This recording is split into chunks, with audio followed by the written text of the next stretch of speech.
Hi guys, how are you? Hope everything is going good on with you. Welcome to your course. Welcome to your first section, first lecture, and first video. So, we're gonna start with the main question. What this course is about? Of course, it's about ethical hacking. So, what's ethical hacking? I would suggest to get in touch also with the ethical hackers. And we're gonna see also another two types of hackers. So, like we're seeing in here, guys, we have three pictures. This is the first picture, second picture, third picture. So, the first picture is about ethical hackers or white hat hackers. The second picture is about black hat hackers, and the third picture is about gray hat hackers.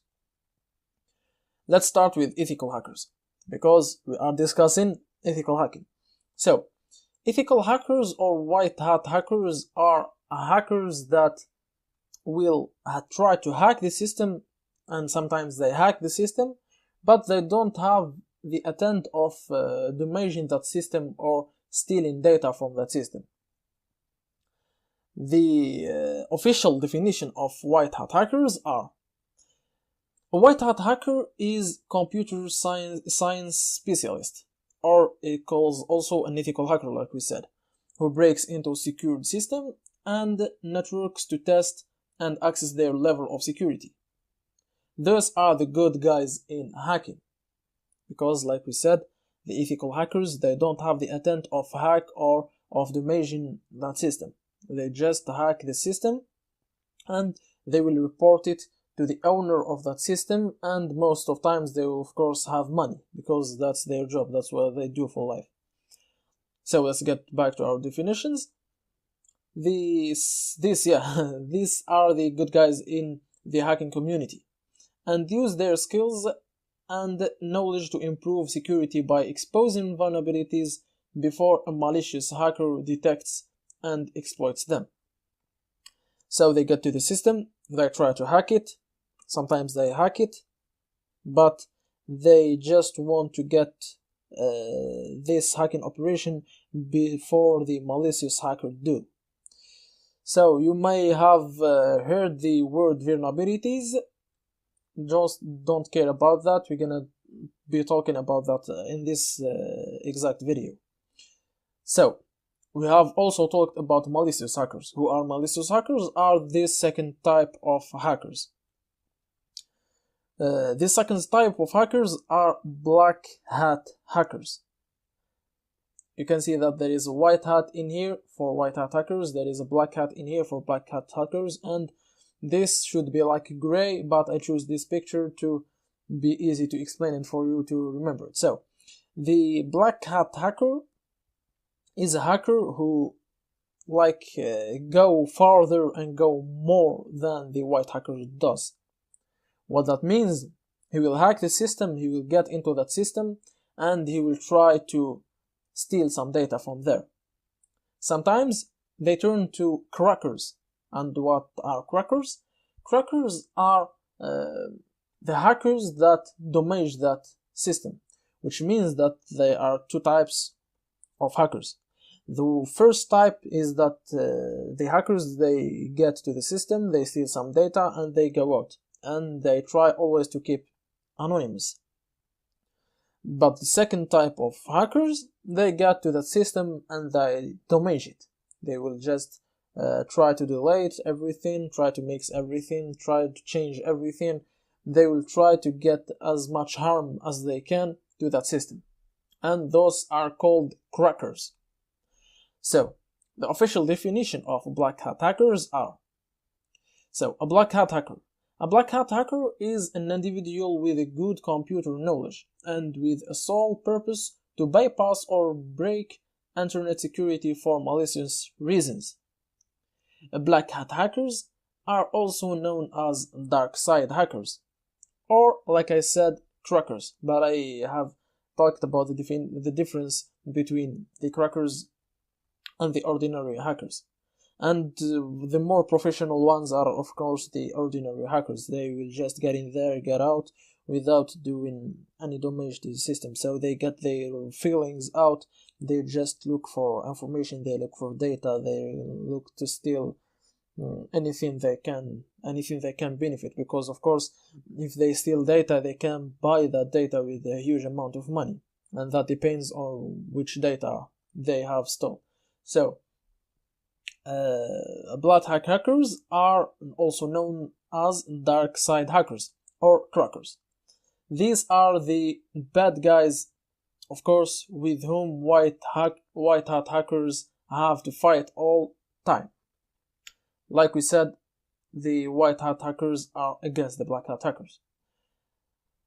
The third type of hackers, which the most hackers are, because most of white hat hackers, sometimes they will use their knowledge to just break the law and do some things for them, for their own benefits, and maybe not stealing money or something like that, but they can, for example, hack someone just by curiosity or to get information, and there is no kind of financial benefits.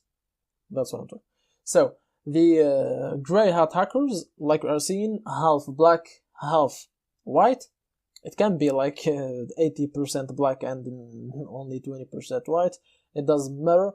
So the gray hat hackers have the knowledge, of course, of hacking, just like those three ones, but their attempt can be mixed between good attempts. They can play the good guys and they can play the bad guys at the same time. So let's move to the official definition. A gray hat hacker. The term gray hat hacker refers to a computer hacker or computer security expert who sometimes violate laws or typical ethical standards for personal purposes, of course, but don't have the malicious attention like a typical black hat hacker, of course, because black hat hackers, they are always black, but the gray can be moved between black and white every time. So, like this, I think that we have understand the three types of hackers, and we have understand what's ethical hacking. Let's move to another term, which is root. So guys, I will give you the official definitions on a PDF file and you will find everything. So, root simply is the super user. So, if you get, for example, through the terminal and you are as a root, just type who am I and you will see kind of root if you are root. If you are an ordinary user, you will find your username. So this is a Linux or a bash command line. You don't know what's Linux, you don't know what's bash, we will just discuss there down on the practical lectures. Just don't care about that. So a root is the administration. He is the super user. He is the one can change, can add, can remove anything he wants to the system. That's basically root. If you want to read the official definition, you will find root is the highest permission level on computer that allows the user to modify anything on the system without a single restriction. I think that it's so clear. The next thing we're gonna be talking about is a backdoor. So, what's a backdoor? Just imagine it like you have a house.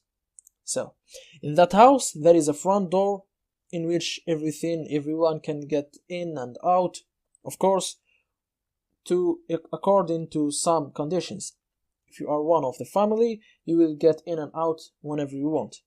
So there is kind of a security restrictions in there. But a back door is a door in the back of your house that you don't know about which is opened for someone who created that back door.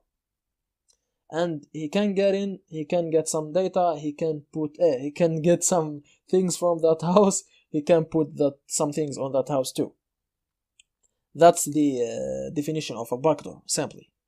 So if we move to the official definition, we will find a backdoor or a trapdoor is a hidden entry to a computing device or software that bypass security measures. Of course, you are bypassing security, because security didn't notice that you are getting in and out from in that house. And in terms of hacking, it will be mostly a software or a program. That's what you will see every time. If you are talking about backdoor, you will see an executable program or something like that. So let's move to another term, which is the FUD, fully undetectable. So, fully undetectable, I think that we should just read the official definition. It's very clear. So, fully undetectable, or FUD, of course, can stand for a data that had been encrypted, making it appear to a random noise. So it's fully undetectable. It will appear like a random noise or a normal noise, it doesn't matter, but it shouldn't appear like a dangerous noise. So, this term is used in hacker circles to refer something as a clean software. That's what I was talking about. So backdoor is always kind of software. Not always, but often, and most of times is a software. So, too many antiviruses, but still contain some kind of hacking tool inside it. I think that the definition was clear. You have understand what backdoor. There is something called a FUD backdoor, which is fully undetectable backdoor, which can be created in a such way to look like a random noise or a normal thing, and the antiviruses can detect it. So clear, I guess. Let's move to the next definition, which is two definitions: exploit and vulnerability. You will always see these two terms, and I hope that you won't mix between them, because exploit is not a vulnerability. So, what's exploit? Let's get to the official definition. It says exploit is a piece of a software or a sequence of commands that takes advantage of a bug or a vulnerability to compromise the security of computer or network systems. We have seen the word vulnerability inside the definitions, which mean that an exploit is kind of sequence of commands.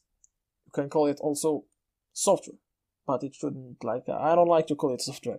So it's kind of sequence of commands that are created to use some bug, some error, to exploit some weak point on a system. So by exploiting that weak point on that system, you can hack that system. That's exactly what exploit. You have listened to the word vulnerability on this sentence. So it says an exploit is a piece of software or a sequence of commands that takes advantage of a bug or a vulnerability. A vulnerability is an exploit. But it's not just an exploit, but it's an exploit that can be used to hack. Which means that if you hacked a system through vulnerability, so it turned to kind of exploit.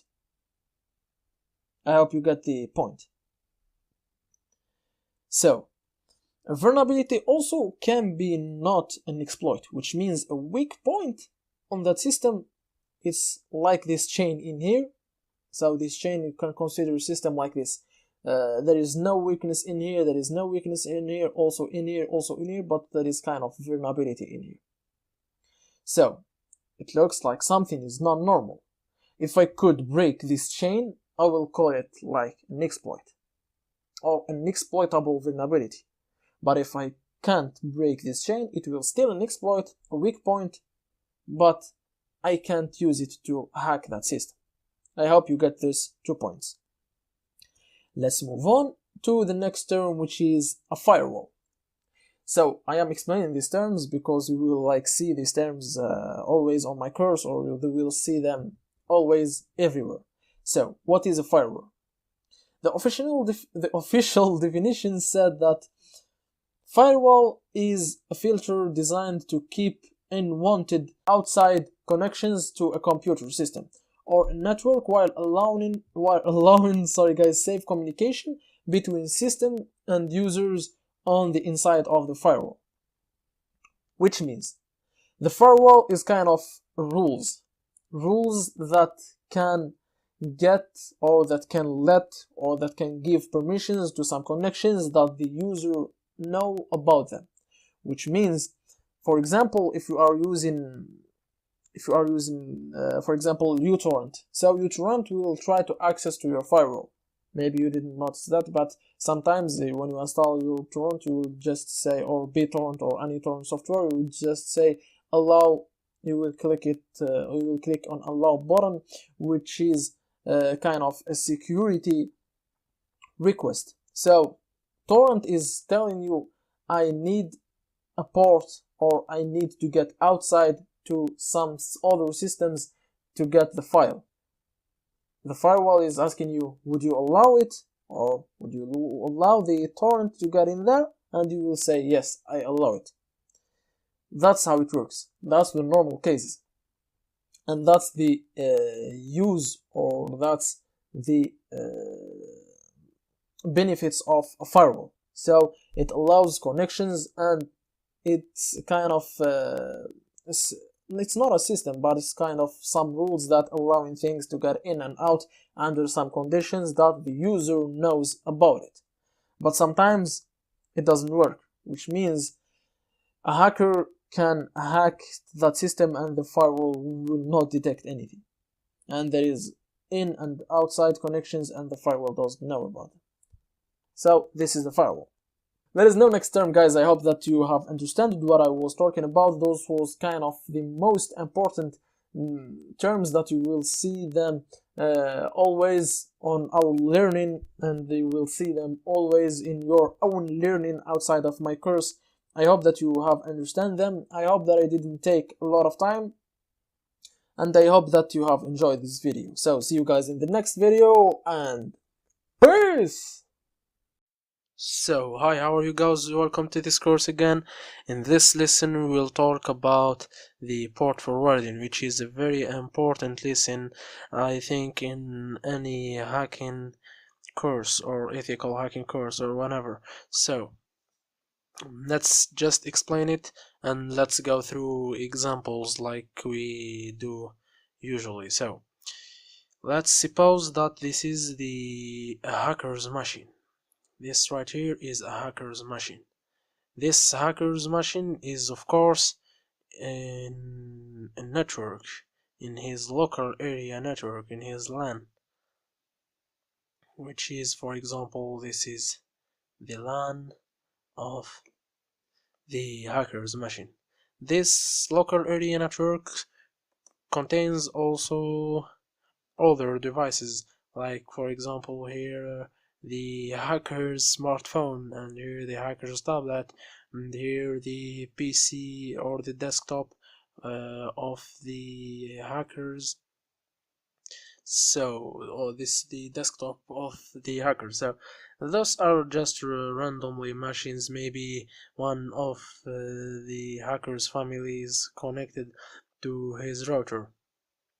So this is the local area network, like we said. And this right here, let's suppose that it is the victim's machine. Let's write in here V to understand what we are talking about. V, and this is H, which means the victim and the hacker. Using the reverse hacking method that we have talked about before, we are opening a backdoor here in the victim's machine, which allows the hacker's machine to get data from the victim's machine.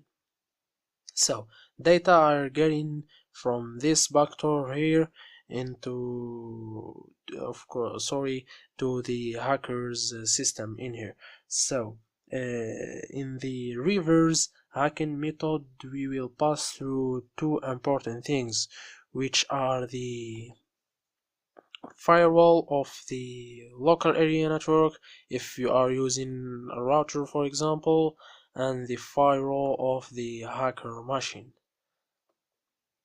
So in this lesson, we will talk specifically about the journey of the data that came from the victim's machine to the hacker machine. So let's just name it data.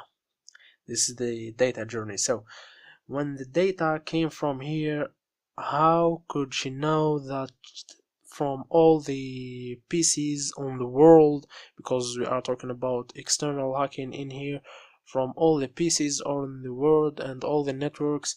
How can she came to the hackers, specifically to the hackers machine? Because it comes there because it follows very important things. When she came in here from here, so it have the IP address of the hacker and the port. So the data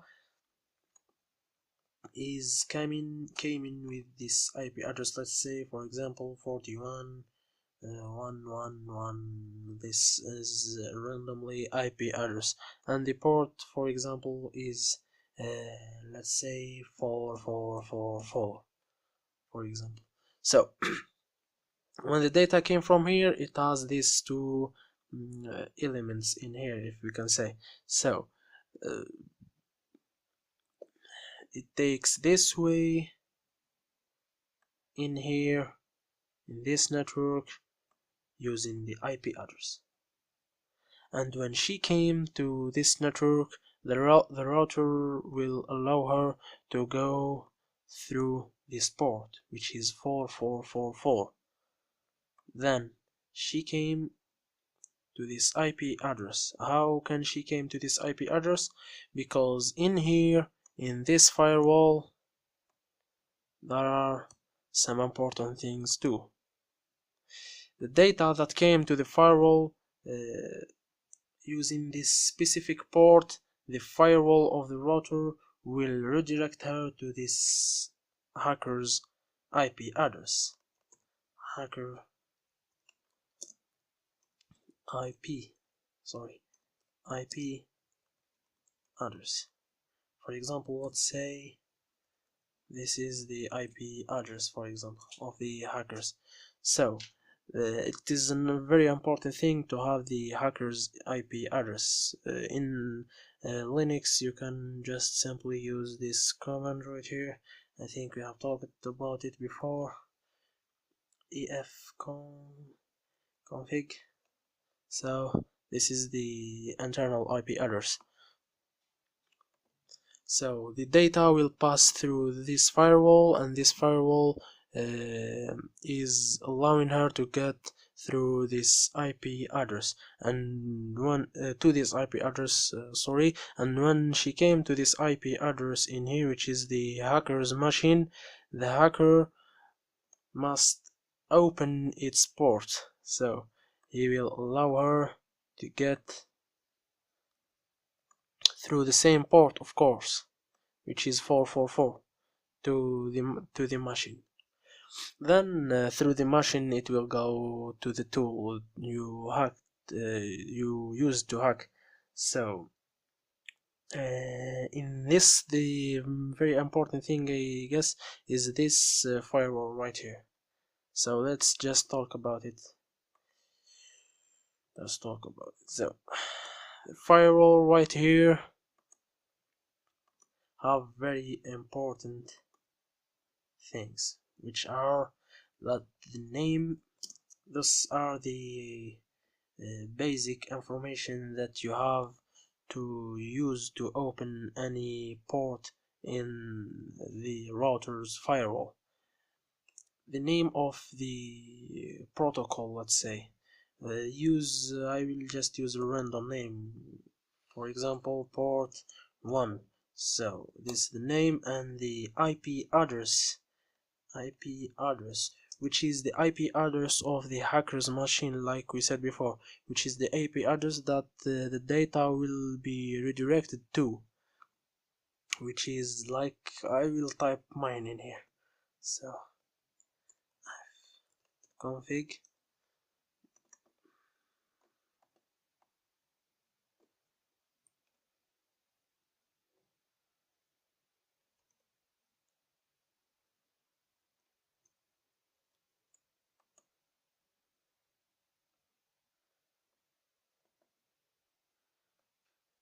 let's just type it.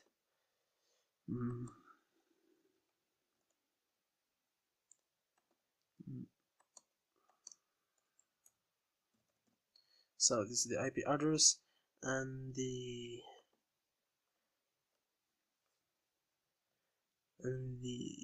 port, like we said before, the port is the same port 444, and the protocol, just allow both of them, the UDP and TCP protocol. So to open port or to port forward any data came to this firewall right here, you will need this information. The name of the port, just name it what you want. The IP address that will be redirected to, which is the hacker's IP address. The port of the hacking tool, of course, or the port that the data is going through, and the protocol TCP IDP. Just allow both of them, both of TCP and UDP. So, and in this port right here, I will explain it just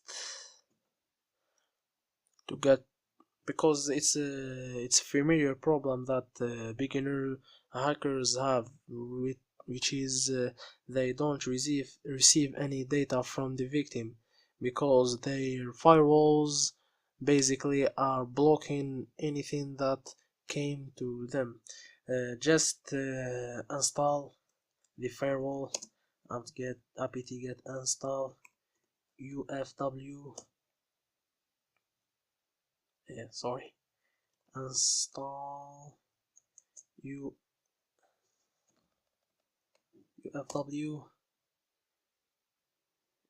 I forgot the sudo.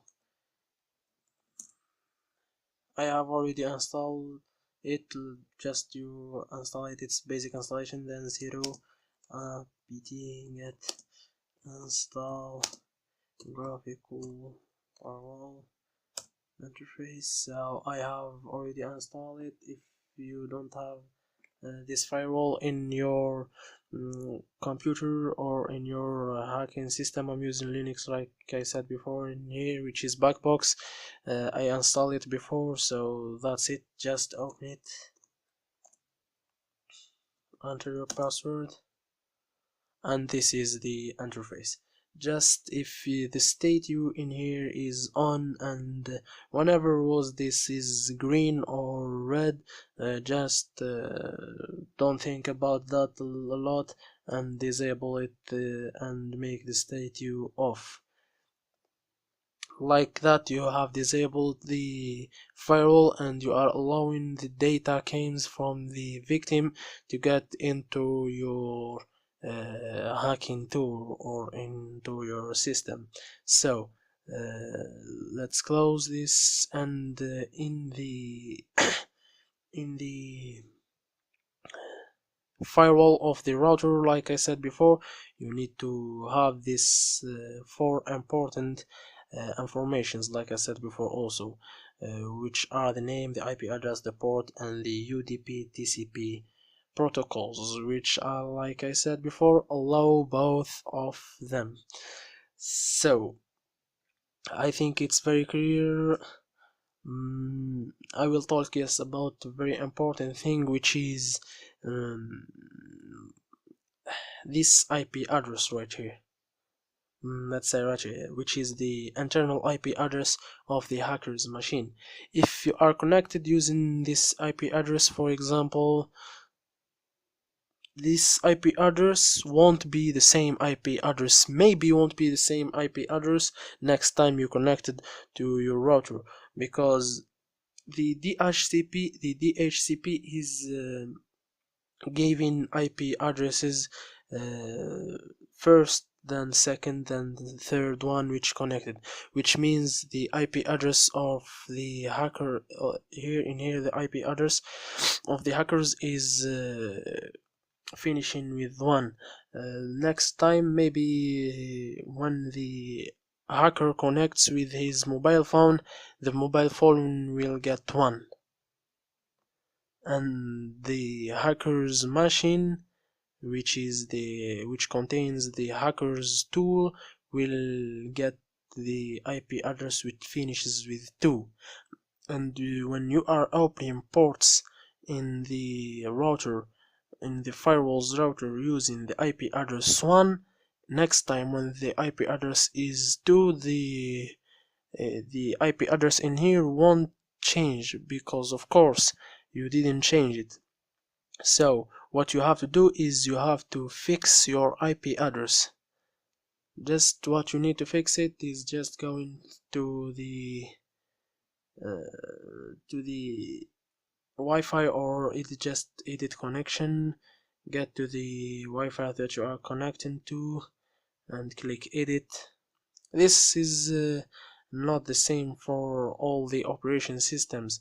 Just change this DHCP and make it manual.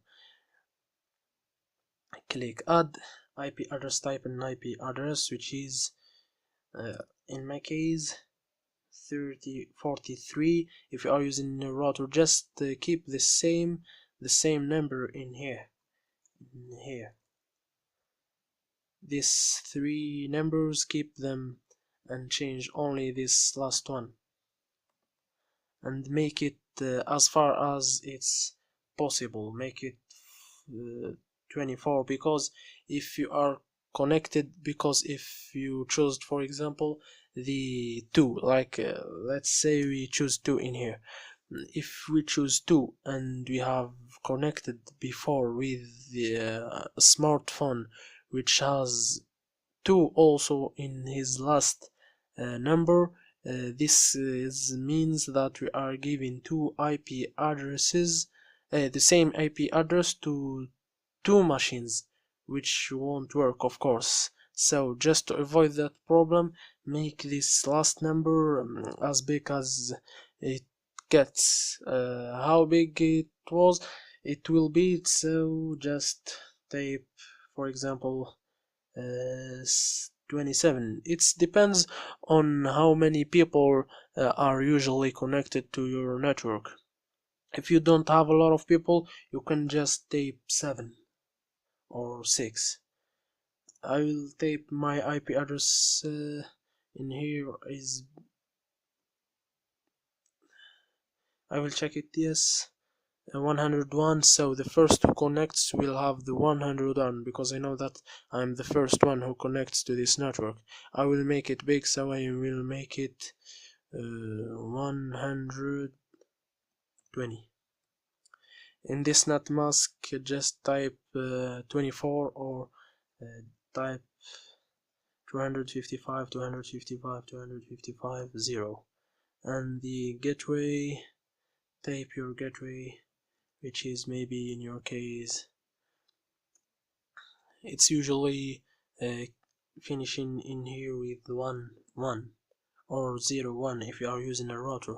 I'm using a mobile hotspot, so my mobile hotspot is giving me 43 100. So just like that, and click close, and you have fixed your internal IP address. And use this IP address that you have typed, like in my case I typed 120 to open the port, or to port forwarding in the firewall in here. Don't use the IP address that efconfig gives to you. It will change, of course. If I connected secondly to this network and I type ifconfig, I'll have this IP address that I have changed, and I will use always this IP address in my hacking operations. So this is a very important step to do, because like I said before, most of beginners are having this problem, because the firewall is not allowing data to come through the port, and maybe the IP address it's the problem, which changes every time you connect to the router. So like that, I think we have fixed all the problems. Opening ports in the firewall, I won't show you how to open ports in the router's firewall, because it depends on the router, and and there is a big difference maybe in some routers So I won't just explain that because, like I said before, not all the routers are the same, and the method to open a port in D-Link router is not the same on maybe highway routers or any other router. So you have to port forward into your firewall's router. Just type in YouTube or in Google, you will get how to open ports using the IP that we have changed in here, and disable the firewall like we disable it in here. I will do that again. Disable it. Just disable that password that shows it's only the super user's password, the pseudo password. Just disable it and you won't have that problem. So mm, the other way to port forward from the hacker's machine is not a common way, which I don't use it because it's not a free way. It's using the VPN, because VPN is opening all the ports of your system or of your machine. You can use a VPN to port forward any port you want. I'm not advising or recommending this method because, like I said before, it's not free, and the free VPN, maybe it will change every time. So the most common way and the way that I like is by opening ports and port forwarding the router and disabling the firewall of the hacker machine. So that's the basic and the common way. So I think we have done from this lesson. I hope you understand it, and I hope it will works. And I know, I don't hope, I know it will works with all of you guys. Just be sure to open the ports in your firewall router, and I know it will work. So see you in next lesson, guys, and peace. So, hi guys, how are you? Welcome again to this course in which we're gonna talk about no IP service, how hackers can benefit of no IP service, and what's the use of it on hacking. So, first of all, guys, let's understand what's no IP service. So, we will give examples as usual. In malware hacking, guys, or in backdoor hacking like we said before, or in Trojan hacking or something like that, server hacking, we are basically manipulating two important things. The first thing is the IP address. So for example, let's say an internal IP address, for example, guys, because IP addresses are external IP address and internal IP address. I will explain that. So this is an internal IP address, and let's say there an external one, which is like in my case this one right here.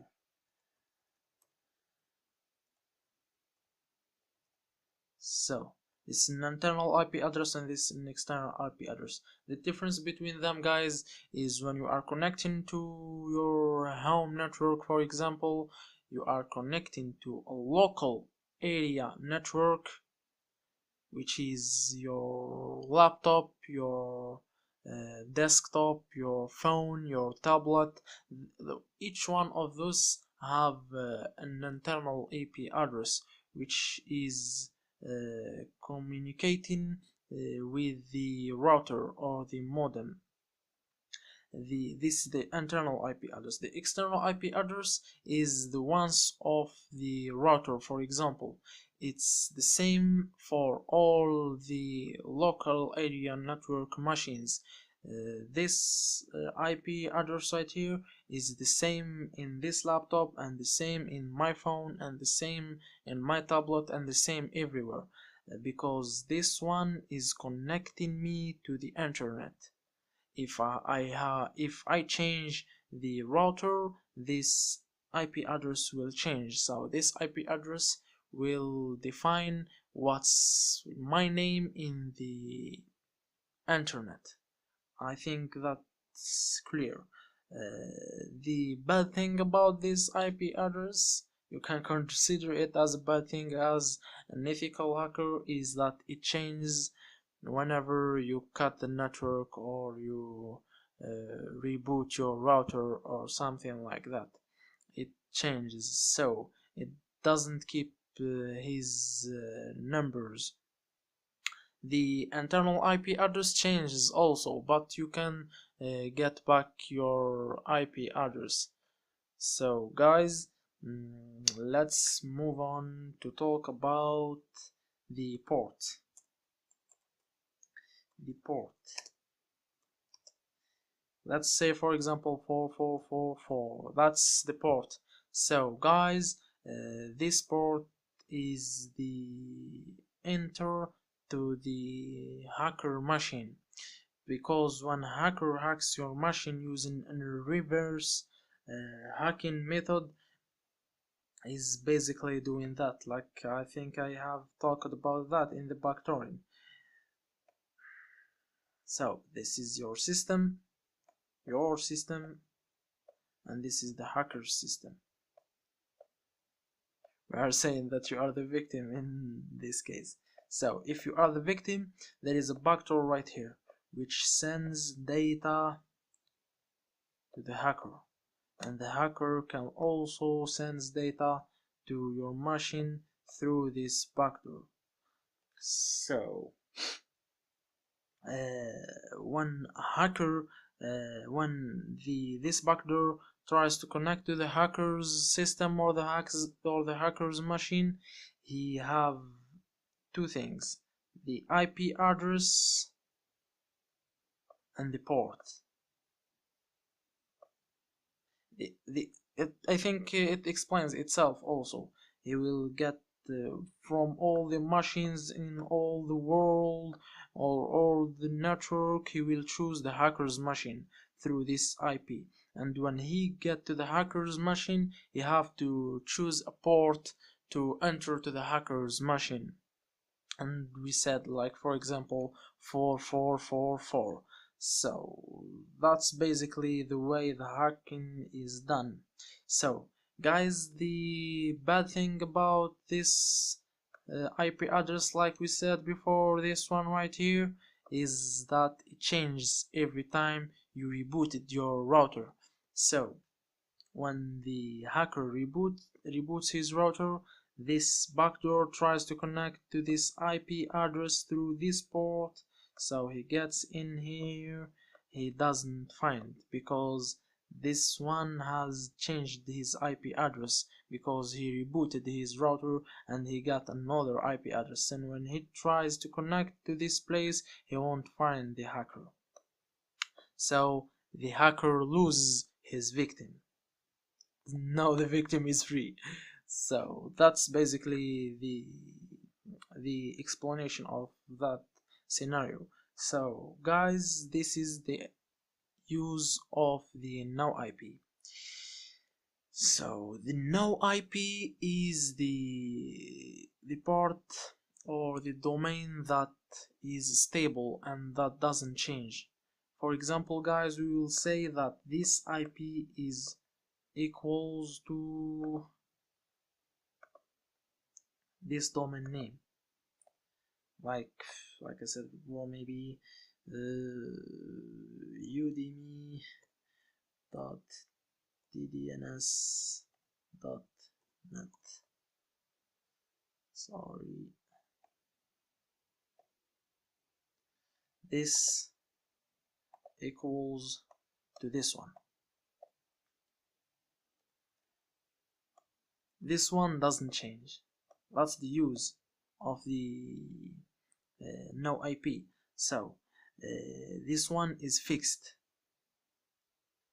and he tries always to connect or to be in relation with this IP address. So The scenario will be like that. When you are giving the backdoor to the victim, you won't make your address as like this form here that changes every time you reboot your router, like I said before. The reboot router is just an example of how IP addresses change. You will keep the same port, of course. This part here is stable too. The port doesn't have any problem. The problem is only on the IP address which changes. So in the backdoor, let's try this. This backdoor is right here. This is the backdoor. Your IP address won't be this. The IP address will be this one.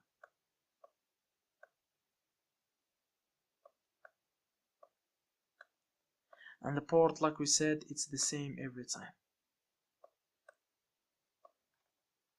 So when you are given this now IP domain, if the IP has changed, the domain is always stable.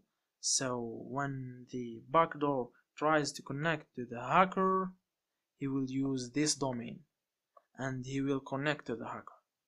Now the question is, I think that the question is, how can the IP address stays in relation with the no IP domain? It's very simple. The service is very simple. He uses a method in which he is always updated to the IP address of yours. So for example, if the, let's say for example at 8 o'clock, change the black color,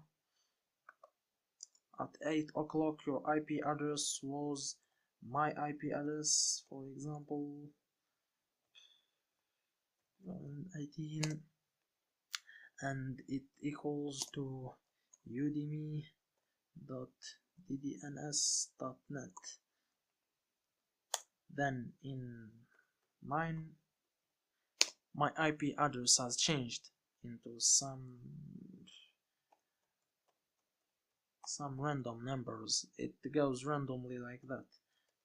So the Udemy ddns.net won't change because the website or the service, sorry, will always be updated with your IP address. So it will be also udemy.ddns.net. So I think that everything is clear right now. If my backdoor is trying to connect to, sorry guys, if my backdoor is trying to connect to this domain name, it's the same if it tries to connect to this domain, because this domain name is always referring to the same IP address.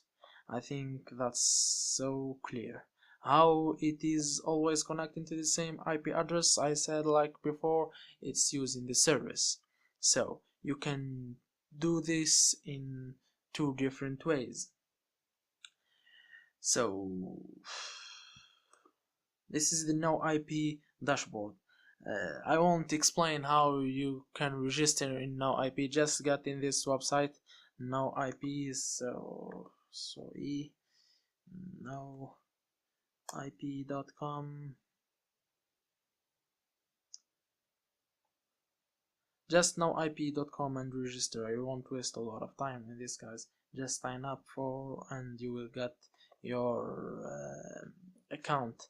Just some basic steps. So you will add a host name. This is the host name. Let's say for example my host name will be Udemy, sorry guys, Udemy 0001 .ddns.net. Add the host name.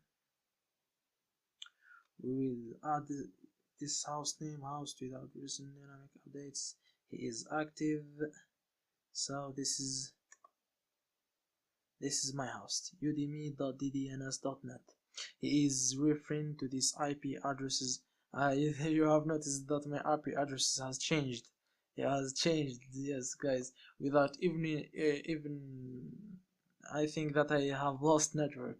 So this is the IP address. When IP address changes, this udemy.ddns.net, like I said before, and I will say it again, won't change, and he will refer to the new IP address. How you can use it manually from here. So just like that, I will change my IP address and I will say that it doesn't refer anymore to this one, it refers to this one. And how can I get my IP address? I will just type IP address. What is my IP address? And a lot of websites, guys. It's just, oh, I like it. I don't like this captcha. So what's my IP address? This is your IP address. I use this website for just an example. It's not the only website. There are a lot of websites. You can choose the one that you like. So this is the IP address, and you will say this is not my IP address because my IP address has changed. In my case, my IP address doesn't change, so I will just let it like that. Or this is the manual way. You will always have to log into your dashboard in here and change your IP manually. Another way, you can just use the now IP. You can install the now IP in your Linux, and I won't show you how to install it, guys, because there are 1,000 of tutorials in YouTube or in everywhere how to install now IP on Linux. I'm using Backbox Linux here. You maybe don't know this. It's built in Ubuntu. Maybe a lot of guys of you are using Kali Linux. There are a lot of tutorials how to install now IP in Kali Linux. So sorry guys, I won't explain it. It's very simple and it will waste just our time. So you can do that by just going to here, cd user local bin cd. Yes, I will explain these commands for you guys, because in this course I didn't explain commands and I won't explain commands. I just will explain them when I'm using them. I won't do any specific lecture about that. So cd simply is change directory. We are changing our directories, which is the users or the home directory, into this directory. We are just changing directory, like you are in, I will give you an example. This is a file manager or file explorer, like you are, this is the home, and like I want to get into this folder, I'm changing the directory like that. I'm changing the directory, this is the directory. So I will list everything. So this is the now IP. I can start it from here. I'll do now IP2. I have already installed it, and you have to install it, of course, guys. I just told you that I won't show you how to install it, but you have to install it. You won't have this now IP if you didn't install it. So like that, you have can't locate configuration. Yes, it's no, don't. I have an error message. I didn't check it before using it. Try Control C, IP Control C. No, it doesn't matter. It doesn't matter, guys. It will just run with you guys. without any problems. I will show you a trick for you guys to don't change your directory anytime you open the no IP, because it's problem. I have that problem when I was a beginner. I was always changing my directory to this directory, and I was always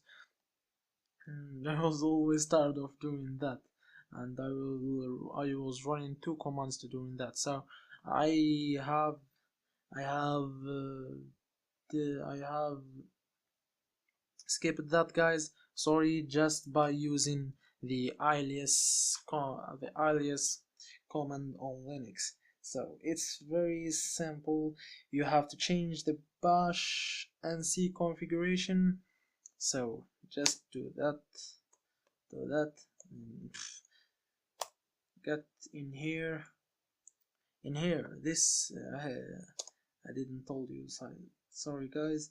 This is the home. This is the home. When you type this one, you mean that you want to go to the home directory. So just go to the home directory in the way you want. In another way, the CD, you get to the root folder, you type ls, you get home. This is home. CD home. This is another way. The list. This is the my user cd sm root. This all from here to here, it's equals to this command. So list, I will list ls dot a.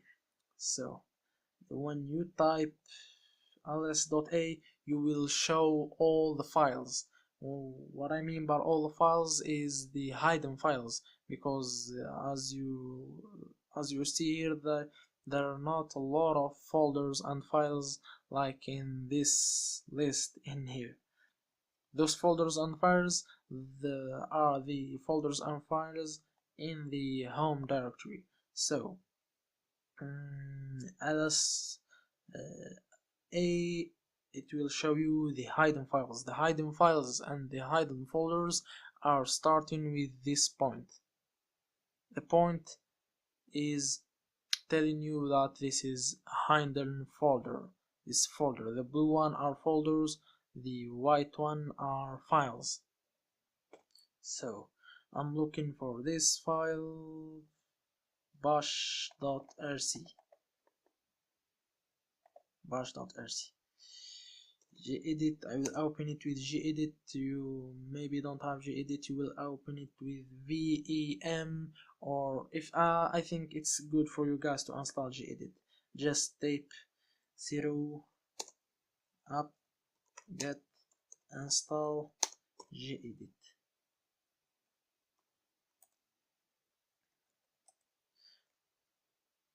I have already installed it. So if you don't have gedit in your Linux, I think it's very good and very important to install gedit. I like it so much. So gedit and the bash rc that I told about you guys, and we will open it.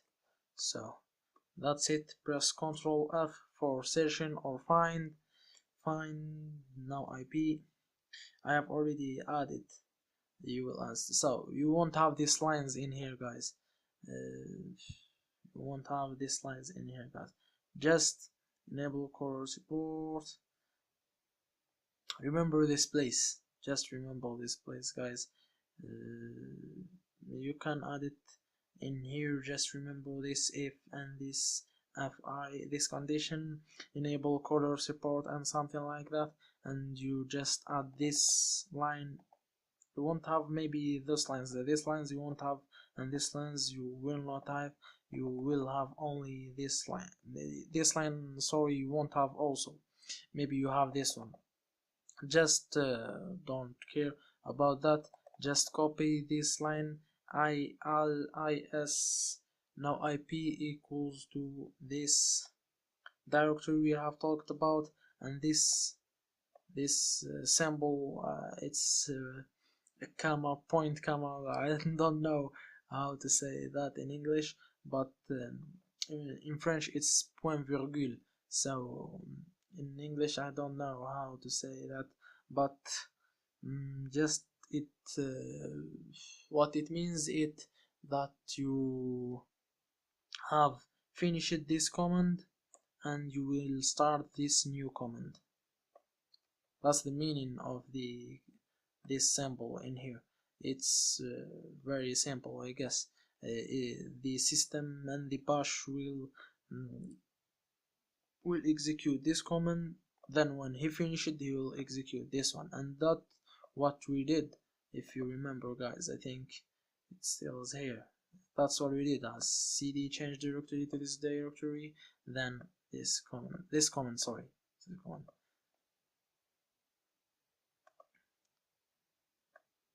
Like you are seeing, guys. So what I have did in here is that I used this alias, and I told him to make this command now IP as city as this whole commands. It's very useful, I think, and I inserted it into the bash.rc, sorry guys, just to save this alias command, because if I used it once in the terminal, if I reboot my system, I will lose this abbreviation, if you can say so. Let's get it. We get this gedit by pressing Ctrl C. If I wrote no IP, then I press enter, I will get the same commands I have typed before. I will enter the password, and my now IP is activated now, and I am, like you are seeing, guys, in the user local bin, because I have changed my directory. So this this took a lot of time, guys, sorry. So this is the way you change your IP address using the software, the now IP software. So there are two methods or two ways of changing IP address. Like I said before, the first one is manually, and the second one is using the software, the now IP software. So these are all what you have to know about now IP, guys. Another use, yes, I will tell you about another good point about the no IP. So guys, just imagine that you as an ethical hacker, you want to penetration testing, you want to test a victim by sending him a page in which when he opens he will get some fake page maybe, or something like that. What you have to give him in real cases is this IP address, this IP address, or maybe this one, or it does not matter. So when you are giving a simple man, even child, those numbers, he will be like, what's this? This man is trying to hack me. This guy is trying to hack me. Why he's sending me these numbers? So the best way to do that is sending something like that, characters. Yes, it will keep the victim think that he is safe, because just imagine that you want to hack someone's Facebook account. For example, if you send him this IP address, no, he won't open it. I'm sure that he won't open it. But if you send him like an IP address like that, For example, I think that facebook.ddns.net, but it's not sure that you will find this domain name available for you guys, because people buy these domain names, and people use these domain names a lot, so just try to change it. For example, Facebook, maybe Facebook like that. Sorry guys, Facebook 3 O's .ddns.net. Maybe he won't notice that. Or maybe Facebook ck.ddns.net. Yes. Comparing this IP address and this domain name, this is very how to say that, it's very trusted than this IP address from the victim. So that's another good point about using a domain name or using no IP service. It's very better than using an IP address directly. There are a lot of domains. It's not only the .ddns.net. There are a lot of you can see guys, there are a lot of domains, which means that this part right here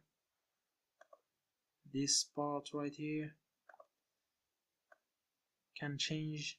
There are a lot of domains. This part right here can change, and it will be replaced with a lot of domain names, like we have seen in this list right here. So a lot of domains, like you are seeing guys, a lot of domains. So basically guys, this is the use of the no IP service. I hope you understand this very well. I tried to be so slow in this tutorial. I really skipped some steps like the installations and something like that. I believe that they are available in the YouTube, or in just type in Google how to install this or that, and you will get it. So that's it guys for today's lesson. See you in the next lesson guys, and peace. Hi guys, how are you? Hope everything is going good and well with you. Welcome to your course, in which this time we're gonna be seeing the information gathering, like we are seeing of course in the title. This time will be an introduction. So in this introduction we will see first of all what's information gathering. Of course, this is the main question. This is the first and the basic question. So what's information gathering? The information gathering is basically the act of collecting as much information as you can about the victim or about your target. And it's not used only on hacking. You can do an information gathering on some website that of course you don't want to hack. Information gathering is not only about hacking. So in ethical hacking, information gathering is a very important step, because of course you want to know who you are dealing with, what's your target.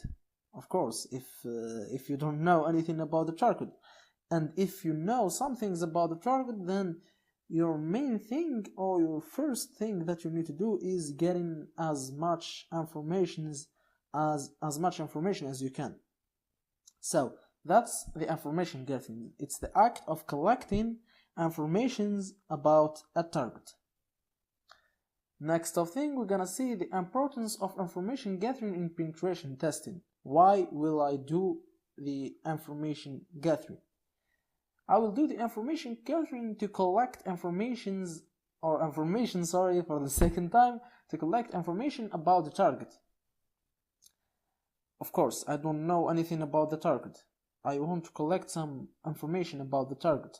I want to know who is this target, what's of course, for example, if we take an example that you are dealing with a company, you want to know what's this company, what they sell, if they sell some things, what they offers, who works on that company, or who is the CEO of that company. If I know who is the CEO, maybe I know some weak points of that CEO. For example, that CEO likes, for example, girls. If he likes women, this is a good point. If this is a good weak point, my tool can be a woman. It's simply just like that. So the second thing is collecting information about the target's entourage. For example, let's stay on the company example. I want to collect information about the employers of that company. For example, what emails they use. Are they using Gmail or Yahoo or Hotmail or what? This will be a good point. Of course, if I want to fool someone of those, maybe hundreds or tens of employers on that company, I can fool one of them. Maybe someone of them is stupid, I can hack him. If I can hack one employer, maybe I can gain access to the other one, then the other one, then the other one, to get into the CEO, to get the information that I want as a hacker. I'm predicting that I am a hacker to know how hackers, just to teach you guys how hackers think. The third point is locating the weak points. For example, I know that the employers of that company still use the old version of, for example, Adobe Flash Player or Adobe Reader. The old versions of Adobe are so vulnerable. There are a lot of exploits about on the Adobe softwares. So I can't locate the weak points of that company. The fourth point is getting first predictions. For example, if I know that the employers of this company use the Windows XP, for example, the old version of Windows, if I know that, then I can predict that they're using the old version of softwares, because the softwares companies, for example, they don't support Windows XP now. So the new version of that software won't run on Windows XP. It will run on Windows 7 and 8 and 10 and whatever. But the victim still uses the Windows XP, so I know that he should be using the old version of that software. And maybe one of these softwares, for example, if FTP software, of course the FTP is for sharing files, so if I know that they are using the old FTP software, maybe that old FTP software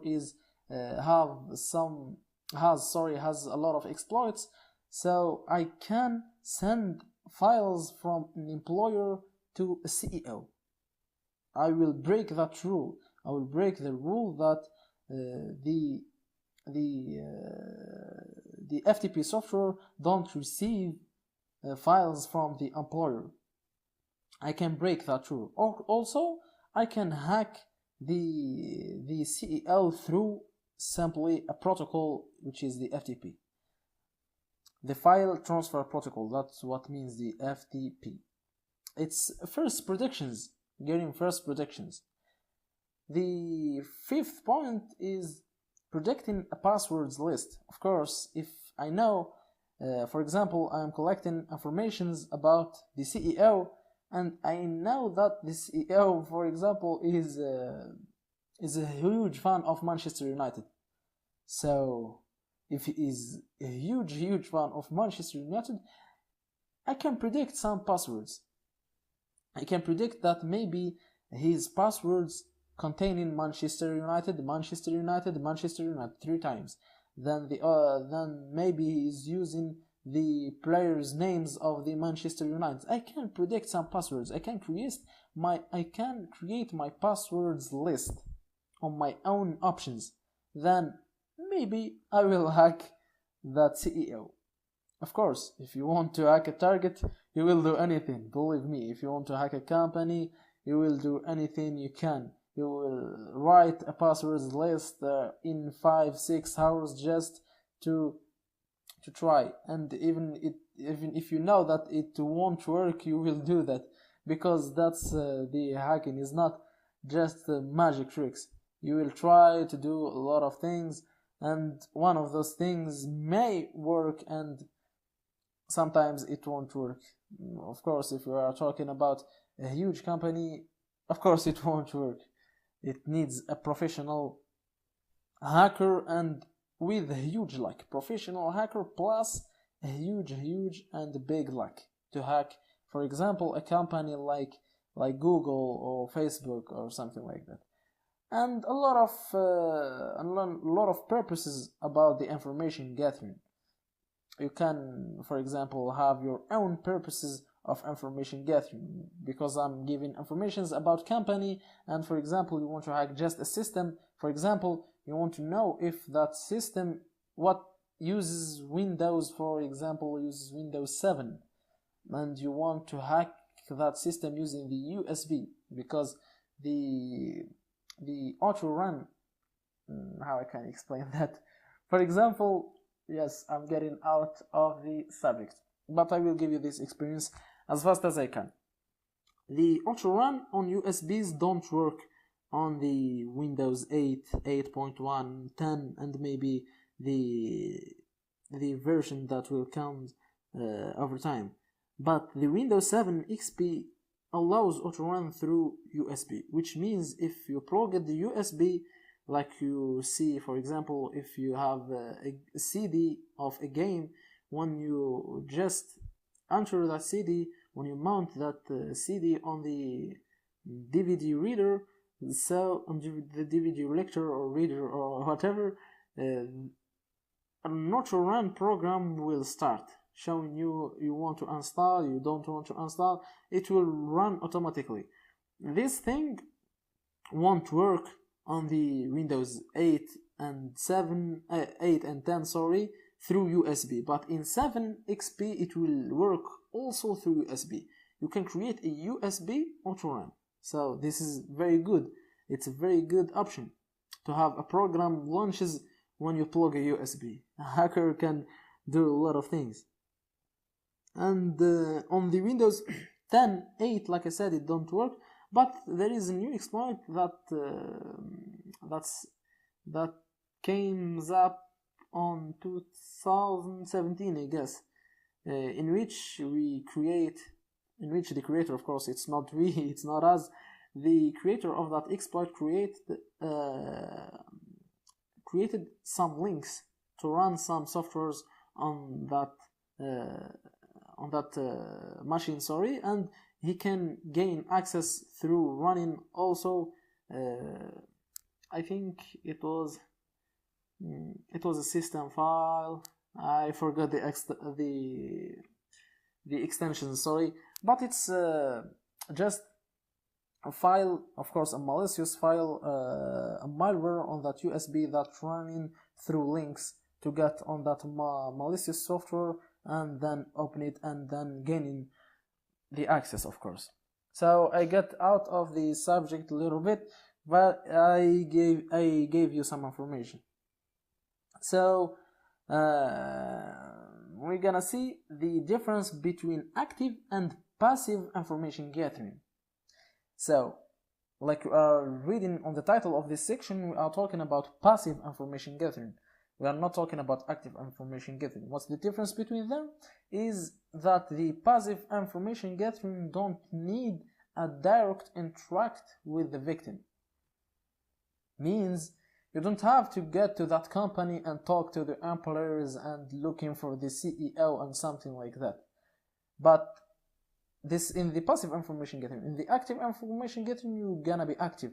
You will get to that company, you will talk to them, try to get as much information as you can, like I said before, try to get who are the employers, who are the stupid employers, what that employer likes, and that's the active information gathering. It's special interact with the target. It's personal interact. But in the passive information gathering, all is doing at home using some tools which are the passive information gathering tools, of course. In this course we will use 4 tools, which are first of all the harvester, then whois, then Dimitri, then the famous nmap. Those are the 4 tools that we're gonna cover in this section. I hope that we will cover as much information as I can provide, because the nmap tool is very big tool which needs a whole different course by itself, but I will try to cover as much information as I can and not make this section a long section. So see you guys in the next lecture, in which we're gonna be talking about the harvester, and peace. Hi guys, how are you? Hope everything is going good and well with you. Welcome to your course. So today we're gonna be talking about the tool that we have talked about, of course, the last time on the introduction, which is the harvester. So the application helps people who are interested in discovering their client's footprint on the internet. It's simply like that. So if you want to search, so if a hacker want to search about someone on the internet, or it's not about someone, but it's about the company or a domain on the internet, he uses the application, the harvester, to see how much emails, how much subdomains. It's a very tool that it's very good tool, that fast the information gathering thing. It makes him fast, speed and easy, so using only some commands.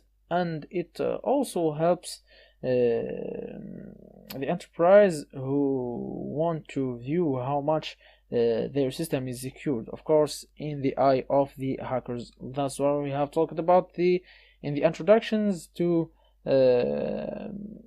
secure your system. You have to have an eye of a hacker. You should have an eye of a hacker to see how hackers think and just secure yourself. It's simply like that. So the harvester, we can write the harvester like that to see the options that we have. So there are a lot of options. Of course, I won't explain all of these options because I will waste a lot of time, and they are already explained, and we're gonna use the most important options, of course. So for an example, we're gonna use the harvester like that, and we're gonna look for a domain name of a company.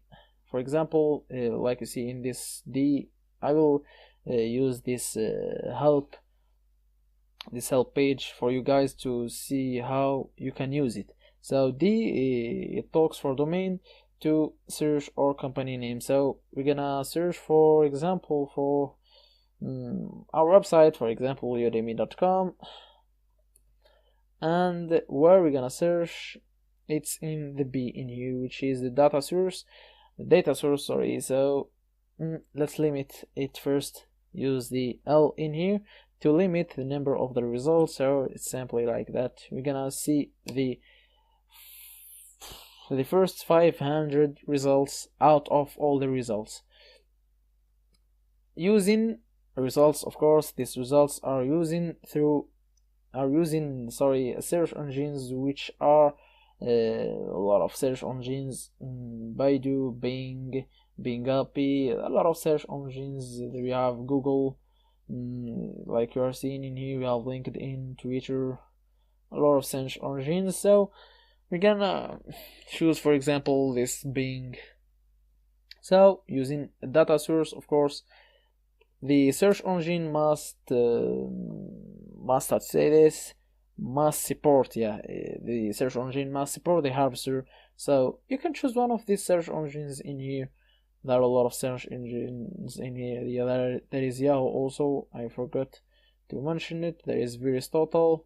yeah, a lot of search engines simply like that. So, and we're gonna use Bing like I have said. So let's explain the command again. The harvester, the tool. We're gonna search for the domain name udemy.com. We're gonna see the first 500 results using the search engine Bing. So if we tape enter, we're gonna wait a little bit. It will take some time, not a lot of time. It depends on the search engine. So if you choose Google, it will be faster. So I just want to use Bing. So for example, in here, Bing didn't show me any emails. So Bing didn't found any emails about udemy.com, but it have found a subdomain or a host name IP address, which is the main host. It's not a subdomain, it's the domain by itself. It's the main domain of udemy.com. So I will show you another example in which you can find some emails. For example, I will search for big company. Let's say Oracle, for example, oracle.com, so the famous Oracle, and we're gonna wait for the Bing. So these results in here are depending on the search engine, of course. So if you are using search engine, if on Udemy, it may, for example, Google may give you some results in here, and more results may be in here. Bing didn't give us that, so it's not a problem. So Bing did give us some email addresses about oracle.com, about the Oracle company. So, and it's the MySQL sales, the oracle.com, e-learning, www.oracle.com. Those are some emails that Bing found, and they have relation with oracle.com.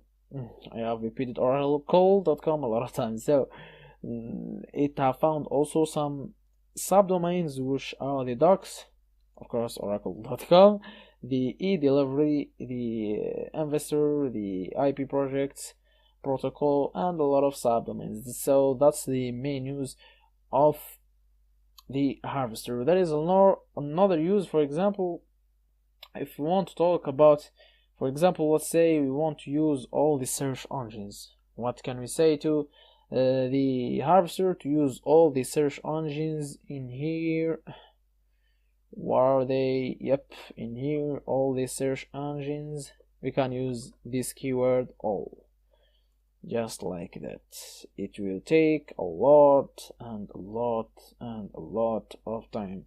So he will first of all use Google for his 500 results, and he will use the PGP query server for his 500 results, and it will take a lot of time. But of course, if a hacker wants to have as much information, he don't have any problem. He will use this option all for sure and surely. So if he really wants to hack that company, also if a company wants really to secure their itself, or of course the engineers, the security engineers want to secure their company, of course they will use this all option. So of course I won't wait for this to finish in here, but I will show you another option. So it's kind of useful, I think, for some of you guys, which is this option. Let's get back to Bing, and we're gonna use a parameter which is f. You can see in here f. What f did, it saves the result into an HTML and XML file, both, of course, not all, both, of course. So if you say I will save this result, where I want to save it, I want to save it on the desktop, for example, desktop, and I will name it, for example, result.html, like that. I will type enter, wait for the same time that we have waited. So wasting a little bit our time. I don't like to cut videos, like I've said before, so for you guys to live the moments with me and live the mistakes with me, and leave everything. I think this the best thing to do. So this is our two files that we have founded. If we clicked on the HTML file to open it, so I want to open the HTML file. Yep, here it comes. So, and this is our result. So those are the 4 emails that we have seen the last time. Those are the 6 house. This is the 60% of the results, and this is the 40% of the results. Those are the house, those are the emails, those are the field, the vhosts, the tld, the showdown. Those some options that you may see a little bit useful. So but in most of times you will see only emails and hosts. So guys, this was our tool for today. It was the harvester. So guys, see you in the next lessons or in the next lectures or in the next videos, and peace. Hi guys, how are you? Hope everything is going good and well with you, and welcome to your course. So today we're gonna move on to the next information gathering tool, of course, which is the DMI try or Dimitri or Dimitri, or it's not Dimitri actually, but it's DM try, or you can read it DM try or something like that. Just feel free. So what's DMTry? It's another information gathering tool concerning websites and servers and IP addresses that have some other options. Sorry guys. So to see the options of Metry, you can just type like that, Metry, enter, and you will have this list option. It's not a long list, so we will explain each option. So the first options means save the output to a host txt or a file specified by all file. Of course, it's saving the information gathering result to another txt file. The I means perform a who is lookup on an IP address. So we're gonna use the who is lookup. So not the previous tool who is, but a who is lookup. The tool that we have talked about, it's called also who is like that. Who is, but the who is lookup, which should be right in capital letter like that, it's a common lookup on websites. So this who is and this who is are not the same thing. This is a lookup or a method of searching or a protocol, not a protocol actually. It's some kind of searching in some kind of lookups, just like that. And who is. So what we need to do actually, we need to get back in here. So perform a who is lookup on IP address, and this one perform a who is lookup on the domain name of a host, and this n means receive netcraft.com information on a house. Netcraft, it's a kind of information gathering website, and the S perform a search for possible subdomains. It's kind of studying the possibilities of some subdomains and showing them. Of course, the subdomains. What are the subdomains? For example, if we are on Oracle, let's say in our example oracle.com. This is the domain oracle.com. What's a subdomain is, for example, my name dot oracle.com. It is not my complete name, but it's just a part of my name. So this is a subdomain. This tool will help us to search for subdomains. The E perform a search for possible email addresses. That's so clear. The P perform a TCP port scan on a host. The F perform a TCP port scan on a host, and also showing the output reporting of filtered ports. You're gonna see that. So B, it's read in the banner received from the scanned port. It's reading the banner from received port from received scanned ports. It's so clear. And T0 to 9 set TTL, or it's just a time to limit in seconds when scanning a TCP port. Default it's 2, requires the P, of course, flag edge on the passed. So on the passed, I think it's an abbreviation for time to limit, which means how much time should I spend on scanning a port. So it should be between 0 and 9 seconds. Let's now try the real work. So let's call our tour.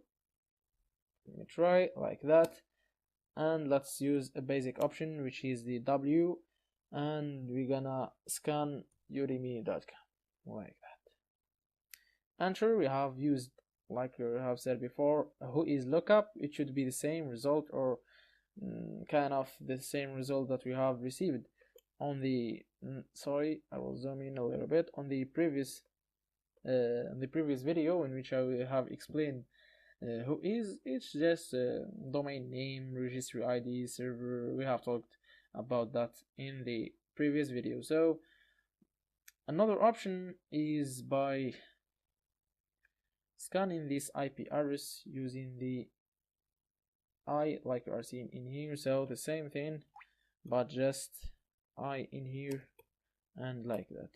It's the same thing, it's the same results.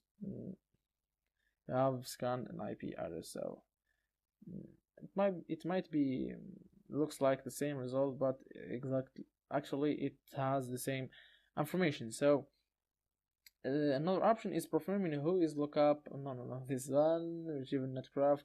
We're gonna not use, it's the same thing, just we're gonna use netcraft for scanning, and S, perform a search on possible subdomains. For example, I don't know if Udemy has subdomains,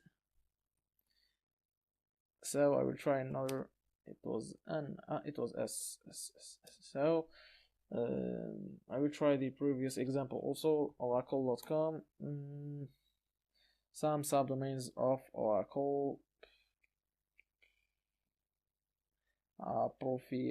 Profile oracle.com, video hub oracle.com, linux oracle.com, some subdomains and their IP addresses.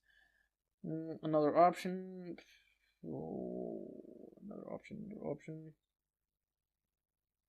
we're gonna see a TCP port scan and TCP port scan in the output report. So you know what I'm talking about, to show the filtered ports. So I will look for site imagery like that, and I will scan our website udemy.com. Then I will give the option in here, so P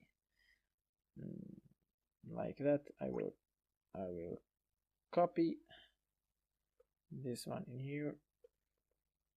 So this is copy, and pressing Ctrl and Shift or Merge, then T for a new tab, like we are seeing in here. We're gonna zoom a little bit, and we're gonna paste it using the F. So the difference that you will see will be so clear. In here, like we are seeing, we have 2 seconds, like we are seeing in here, default 2 seconds. So after 1, 2, another 1, 2, like we are seeing, we have 2 seconds per port to scan a port. So all these ports are filtered, which means that they are inaccessible. In here we can't see these inaccessible ports, but we will see only the accessible ports, or the open ports, or just call them what you want. It may take a lot of time, of course, guys, so I will stop that. To see the perform port scan, I've talked about read in banner received from, you don't need this one. This timer to set the time that I just recommend you to let it like that. 2 seconds, it's a good time. 1 second, maybe just a little bit. Maybe a little bit of time for port scan. So this is our tool, guys. This is our options. This is our parameters in here.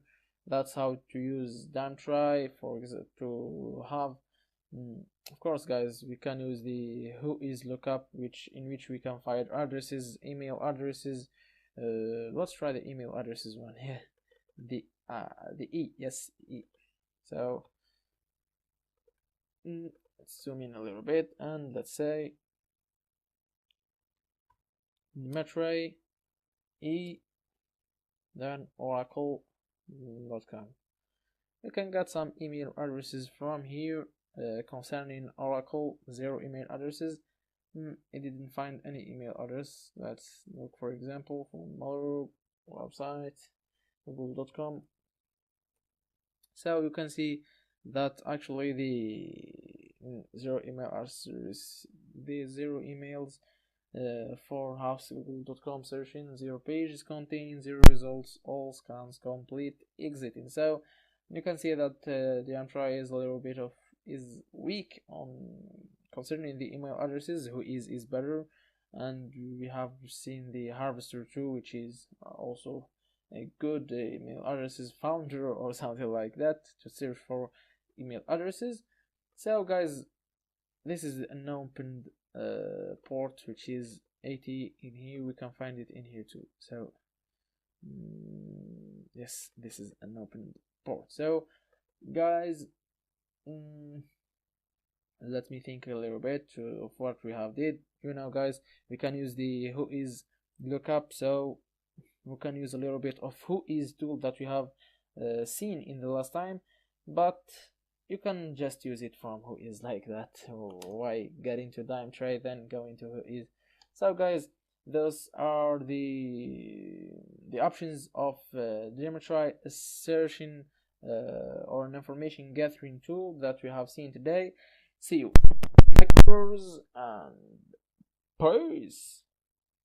Hi guys, how are you? Hope everything is going good and well with you. Welcome to your course. So thank you so much for enrolling in the course. Thank you so much for choosing the course, and I hope you will enjoy your learning, because of course it's not just learning, but it's enjoying your learning. I really care about that. So let's just start with our introduction. So this man is in the picture, is our man. He is Garden Lion. It's written just like that on the picture, Garden Lion. So this man is the creator of the network mapper, aka also known as Nmap. So this man had some kind of problem with multiple or fragmented or separated network scanners. So he got an idea in his mind, which it, yo man, why we don't create a tool which can be used to scan networks, and we don't have to use separated network scanners. We just regroup everything in one tool. We regroup all the purposes of network scanning, all of the purposes of the network scanners in one tool which can do all the job. So he did it, and it was a very nice idea, and it got much support. So he created it on the 1st September 1997, and he has wrote approximately to 2000 line of code. So this idea was a very important idea, and it got much support because it's an open source tool, which means that it's free and anyone can use its code and copy it, paste it, and develop that code. He has created this code to function only on Linux systems or Linux environment, and it was like the best scanning tool on the world at his time. So he got much support, and he has developed the tool to be like able to do more than it was able to do in the 1997.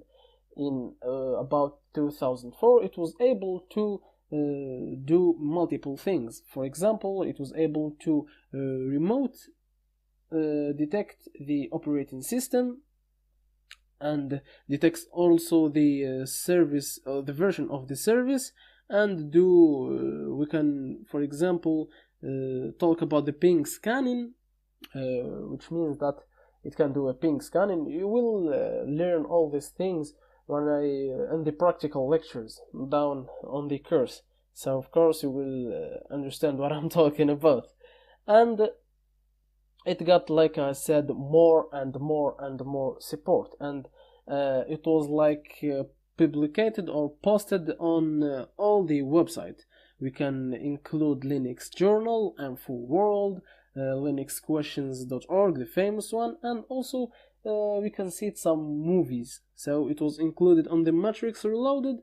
It was included on the movie. I remember its name was like, yeah, it was the Bourne Ultimatum, and a famous one which is Die Hard 4.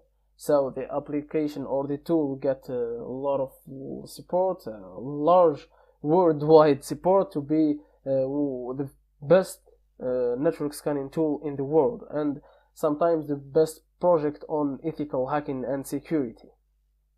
And now it's used by all the network experts and all the ethical hackers and all the penetration testers, the information security experts, anyone who has relation with network or using the internet, and to scan or to create, is of course using the famous Nmap, and he knows what's the famous Nmap. If he don't know, he must know. So and that's the goal of my course, of course, is to teach you guys. Now Nmap is used on also Windows and Mac OS. So now it's used on Linux, Windows, and Mac OS. It has two interfaces: the Linux command line interface, or it's not obliged to be Linux. It can be Mac OS, or it can be also in Windows. So that is the command line or the terminal interface, which is this one, and the graphical interface, which we can order it using the ZENMap command, like you are seeing in here, guys. Sorry. So like you are seeing, we have this graphical interface. We can write our command in here, and we have much more details. It's not options, but it's details. We have statistics, we have ports, hosts, we have topology, we have host details, and we have scans. And in here we can detect hosts, we can switch between hosts and services.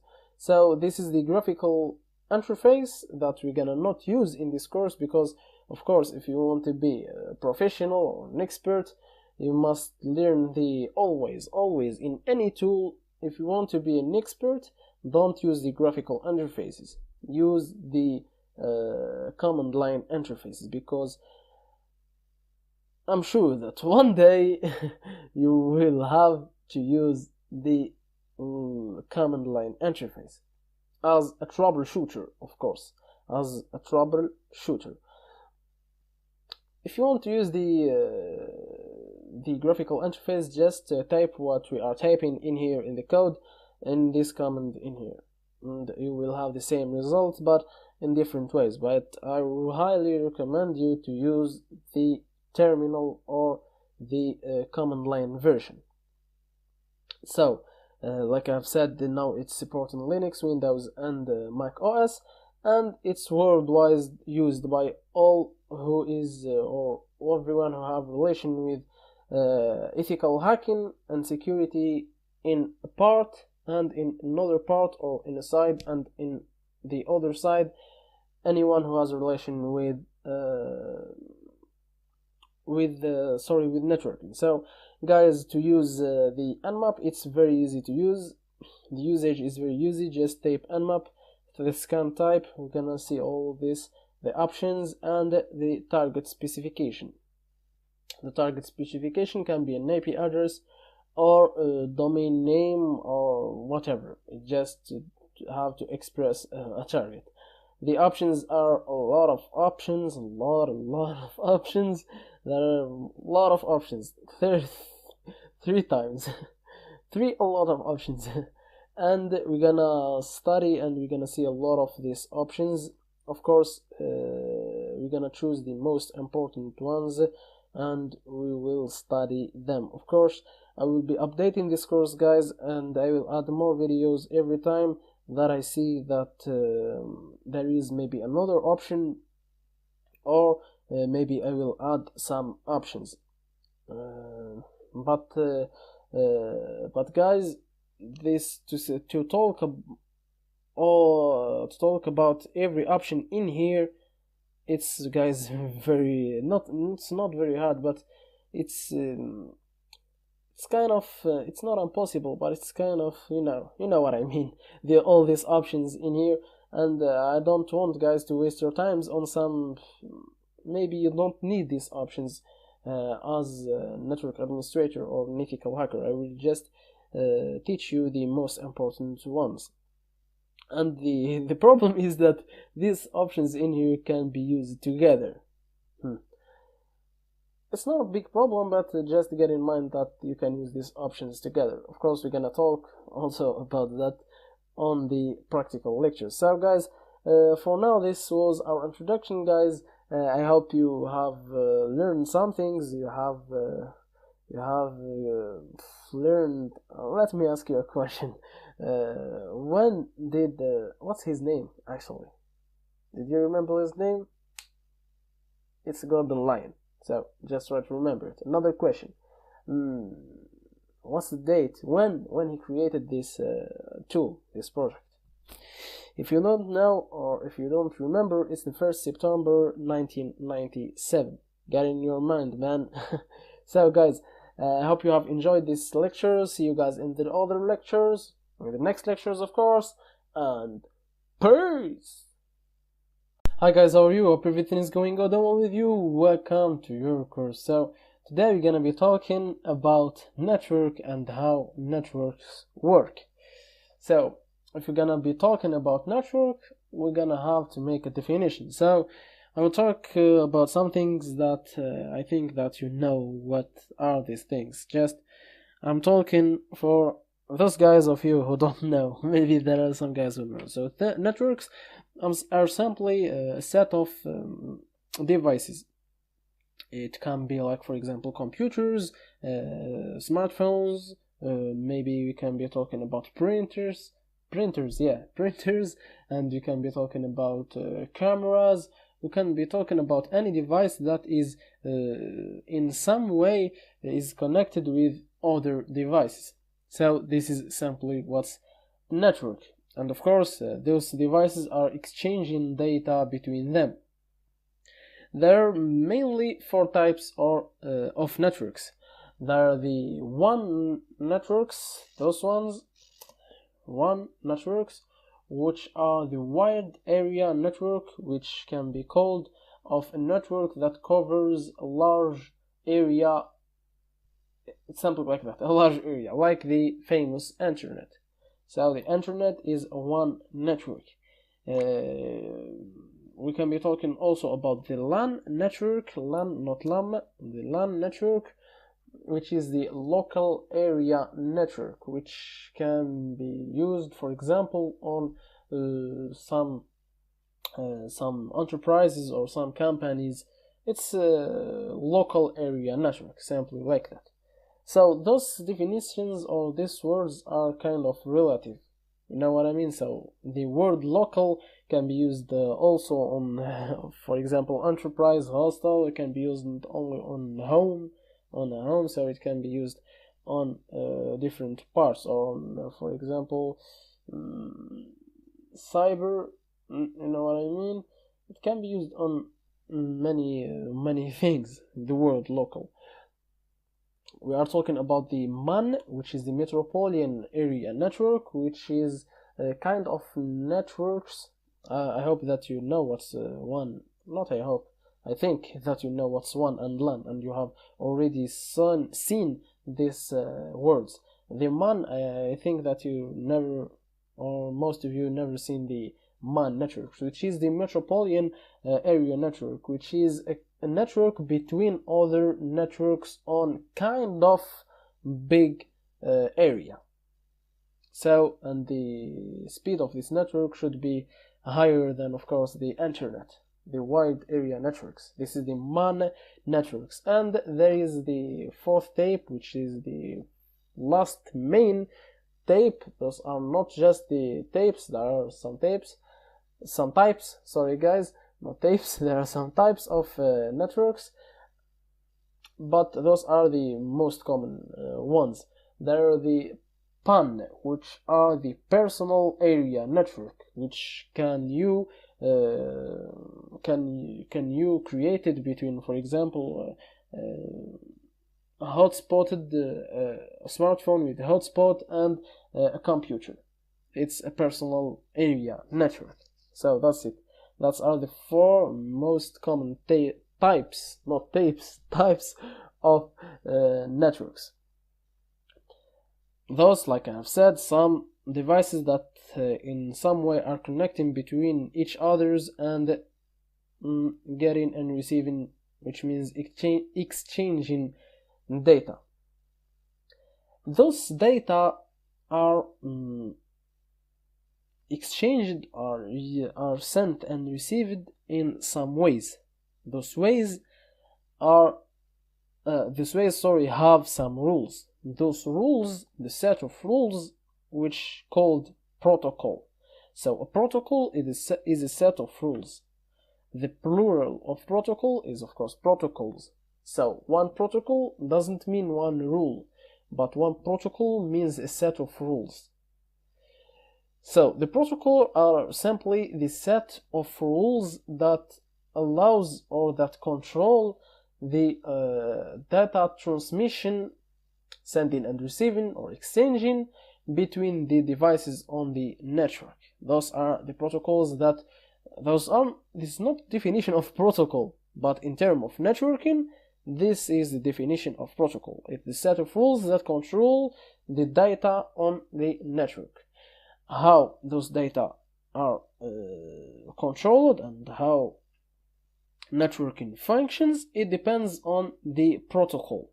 So if we are talking about TCP protocol, for example, we are talking about the three-way handshake. What is the three-way handshake? We're gonna see it on the practical course.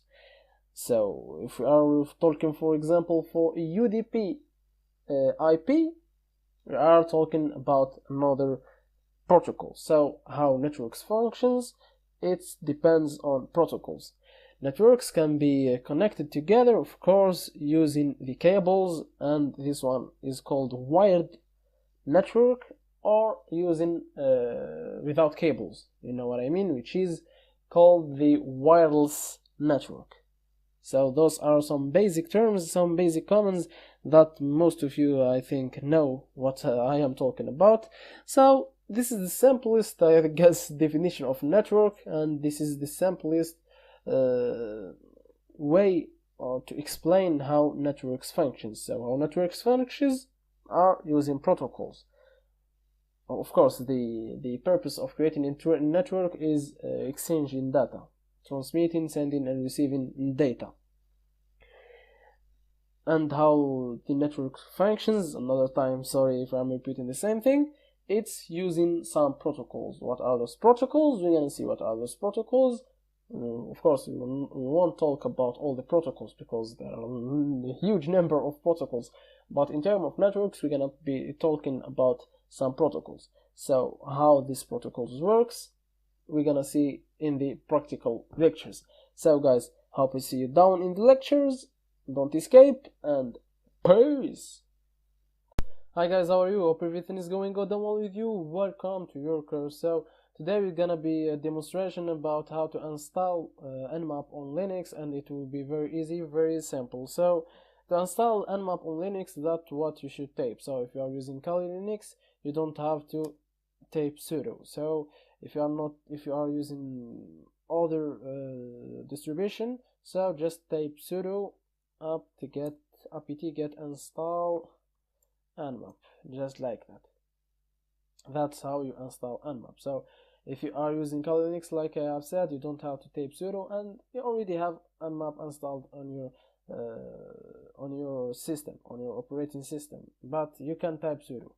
So sudo apt get install nmap. This is the standard command to install nmap. Just type enter and wait a little bit, and for in my case nmap is already installed and upgraded and updated.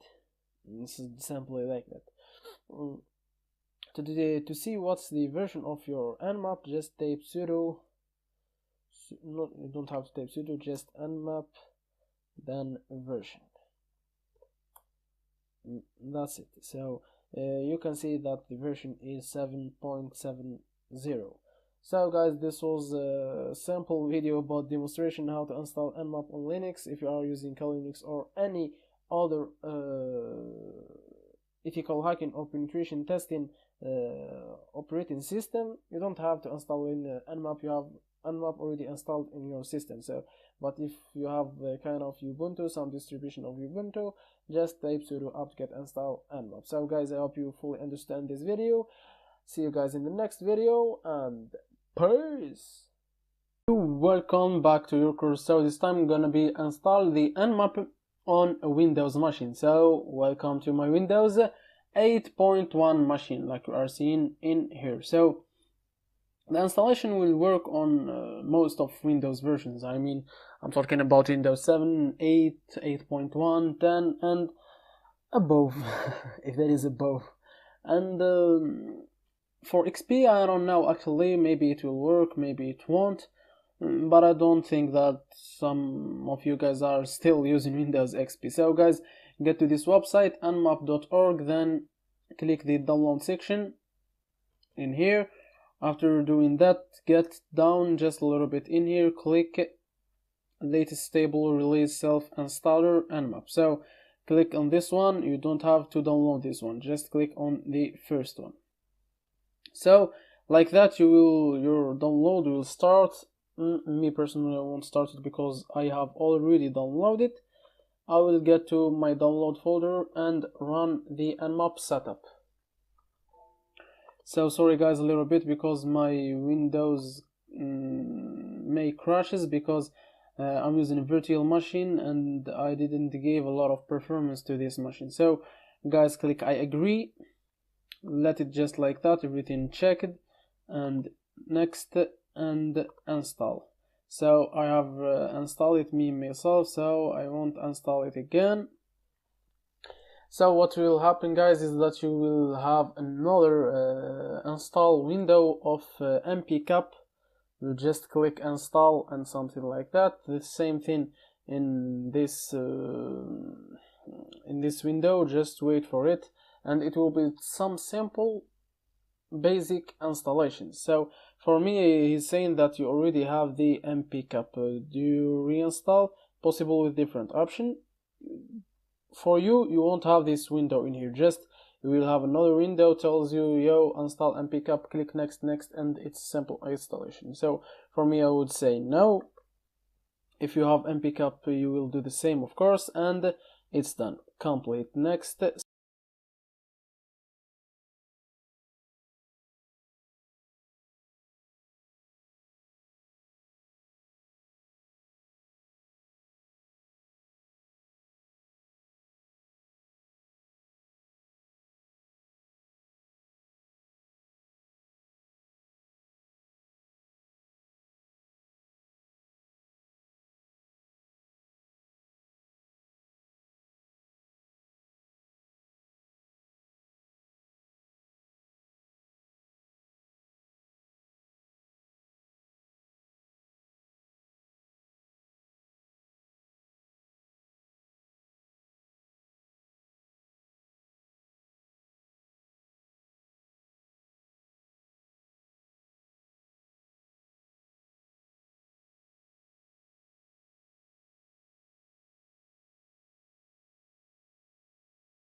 Hi guys, how are you? Hope everything is going good. Hello with you. Welcome to your course. So this time we're gonna start the real business of Nmap. So we're gonna use the first command, or the first option will be, of course, we're gonna call the Nmap. Nmap is network mapper, mapper by the way. So, and we're gonna use the S and the T, and for me, I know that this is my gateway's IP address. This one in here.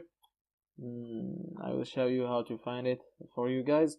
So just type root, and this is your gateway IP address. You don't need to try to scan your gateway IP address. Just write down any IP address you want to scan and find some ports in. So and we're gonna paste it. So in this command, guys, we are trying to see which it's a very simple command in which we are testing a TCP connection. So what's a TCP is? TCP is an abbreviation for the transmission TCP control protocol. It's just like the transmission control protocol, which means it's protocol that controls the data that is getting in and out of your PC. It's just simply like that. There are two famous protocols that do this same way, which is the same thing, which is the thing that I've told you about, receiving and sending data. They are mostly the famous two ones, which are, of course, the TCP and UDP. So the difference between them is that in the TCP the data are checked. For example, if we say that there is two IP addresses, for example, this IP address and this IP address, I'm just giving examples. This IP address don't have any relation with this IP address. Yeah. So if this IP address, or the computer in here, or any machine in here, any device or any system, or you get the meaning, try to send anything to this IP address in here, so it will be like that. This one will send the information to this one. Then this one will tell him if he received the information completely or correctly or not. So that's TCP IP. That's the TCP packet. It will be a TCP packet. He is not sending bits. He is sending tons of bits, which are the packets. A lot of information, a lot of data. Regrouped or something like that. It's called packet. So he's sending a packet to this IP address, and this IP address replies, yeah, I have received all the packet or not. That's it. But in the UDP there is nothing like that. So this one is sending data to this one, and this one is receiving data and process it.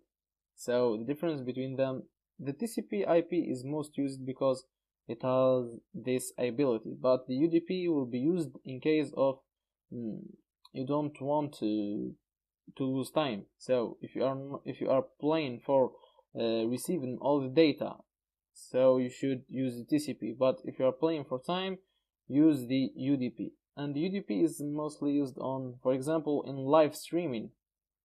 For example, if you are on live streaming, you don't want to lose time, of course, because if you started to lose some time, you want to be live. Yes, that's it.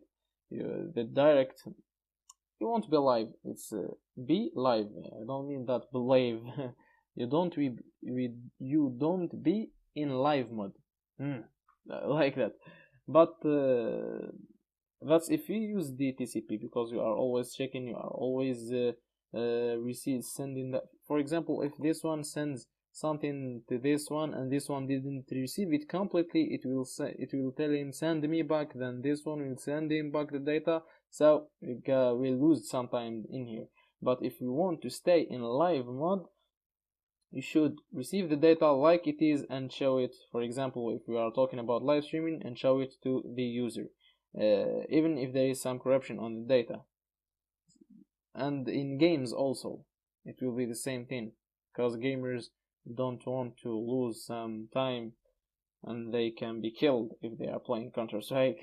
I'm just giving you examples, guys. But if you want to be sure that your data is completely received, like in the download, if you are downloading something, you are using the TCP. You will use the TCP. Sorry guys if I have took a lot of time on explaining this thing, but I think it's very important to explain. So we start this sample scan and we had this result in here. So we have some port. So we read everything starting Nmap is the version of Nmap. This is the website of Nmap at this time in here. So Nmap scan report for the IP address that we have given. So it gives us a report. So host is up, which means there is actually a computer or a device on this host. There is a system on this host. Not shown. So those are the closed ports. So we don't want to see the closed ports. They are not shown. So if we have seen like 994 lines of ports closed, so there is no meaning to see some ports closed. So, and this will be kind of table, in which in this part in here we got a ports, their state, and the service. So the first port will be the SSH port, which is the secure shell port. It is completely open. But the 111 TCP, of course, we are making a TCP scan like I have said before. It is filtered, which means that there is a firewall who is blocking the connection. This is the RPC bind, the name of the service, and 143 TCP. It's filtered also. The IMAP, the SMAX, the H, I don't know what's this port. There are a lot of ports, of course. It's above than 65,000 ports. This is the 5,900 port, TCP port, of course, which is for the VNC. This is a famous port. This port in here, it is like we have said, filtered. So this was a sample TCP scan using the command st, simply like that. You can find this command in here. If you try to write nmap to see the options that you have, you will find it like in here. So this is the st command, this one in here, which comes from connect. So we are trying to connect to a TCP port actually. So this was the first lesson of the Nmap. You have learned, I guess, some things. So guys, see you in the next lecture, and peace. Hi guys, how are you? Hope everything is going good and well with you. Welcome to your course. So to another option of scanning using Nmap, which is the SS scan, which is, if we type in here Nmap to see the SS scan. SS scan is for TCP SYN. So SYN is the name of the packet that the hacker sends, or the penetration tester sends. So if you get back to our previous example, when we say that this one sends packets to this one, so that's how the TCP works. To just say it again for you guys to remember. So TCP in the normal cases is like that. This IP sends packet to this one. So if this one has an opened port, so he will tell him, yeah, my port is opened, send me what you want, go ahead. So this one would say, yes, this is what I want to say. And this is the handshake. It's called the handshake. It's called like 3 ways handshake. So send, receive, send. It's three ways handshake. It's like that. And in the first example, it was just like that. So in a filtered port, this one sends to this one, then this one replies. If the port is open, you will say, yeah, go ahead. Then this one give him what you want, a packet. It's not important what the packet is, because we are just want to see if the port, if it is open. But in case if it's filtered, this one will send a packet to this one. So this one will not response. So in this case, the port is closed. The port is filtered, sorry. But to be sure that the port is closed, this one will send packet to this one. Then this one replies, yo, sorry man, the port is closed. It works like that in the first example. In the second example, which is this example in here, will be of course a TCP scan, means the same protocol, but this is the case. So this one sends a SYN packet to this one. Then this one says back, if the port is open, yeah man, go ahead, send what you want to send. Then this one would say, never mind, he will not send a packet again. So he won't complete the 3 hands shake, the 3 times handshake, and that's it. So in this case, we are kind of gaining more time, if you know what I mean.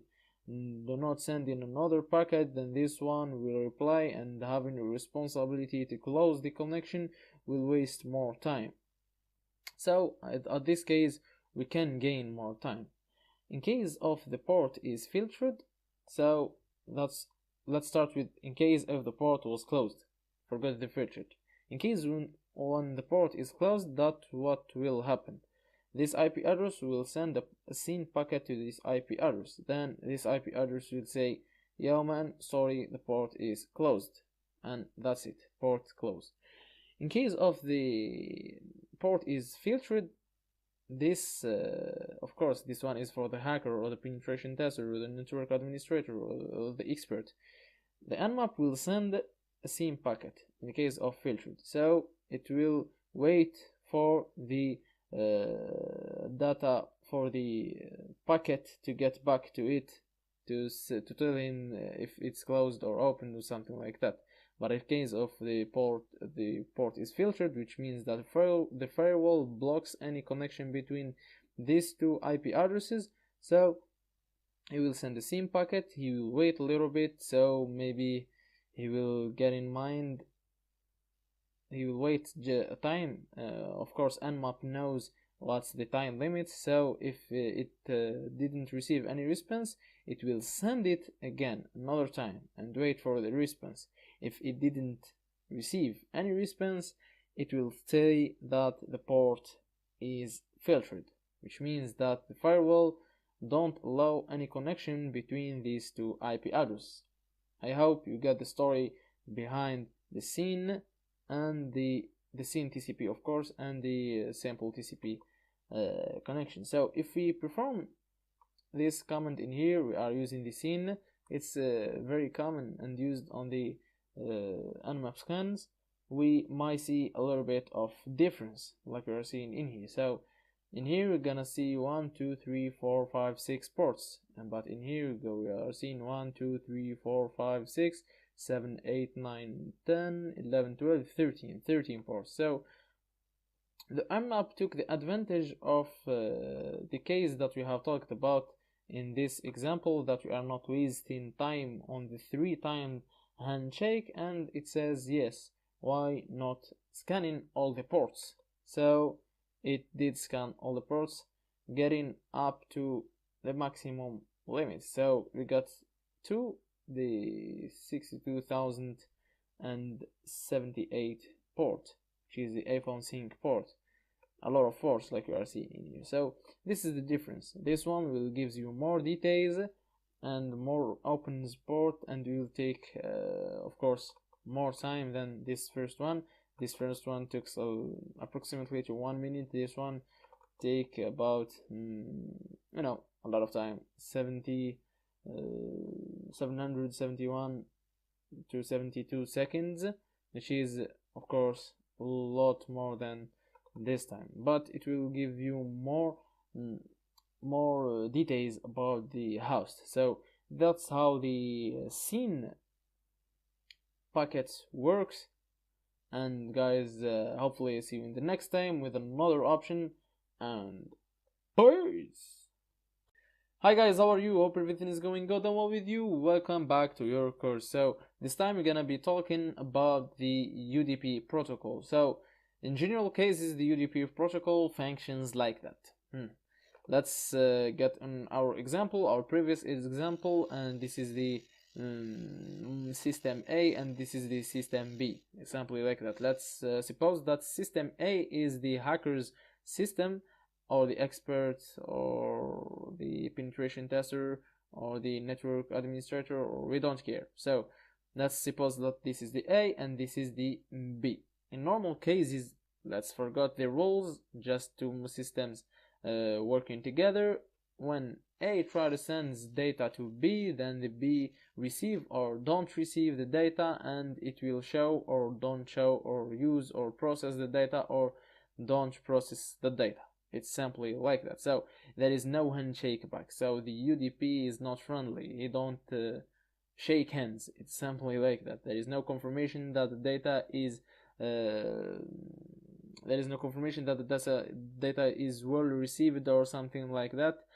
And it's a negative point, but in another way, it's a kind of fast protocol. So you don't have to waste time in here on shaking hands. So that's why it's used on like live shows and some things like that. So now let's get to our A B example. So A, it's the hacker, B is the victim, or you can call it a victim or what you want to call it. So when the A sends let's say it will send him an empty packet. That's how the mmap functions. It will send an empty packet to the B. So if the B didn't respond anything, that means that we have two cases. Even the port is opened and the data is received and it's processed, and everything is going good, or there is another option, the port is filtered.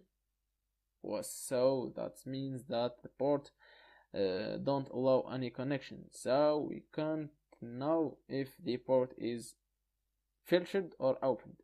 We have such case. In another case, when we got an ICMP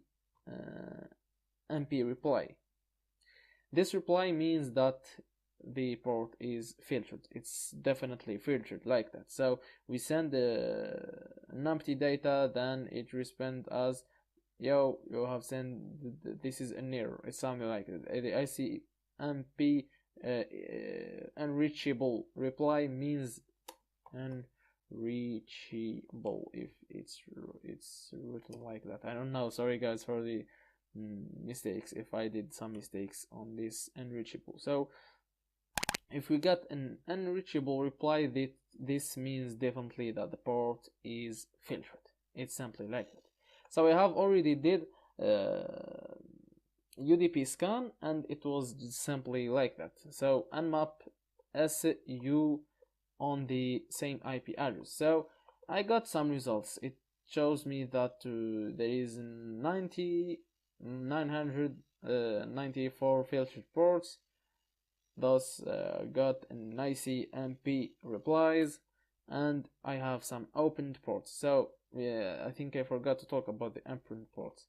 So if the A send an empty packet to the B, then the B respond with anything else than the ICMP. It's a rare case, so that means that the port is opened. What that means, that the B will receive data and it sends something back to the A, and this is exactly means that there is nothing is between the A and the B blocking some things like that. So in this case, I have received some data when I have sent an empty packet through the mmap, of course, which means, of course, that the port is opened. In this case, I didn't receive any data, which means that the port is filtered or opened. We can't know using this UDP scan. The same thing for these ports in here. So this was basically the UDP scan using the SU command like we are seeing in here. So guys, I hope you have understood the idea behind the UDP scan. It's kind of I know you can mix it with the TCP and UDP. Just guys, get your ideas back, write them down if you want, take notes or like you want. I believe that everyone has his own way for his best learning method. So guys, see you in the next lecture and peace. Hi guys, how are you? Hope everything is going good and well with you. Welcome to your course. So at the beginning, I'm so sorry for my voice. I'm a little bit sick. I hope that this will not disturb you a lot. I hope that my voice is not annoying you as I am sick. So today we're gonna see another option of the nmap. Of course, we're gonna see the V option. So nmap SV and the IP address that you want to scan. It's so easy and simple. The V is for checking the version of the services of some opened ports. So like you have seen in the previous times, we have make a lot of scans and in which we have find some ports. So what's the version of the services of that port? So if you can see in here, we got a like a table. First column it's port, state, service, and version. So like we are seeing in here, also we have the port is the 22, which is 22, of course, TCP. The state is open. The service is SSH, which is the secure shell, and we got the version. So Cisco SSH 1.25 protocol 2.0. So why we need this version is basically because we can use at some vulnerable yeah, I don't know how to spell that word, exploitable services. For example, if maybe for now I don't think that there is an exploit for this version of this service, but maybe for after 2 years, 3 years will be like an exploit for this version, or maybe after a week, who knows. If you are so interested on that service, so make researches and maybe you will be the one and you will be the first man in the world to discover an exploit on this service. So there are a lot of old services that you can see in old systems. For example, if you are scanning like a network which has been made maybe 10 years ago, you will have maybe an FTP port opened in which there is a remote exploit, a remote overflow exploit or something like that on that port, which is on that version of service, sorry, which is really so dangerous. And to know the versions of the services of the ports, of course, is very important and very helpful in case you want to hack really, or you want to securely. You are not hackers, like I say always. If you want really to secure something, you will need to do this option in here, which allows you to scan the services. I'm so sorry because I'm sick, guys. So like you are seeing in here, we got 999, which is 999 ports closed ports, of course. We have seen in previous times that we have some like in here in the UDP port scan, we have seen that we don't have that much of closed ports. We have only 1992 filtered ports. Maybe we have some open ports, we have some opened or filtered ports, and some things like that. But in here we are finding, like we are seeing in here, 1999 closed ports, which is a result from the nmap scan that we have made. But in our case, we are tried also to use the two options like we are seeing in here, the UDP option and the version option, and to see what these options will provide us. Of course, I know what these options will provide us. I know by experience, and I have already tasted them. Of course, I will show you also the SSV, which is the scan made we have seen the SS. I don't have to talk about this one, and it was like the result has been made. So it was like also 999 closed ports. So basically the version is mostly will be the same if you are using the SS or the S scene that we have talked about. So in the UDP port, like we are seeing in here, we have collecting the how to say we have used something like that. We have used the both of options which can determine UDP open ports and their version. So the result, I was waiting for the result. It will be like you are seeing in here: 2%, 51%, and 66%, and it's done already.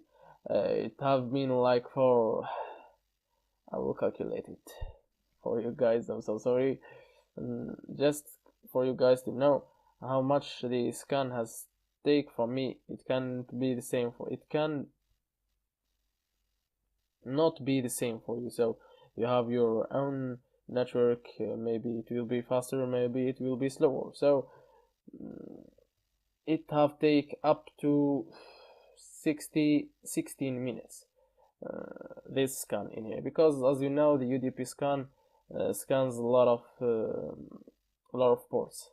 So like you are seeing in here, there is also the open ports that we have found in here.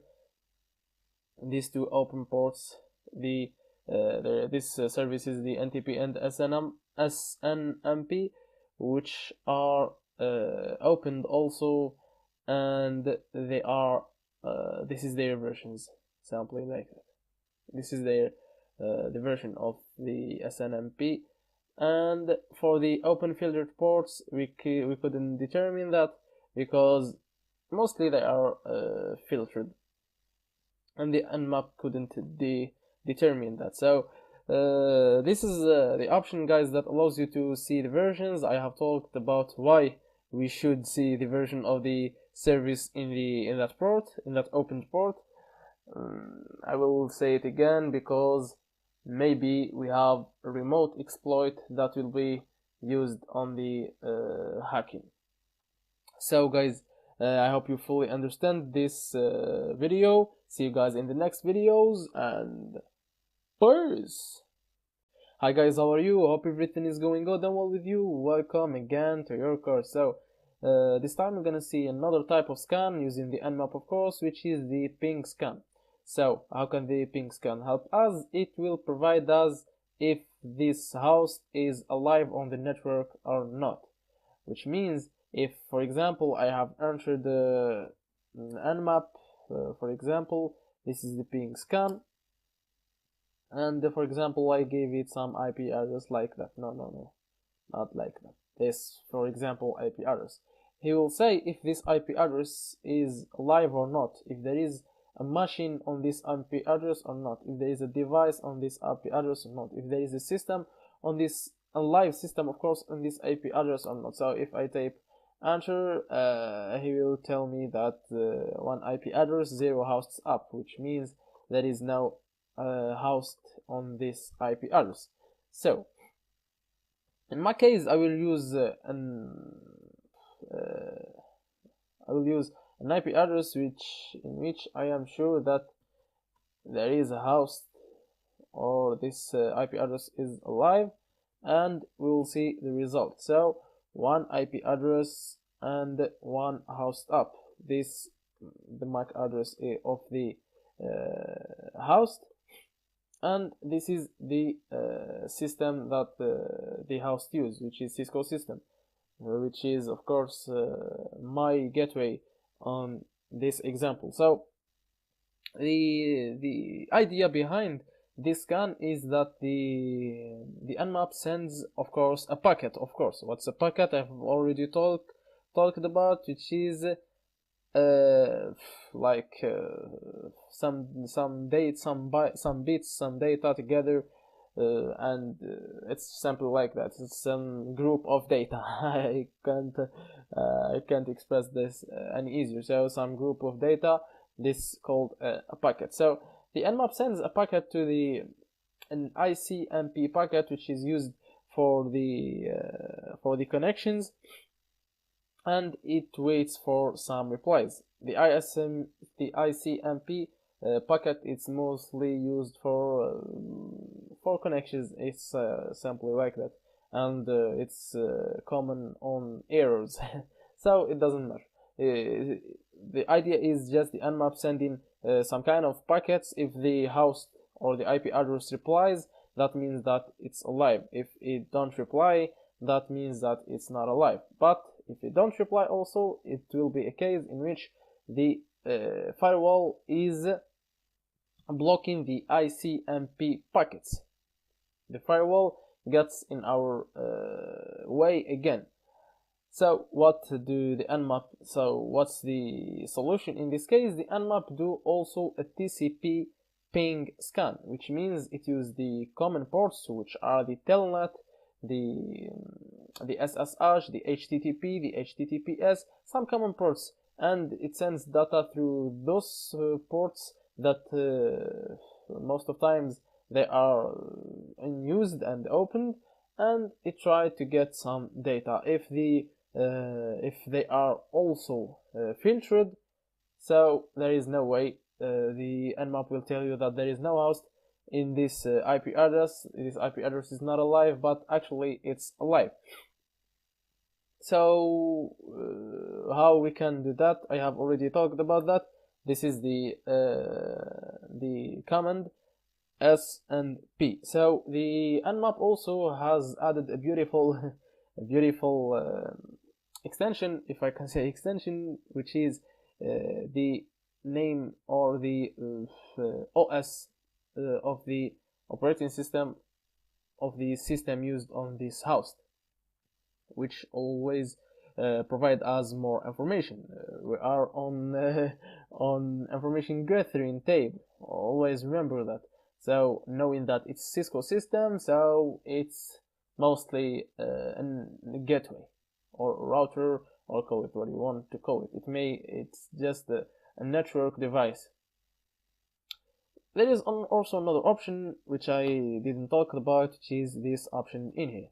So this option allows you to scan the devices from in this IP address, but in the last IP address we will scan from 1 to 255. So it's a good idea, of course, scanning all these IP addresses. So it won't take a lot of time. Why? Because we are just sending packets, and the nmap is not sending through all the ports, and when it didn't receive anything, which means that maybe the ICMP is filtered, it will try some common ports. It's limited number of ports, and not like 65,000 ports, of course. It will be much faster. So if I taped enter and we wait a little bit, so you can tape enter too to see the progress. Every time you tape enter, you can see the progress of your work. So enter again. This is a useful thing also. So I am actually in Moscow dormitory. I am a student, in case you don't know me. So I don't want to tell you my story of life. So actually I am in Moscow. I am in a dormitory and to study, of course, software engineering. And I have already studied computer science, and you can get down and see my personal information. So it have take for us 12 seconds, which is of course a fast scan. Like we are seeing in here, I have a lot of devices. In your case, maybe this is not the IP address. Mostly it's not the IP address. It will be your IP address. Mostly will be this kind of IP address. So your scan, it mostly will be like that. This is the range of IP address. It's not a problem. I just want to make this remark for you guys, because maybe some of you didn't notice that they are trying to scan my internal. They won't scan, of course, my internal IP address because I'm in Moscow and they are at home or in another city. mostly they are not in the same dormitory. So this is not the IP address that you will use, guys. Use your own internal network IP address. So I've talked too much, I'm so sorry for that. I have found a lot of devices. So the first one is my gateway, it's a Cisco system. The second one has the 2 IP address, which is Riviet Networks. The third one has 4, which is Lithium Technology. This one have 11. I'm talking about this this numbers in here. So, which is Samsung Electronic Mechanics. Yeah, something. This is Apple. This is unknown. So it didn't get to determine what type of this IP address, what operating system is used on this IP address. This is OnePlus Technology, Apple, NATO. You can see a lot of devices because, of course, guys, I'm in dormitory. We live in 9 floors. A lot of guys are connecting to this IP address in here.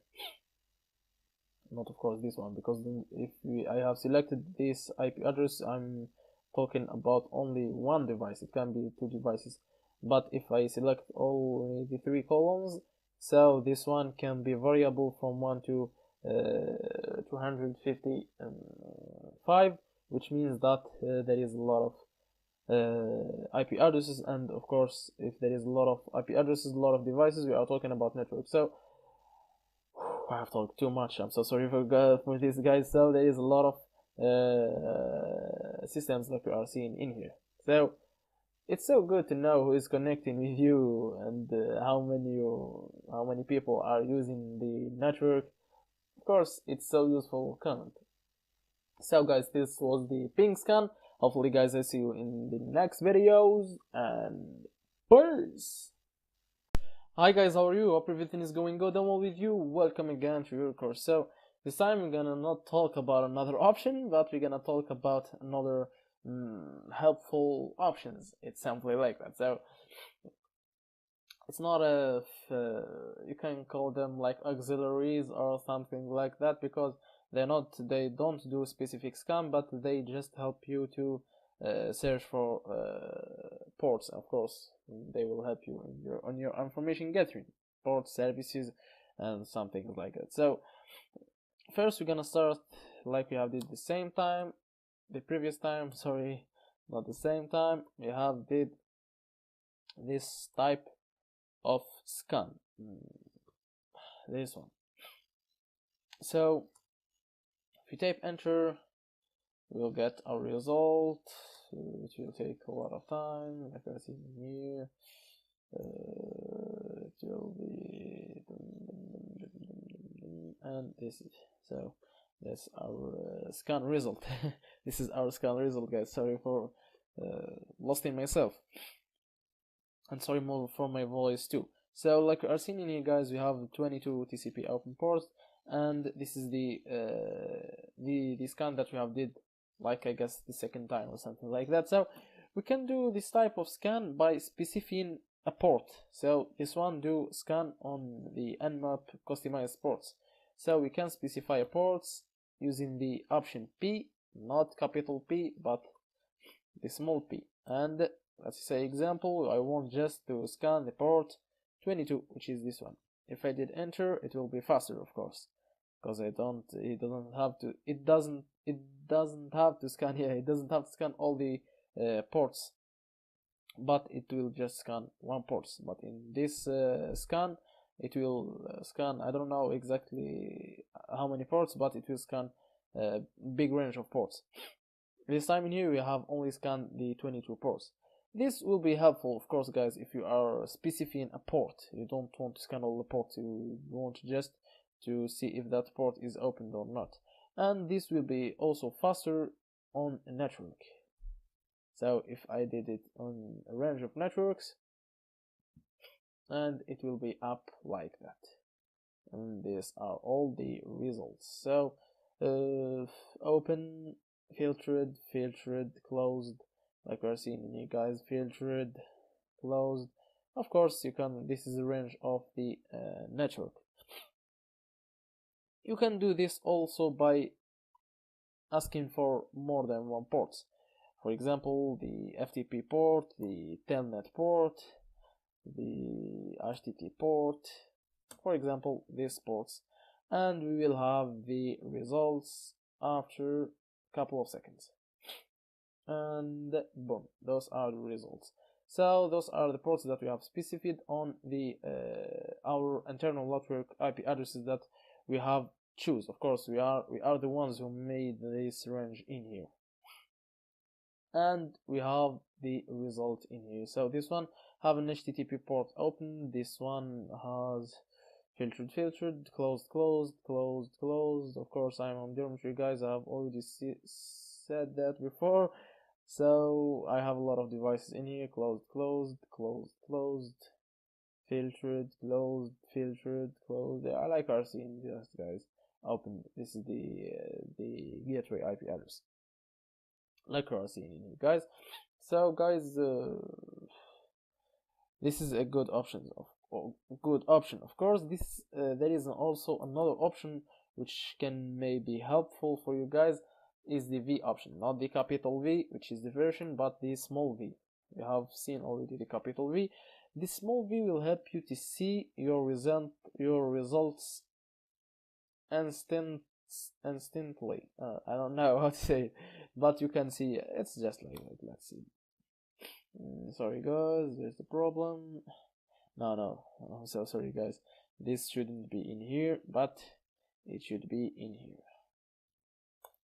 Like we can see the progression, like I see.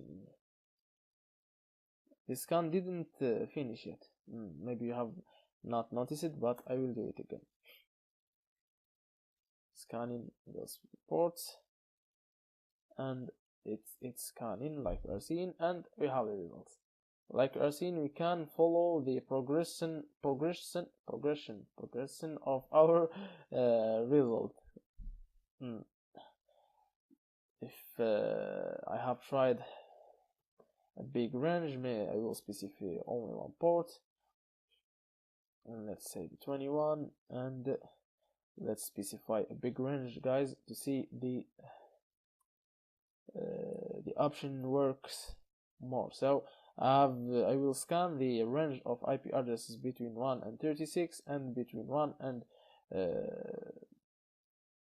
255. So exactly it will be the number of houses that will be scanned are 255 multiple, or this one. I will write it. So it's actually this one. In here we will scan 9,180 IP addresses on the port 21, which is the FTP port, of course. So enter, and we can see scanning. I am so bad on mathematics, so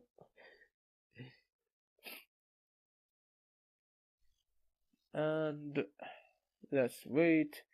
You can see some progression, like you're seeing, has grown to over 2.3 seconds, decreasing to 2.0 seconds. So it's time progression. Ping scan timed out about 10% done.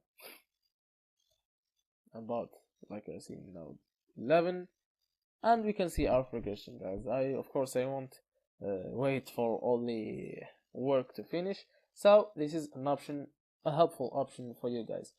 The last option for this video, guys, is this option in here, in which you can specify a range of ports.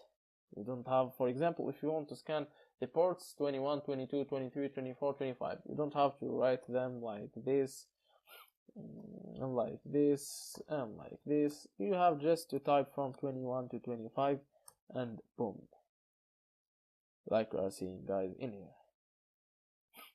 Of course I won't do this. Let's remove something, and let's get everything back to its place. And boom. We are scanning the ports 21, 22, 23, 24, 25, like we are seeing here, guys, a range of ports. So guys, those was some helpful options. I hope you have understand them well. I'm so sorry guys for my voice. So guys, see you in the next lectures, and peace.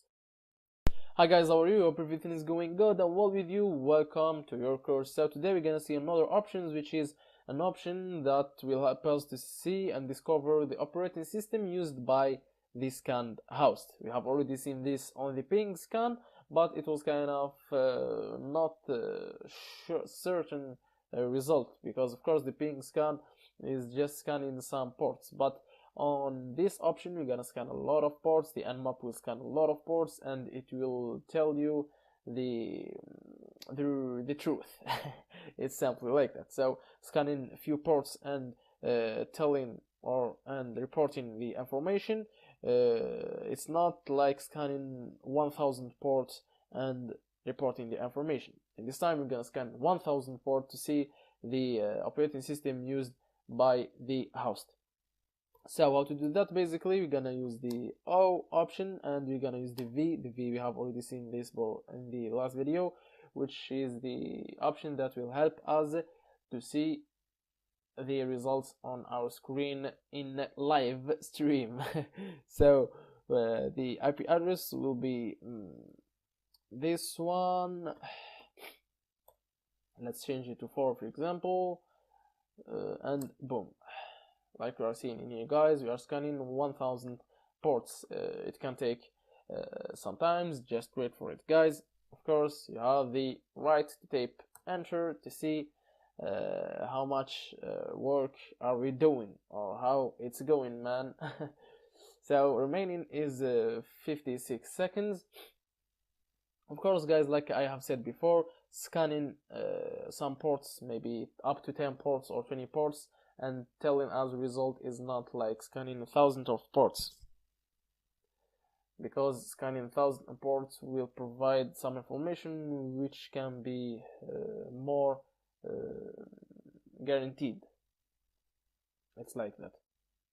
And of course we can get more information about the operating system if there is more information. Let's tape enter again. Let's wait for 4 seconds and try 1, try 2 against, and it's done. So host is up and all 1000 scanned ports on the operating system on the host are filtered. This is the MAC address, and there are too many fingerprints, of course, fingerprints which can tell us what's the operating system match with this host to give a specific OS or operating system details network distance 1 hop. So of course the operating system is Lithium technology. This is the operating system used by the IP address. We can scan another IP address, guys, using the SP that you have learned last time, and we will scan, for example, a Naples host. Sorry, guys. We will scan Naples host. What's this? This is the IP address. House down, house down, house down, house down. I don't want to see house down. That's what happens when you use the V option. So where is Naples? I'm looking for Naples. This is a Naples. This is of course an Apple host, which its scan report host is up, MAC address, and this is and house to the V option has really screwed on this example. Let's remove it to see the information clearly, and it's better like that. So MAC address reporting for this one. Let's see this one. So this one is the information about this IP addresses are the information in down and not in here in the upper lines.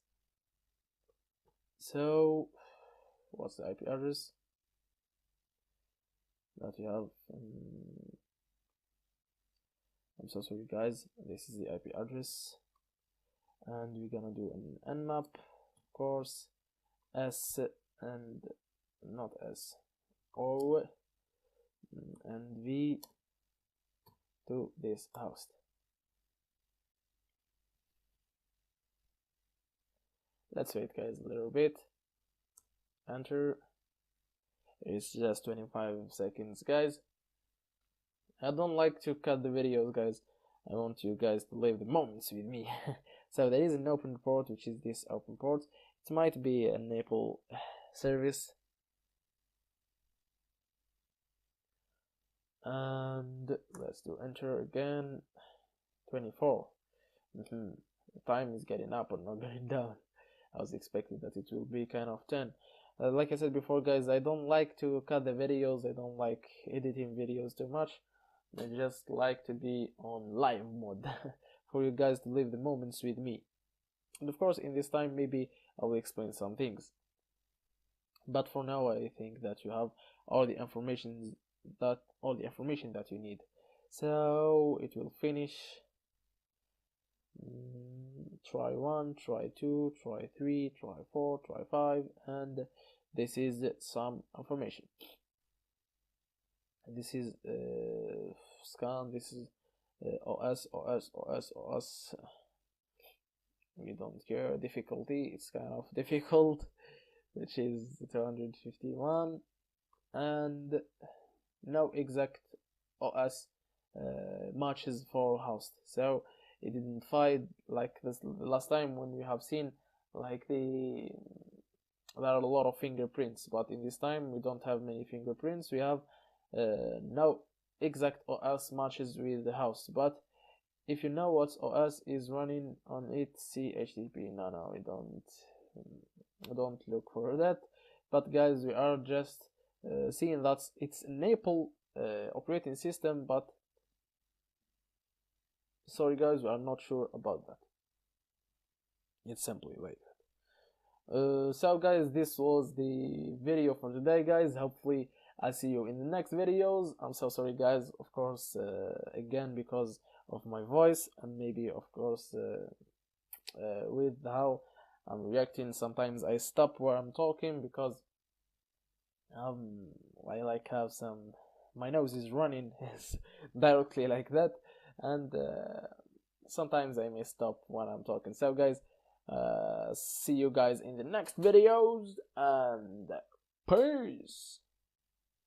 Hi guys, how are you? Hope everything is going good and well with you. Welcome to your course. So this time we're gonna be talking about, of course, another option. So I hope guys will like this series of nmap videos. It's kind of a different course by itself, but it's a very useful tool, the nmap. And I hope that you are understanding the background of the nmap function. So I'm just explaining what's behind the curtains on what nmap is actually doing. I'm explaining the packets. I didn't want to just talk this for example, this for a TCP scan and you guys don't know what's TCP. So I want you guys to understand what's TCP, how it functions, and how nmap is actually doing. I hope guys you are interested in this, and of course if you are not interested, I don't care. No, I care guys, but if you are not interested, you have got some information, which is a very important thing, because you are in here to gain as much information as you can, and now I am talking and wasting your time. So guys, let's just directly to the work. So this time we're gonna see this option. So nmap, we're gonna call the nmap with a option this time, and what's the IP address? I always forgot it. This is 10.77.63, and let's try the gateway. So what's this option do? The A option, it will provide us with a lot of information, which are the service that we have seen, the service version, and it will provide us the OS operating system, and it will provide us also with the trace route. We're gonna see what's trace route. So if you click enter and we wait a little bit, it won't take too much, and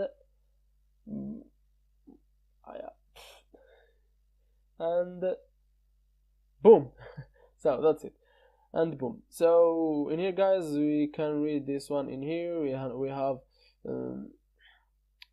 a lot of closed ports, and we have only one open port, which we have talked about it. We have seen already these results, and 22 TCP, it's open SSH, and this is the version of the service. We have also detected the operating system, which is this one in here, and we can see the details, Cisco, and those are the versions. So the trace route and the network distance are those ones in here. So to get the trace route is exactly how much time do I need to get to this host or this server, and simply like that. So in let's get to our example. In a simple trace route, in a simple connection, that's what happens. So the server start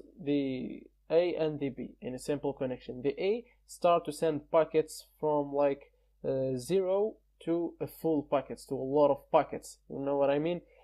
So if, for example, let's say that it sends in here like a packet, 10 packets with this speed, and the next time, if this connection wasn't established well, so it will send in some higher speed, and it will be just like that, and it will see how much time do I need. So it will start from let's say 0, not 0 actually, but it will start from a small number, then up till I get the number that I can establish in. That is the best number of packets, quantity, and speed.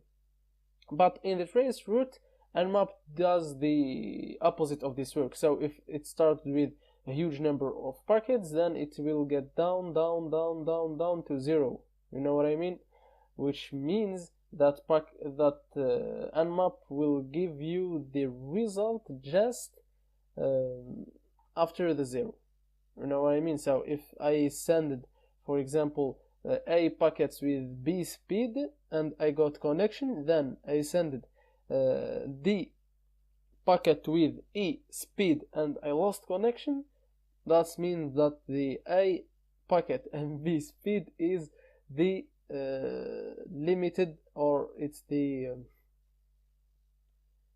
best, not the best, it's the smallest speed and smallest packets that I can send to establish connection. I hope you get the idea. So it starts from a lot of packets with higher speed, then down till I get to 0. So if I get to 0 and there is no connection, I will take the result up, just up, which means that this result has already established a connection, and this one didn't establish a connection, which is the higher one.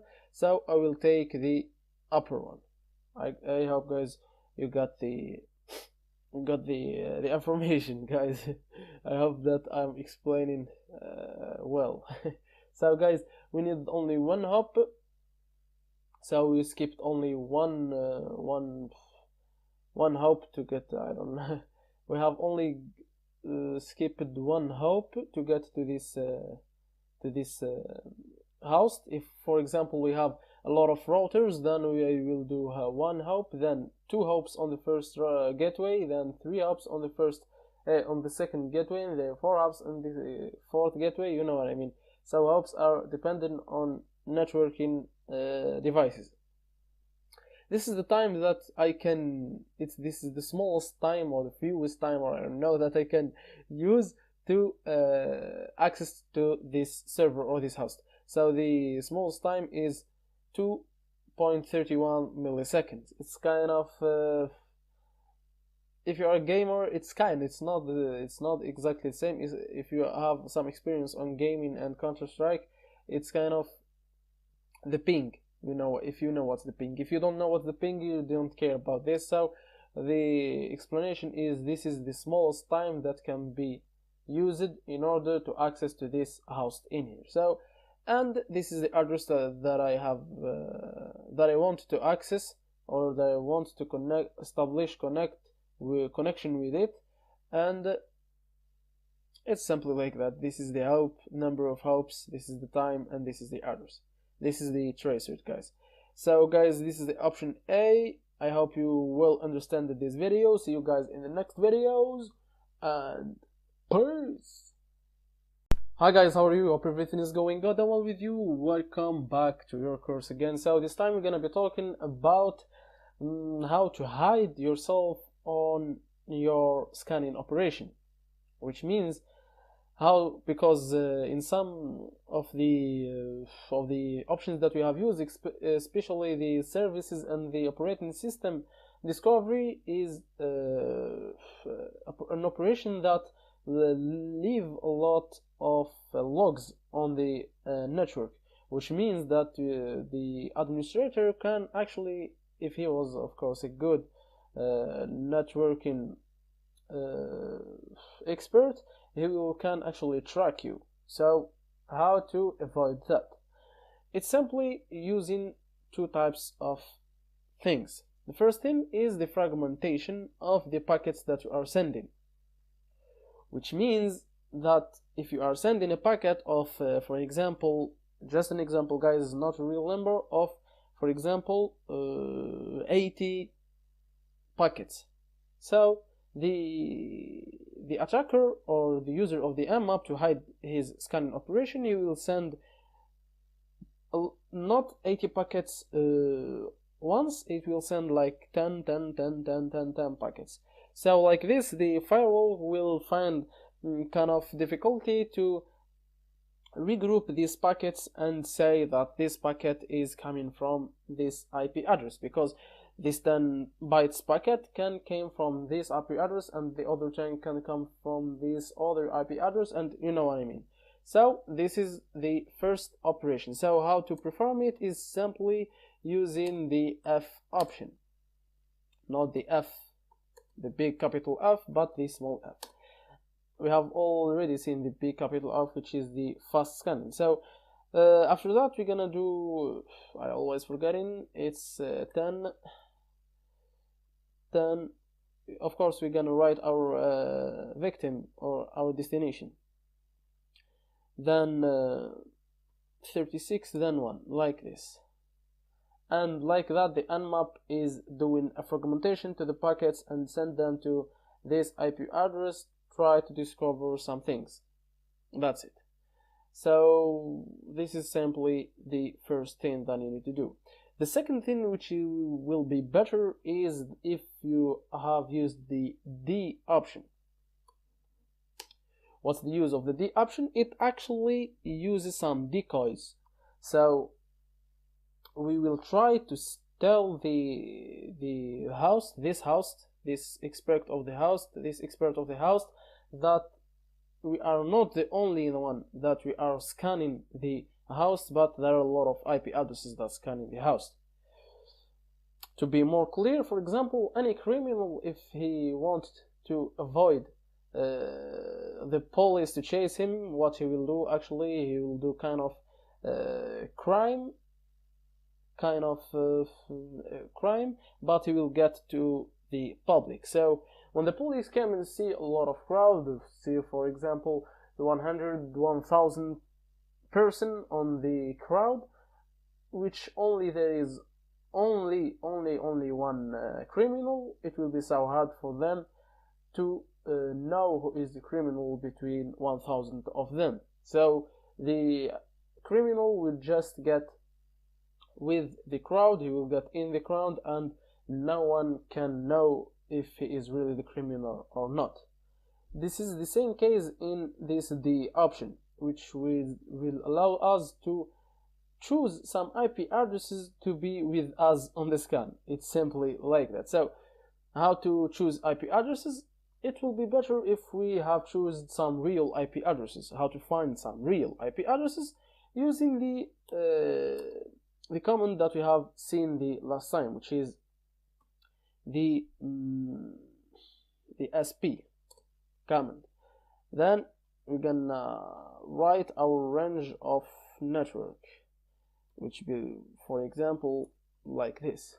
We're gonna wait, guys. We have already seen this command. So in this case, guys, we will invoke some crowd with us on the crime. So if the hacker has chosen a lot of crowd, when the victim try to complain to the destination or try to complain to someone who have the authority to check every one of the IP addresses, they will be like, yo victim, yo victim, you have gave us a lot of IP addresses. This will be a lot of waste of time, and it's so hard to find who is actually the attacker between them. It's simply like that. So we will invoke some IP addresses with us. For example, we will choose this IP address. Then what you have to do is a comma space. That's what you have to do. Then Control C, comma space, then Control C and comma space. For example, you can choose as many as you want. So these IP addresses will be invoked with us, will be our crowd that we're gonna hide in. Failed to resolve decoy host service not known. No, sorry guys, we don't have to use the space. So sometimes I I get confused between some commands. So in this command, guys, we don't have to use space. I won't cut, of course, this part of the video, guys, for you to avoid what I have did, the mistake that I have did. So for you guys to avoid it, it's simply like that. So this crowd will be with us on the attack. I hope everything was clear. The scanning result will be, of course, the same, but we are kind of invisible between a lot of crowd. You can choose as many IP addresses that you want, and of course, if you are scanning an external or a public server which is out of your local area network, which is out of your LAN, you can simply use, of course, you won't use the internal IP addresses, you will use some external IP addresses. Choose some computers from all around the world and say those were with me on my attack. It's simply like that. Choose as many as you want if you want to stay as invisible as you want, as much invisible as you want. So guys, this was our lesson for today, guys. See you guys. I'm saying a lot of guys, so see you guys in the next lectures, and peace. Hi guys, how are you? Hope everything is going good and well with you. Welcome back again to your course. So this time we're gonna be seeing another Nmap option, which is the fast scan. So what's the use of fast scan? It's exactly fast scan. It's simply like that. So the Nmap will try to scan fastly using some common ports. I think you got the option. So to use the fast scan, you just need to tape this and tape fast scan, or you can use, we're gonna use the scene that you have seen the last time. We're gonna use both actually. So fast scan for you guys just to get the two options. I don't remember it was like that, I guess. This is my router or my gateway, and this was a fast scan. So it have actually scanned 100 ports, and it have discovered that 99 are closed, and we have only one open ports that we have seen. Those 99 are not the first ports. It's not going from 1, 2, 3, 12 up to 100. It's some common ports that they are usually opened and they are usually used. This is exactly the use of fast scan. So it's can only the ports that are usually used.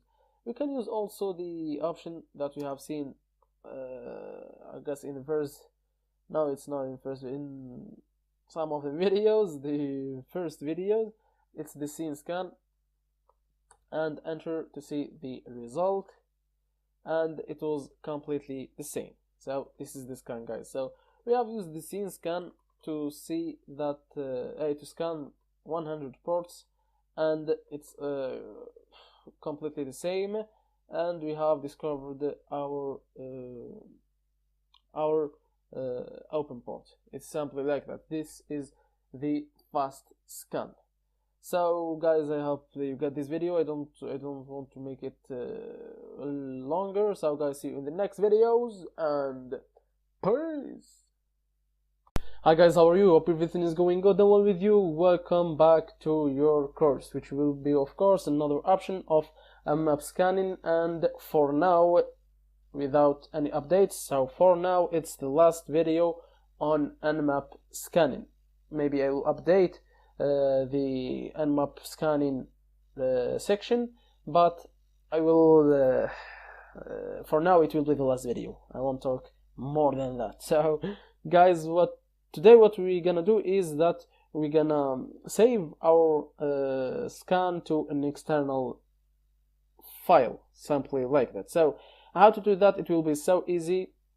You can use any kind of options that we have learned, or other options that we didn't learn, and simply save them. I will get back to my last option to not write more. This is the last option that we have seen. I'm so lazy, I don't want to write more, and this time we're gonna use in here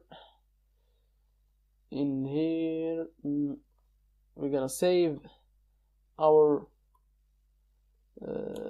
results to an external file, which for example I will call it logs.txt. So in here in desktop will be appearing logs file on the desktop. So if no guys, I'm so sorry, I was expecting that, by the way. I was expecting this, by the way. We need to remove this. So guys, of course I won't cut the video, because guys, I want you to learn. I usually use it on this place, but I tried to use it at this place, but it didn't work, because the option wants only IP addresses after it. It don't want some kind of other things. We can use it I guess on this place in here, because after the D comes a lot of IP addresses separated by comma. You know what I mean? It doesn't come any other option. If I have complete the option, then I will pass to another option, which will be the ON, of course, like I have said, desktop logs.txt, and boom. Wait a little bit, of course, for your scan to finish, and boom, this is our scan, and we can see the result of the scan in this file in here, the same result. And you can save your scans to another file, which will be of course useful for you guys if you want to save, or you want to save your work, or you want to compare, or something like that. Everyone has his own purpose. So guys, this was our video for today, and it will be the last video for nmap scanning. See you guys in the next lectures, and peace. So let's just get into it. So what is the mass mirror?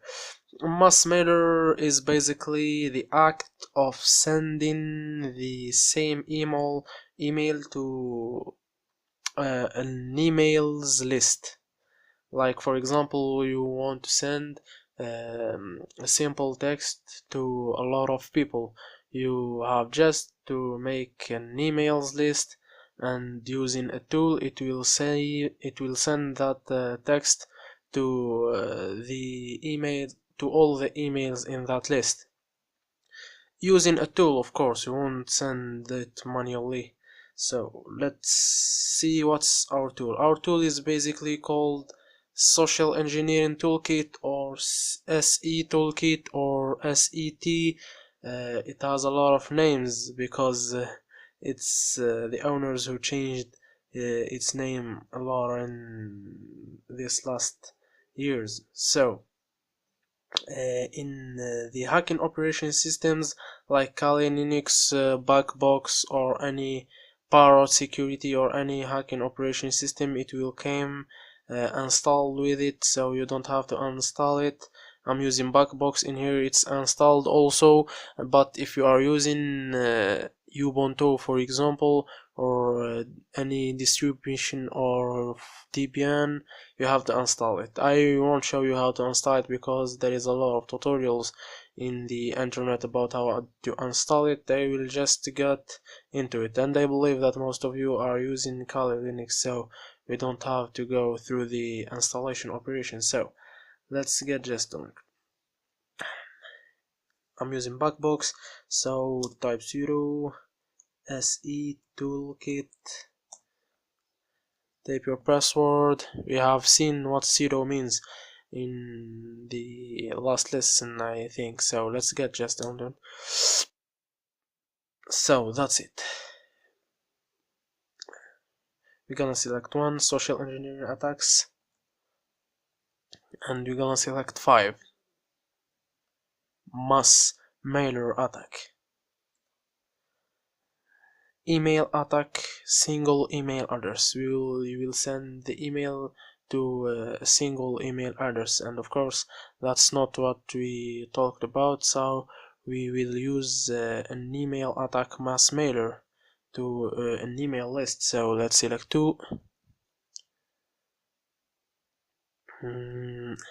path to the file to import into set.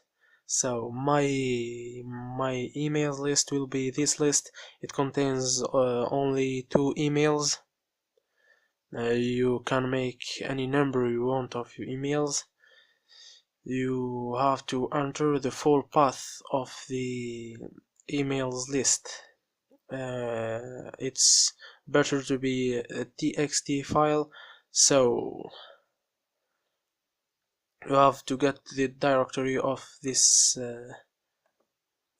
file right here. So it's, if you don't know what's your directory, just get a terminal, and in the desktop, of course, in the folder in which the emails list is there, so just type print work directory pwd, and this is the print work directory. Just make copy and paste, and of course enter the emails emails.txt.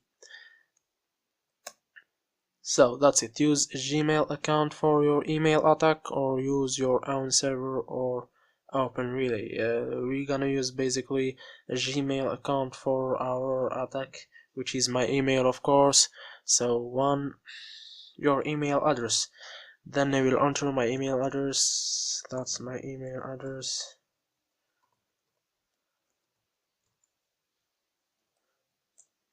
The form name the user will see. The form name, I will write it as a standard email, just to explain, guys. In the next lesson we're gonna see the fisher and the phishing attacks.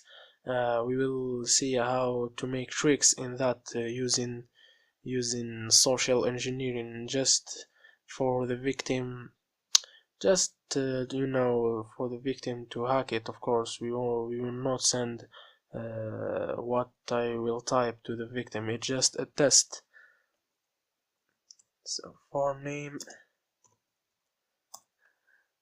email password, it's the password of the email you have entered. I have entered an email, of course, this email right here, which is my email, which will send the email that I want to send to the email address right here. I think it's clear. Let's type the password of this email, which is my email.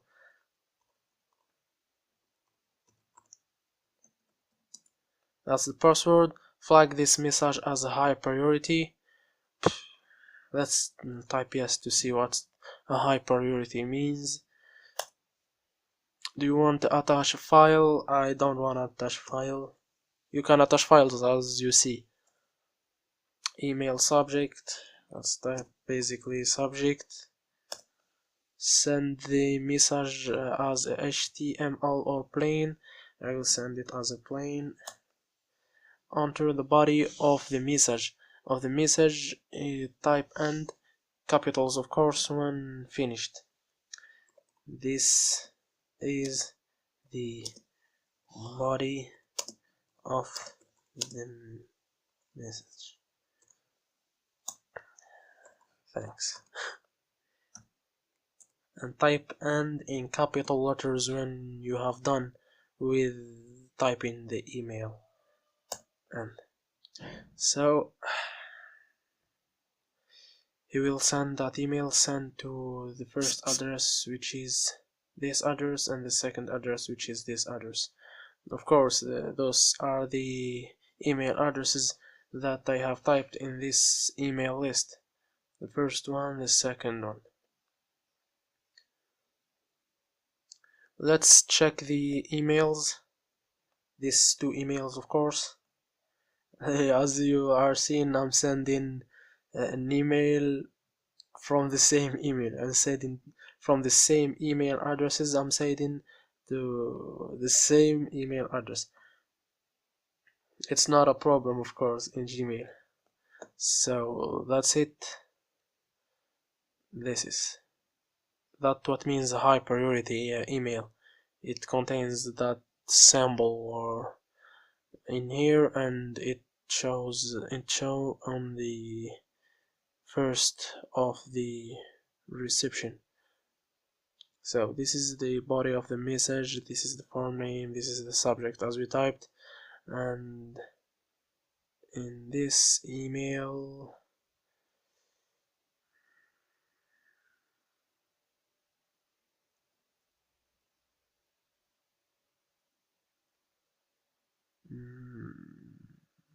more spam. It's on the spam, as you are seeing, guys. This email, it considers it as a spam. Of course, this is because of the rules or what Gmail thinks about that. It considered it as a spam. In some emails it won't, because that emails his settings are changed. It's old, and I'm using it, of course. As my first email, I changed some things on it, but this email, it's not that old, and I don't use it for the ordinary use and for the daily use. So this is the form name, this the subject, and the body of the message. It's similar to a message that were detected by our spam filters. Yes, it may show as a spam, and it may don't show as spam, of course. In this case it shows as a spam, but in some cases it won't. As you are sending to a list of email addresses, when it shows at spam in maybe 20% of that email address, it's a good number to have 80% of them. So it's not that big problem, because when you are using a mass mailer, you are hacking just randomly. You don't have a specific person or specific system. You are hacking randomly, and losing some of that emails is not a big deal, of course. So that's the email, and that is the mass mailer address, the mass mailer attack, of course. So well, how we gonna use this mass mailer attack?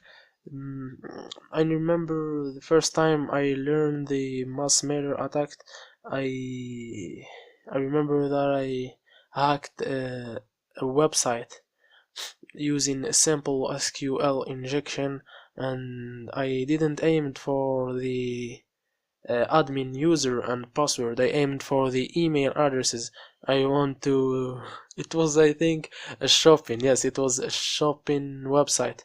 So I downloaded all the emails in there using, as I said before, SQL injection, and I send a mass mailer to all those users, and I got relatively a lot of PayPal users and passwords. I think it's a very important tool to just randomly penetration test a lot of people and a lot of because of course in here we are not hacking systems, we are hacking users, so we are hacking people's brains, if I can say like that. So I hacked like I said before, and I got a lot of emails and a lot of passwords of PayPal, because like I said before also it was a shopping website, so the users in there are using PayPal. Of course most of users have PayPal. So that was today's lesson, guys, about the mass mailer. I hope you enjoyed it and I hope you understand all what I said. In next lesson we will see the phishing, which we're gonna use the mass mailer attack, of course, because it's very useful there. So see you in next lesson, guys, and peace.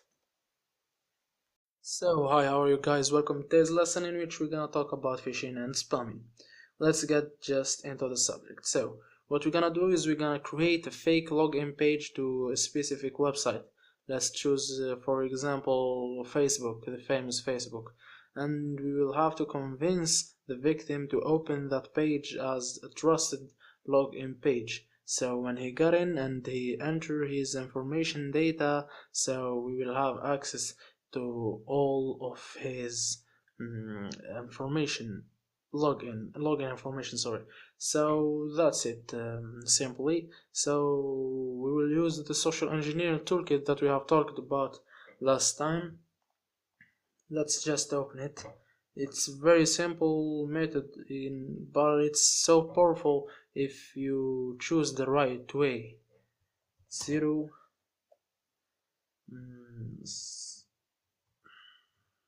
so that's it, password, and we are using the social engineering toolkit.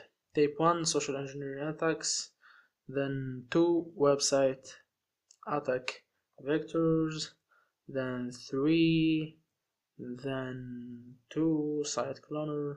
So enter your IP address,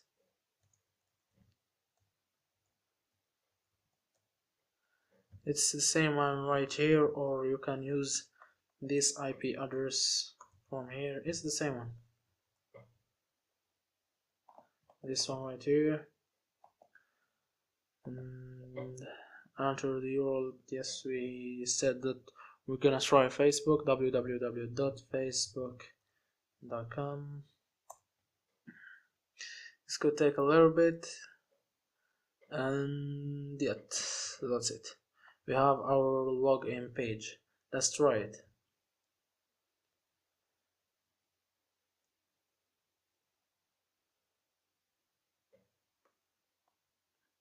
Copy this one right here, sorry guys, copy this one right here, because he is the IP that you have to give to the victim, and yep, that's it. It's a fake login page that looks like the original login page of Facebook. So that's basically it. If you have entered your data, for example test and password test, then well, that's my real Facebook. Then the email test plus and the pass test, that's what we have entered. So that's it basically, guys. But you have to use your own methods to convince the victim. of opening this website. For example, you will send him someone who likes to play video games, and you can send him that login page and tell him that it's a page that can give you some coins, or I don't know, because I don't play games on Facebook. So you have to convince the victim in your own way. And I know that you can't do that, because that's hacking, guys. The hacking is more hacking the person than hacking the machine, because the person is not very secure and he don't follow rules as the machine does. So we have used this method right here, in which we create a fake login page and we send it to the victim to open it. If you want to send to an external victim, which means a victim who is not on your local area network, you have to use, guys, the external IP address, and we have talked about it in the previous lectures. Or you can use the no IP domain name. And make sure, guys, that you have your ports opened clearly. Just open your ports clearly and send the external IP address or the domain name of the no IP. You can use a domain name that can make the victim confident, that you can convince the victim with it. For example, I don't know, I will try Facebook, for example, 3 O's, because the 2 O's, I don't think that you will find the 2 O's, .d, .dns.net. This victim who don't know about no IP, or don't know a lot about networks, he maybe will get into that trap, if we can call it trap. Or if you didn't find this one, try this one, Facebook like that, or 3 O's and CK, or 2 E's and you know what I mean. Just because you may not found the all what I have typed in here, because in no IP people buy their domain names and they have it for life, and they can use it whatever they want, and it will be theirs.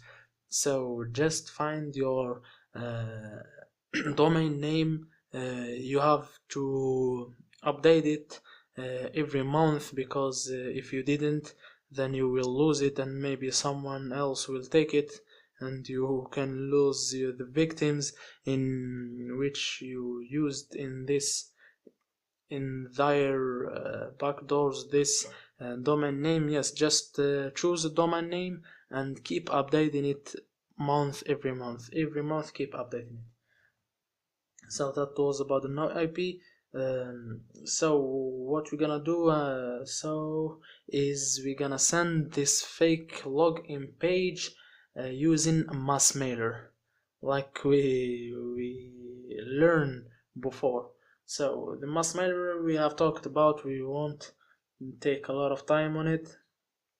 So let's just open the session toolkit 0 0, sorry guys,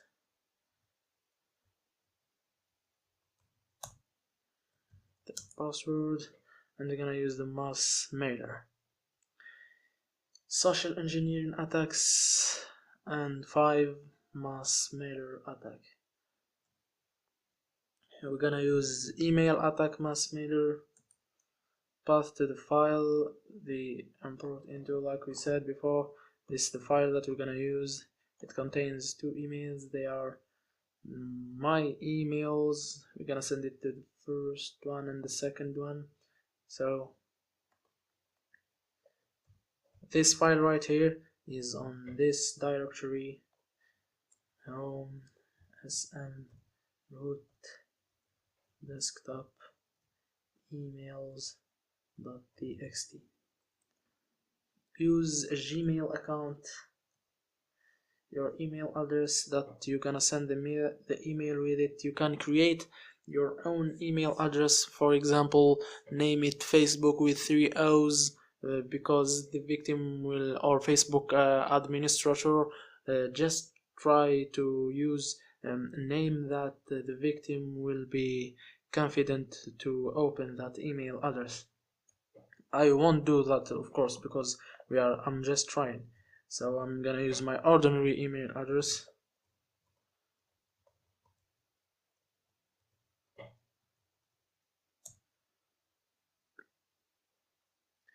The phone name, the user will see Facebook admins, for example. Be someone who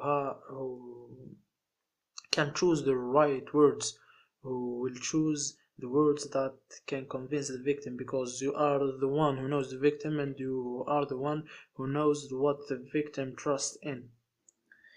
Phone name, so email's password, it's the email that I have entered. Flag this message as high priority. Let's say now. Do you wanna attach a file? No. Email subject, security alert, for example. Send the message HTML or in plain, let's say plain, onto the body of the message. For example, hi sir, we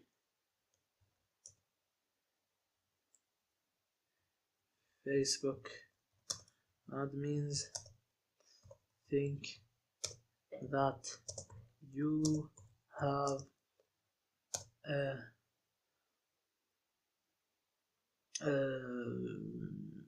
security problem in your account,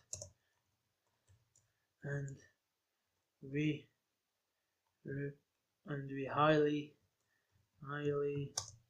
recommend you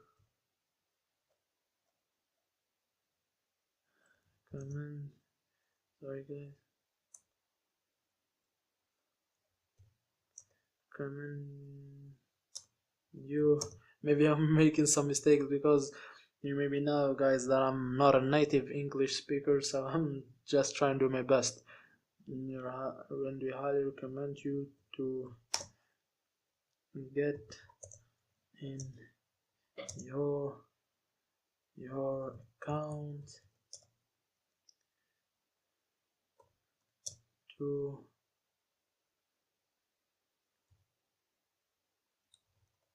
check your identity.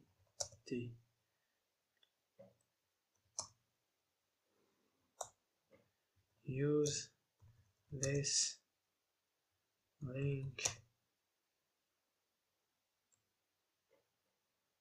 and type your no IP address, because the victim won't open an IP address. Just use the no IP address. You can shorten you can make it short, your IP address, but it won't be trusted. I prefer and highly recommend you guys to use the no IP address, because victims trust in that, because it contains a name that looks like Facebook. So I would say I won't try no IP address, because we are just making an example right here. 192, 101, I guess. Let's check it. Yes, that's it. 101 and some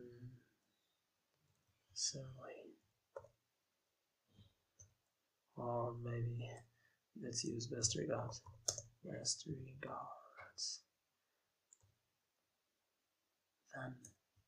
Facebook.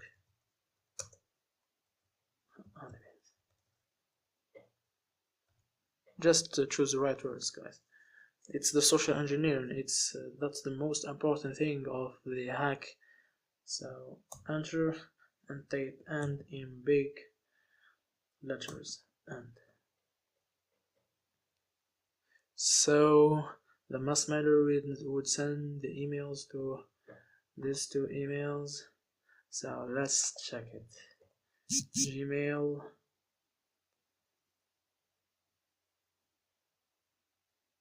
and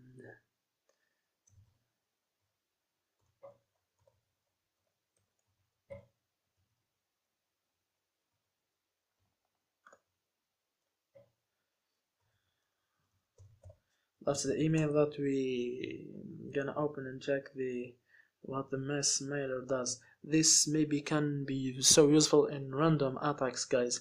You can have a list of, that's the security alert.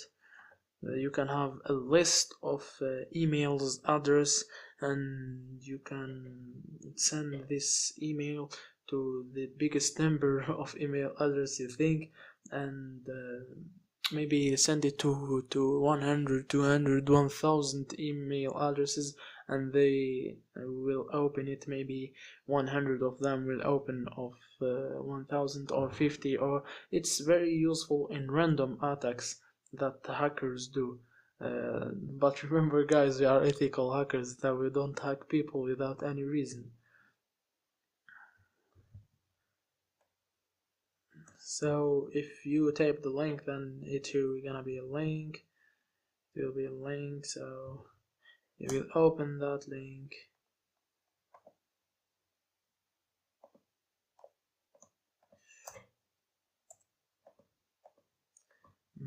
What's the problem in here?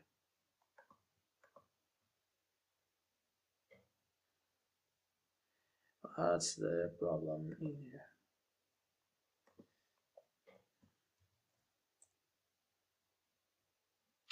I got a problem in the social engineering toolkit. It will be opened, guys. That just don't think about that. Don't think maybe I have a problem in my browser or something like that. But the victim can open this email address, and he will get the fake login page that we saw before maybe 10 minutes or something like that, and you can get his information data. So let's make a report about what we have said. We have said that we used a fake login page, and we send it to a victim, and we tried to make him trust this email that we have sent using social engineering, specific words that you think that you can convince the victim with it. So guys, that's the most important thing, like I said, because hacking is like I said before, is hacking people, and don't hack and not hacking machines. Of course it exists some ways that you can hack the user without talking with him or something like that, by hacking the website. But in some cases, websites like Facebook, guys, or Gmail or PayPal, you can't, it's very very hard to find an exploit that you can hack the whole account using it. And there are specials and experts who can do that, and they find the exploits just randomly and just by luck.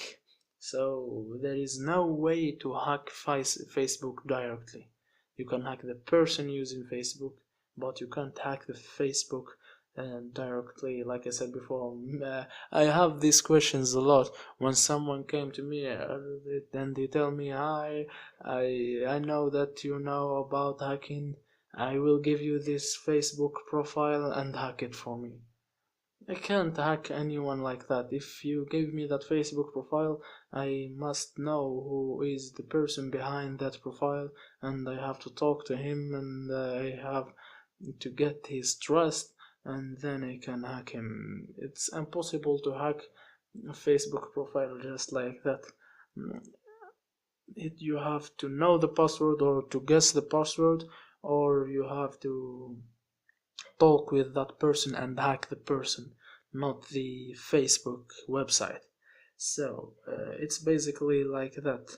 And we learned the mass mailer. Like we saw, so the mass mailer is, like I said before, is useful, very useful in random attacks, in which you will send this email to the maximum of email addresses. You can dump email addresses from some websites using SQL injection. Like I think I said before, you can dump a huge amount of email addresses and you can send it to a huge amount of people. So, and you will get so many profiles. And like I said before, guys, we don't hack people. I'm just telling you what's happening and how hackers can hack, because we are ethical hackers, like I said before, guys. So we don't hack people just randomly. And honestly, I'm not a fan of that. I'm not a fan of hacking people without any reason and randomly. Even the gray hat hackers, even the black hat hackers don't hack randomly. I mean the experts ones. The beginners hack randomly, I know, because I used to be a beginner and I hacked some machines just randomly like that, uploading my backdoor, and I'm waiting for victims to come. It's a good experiment, I guess, but it's not useful. So guys, we have seen, I guess, sorry guys for my language, all what I have talked about. I hope you enjoyed this lecture and this lesson. Like I said before, guys, use the no IP. I'm just giving you information like that randomly without any order, because guys, I really want to give you everything that I have, because I believe in maybe I'm not talking with some order, but when I get information on my head, I just want to give you as fast as I can before I lose it. So use the no IP, guys. Use the no IP. Don't use the IP address or just shrinking the IP addresses. Use the no IP. You can get so benefits of it. So see you in next time, guys, and peace. Hi guys, how are you? Hope everything is going good and well with you. Welcome another time to your course. So this is of course an update video on how to create a FAD backdoor or a fully undetectable backdoor. I have found another way which I think that I should add it on the course. So for me this way is even better than using the FATRAT. So it will be an update video, but it will be not after the old video, fully undetectable backdoor video using the FATRAT, but it will be before the video. So like this, guys, like I'm saying, sorry, like this, guys, if you are watching the course for the first time, this is an update video. So this will be like if you got on the 15th of October 2018, so this will be like the best method on these days, and the video after that will be using FATRAT. Maybe it won't be the best way, so I will make this video before the FATRAT video. So guys, how to create simply fully undetectable backdoor using a script called shelter. So how to do that? Simply you have to install the shelter, apt get install shelter like this. If you have Kali Linux or Backbox Linux or Powered Security OS or any of these ethical hacking distributions, and the installation will get started and finish with you.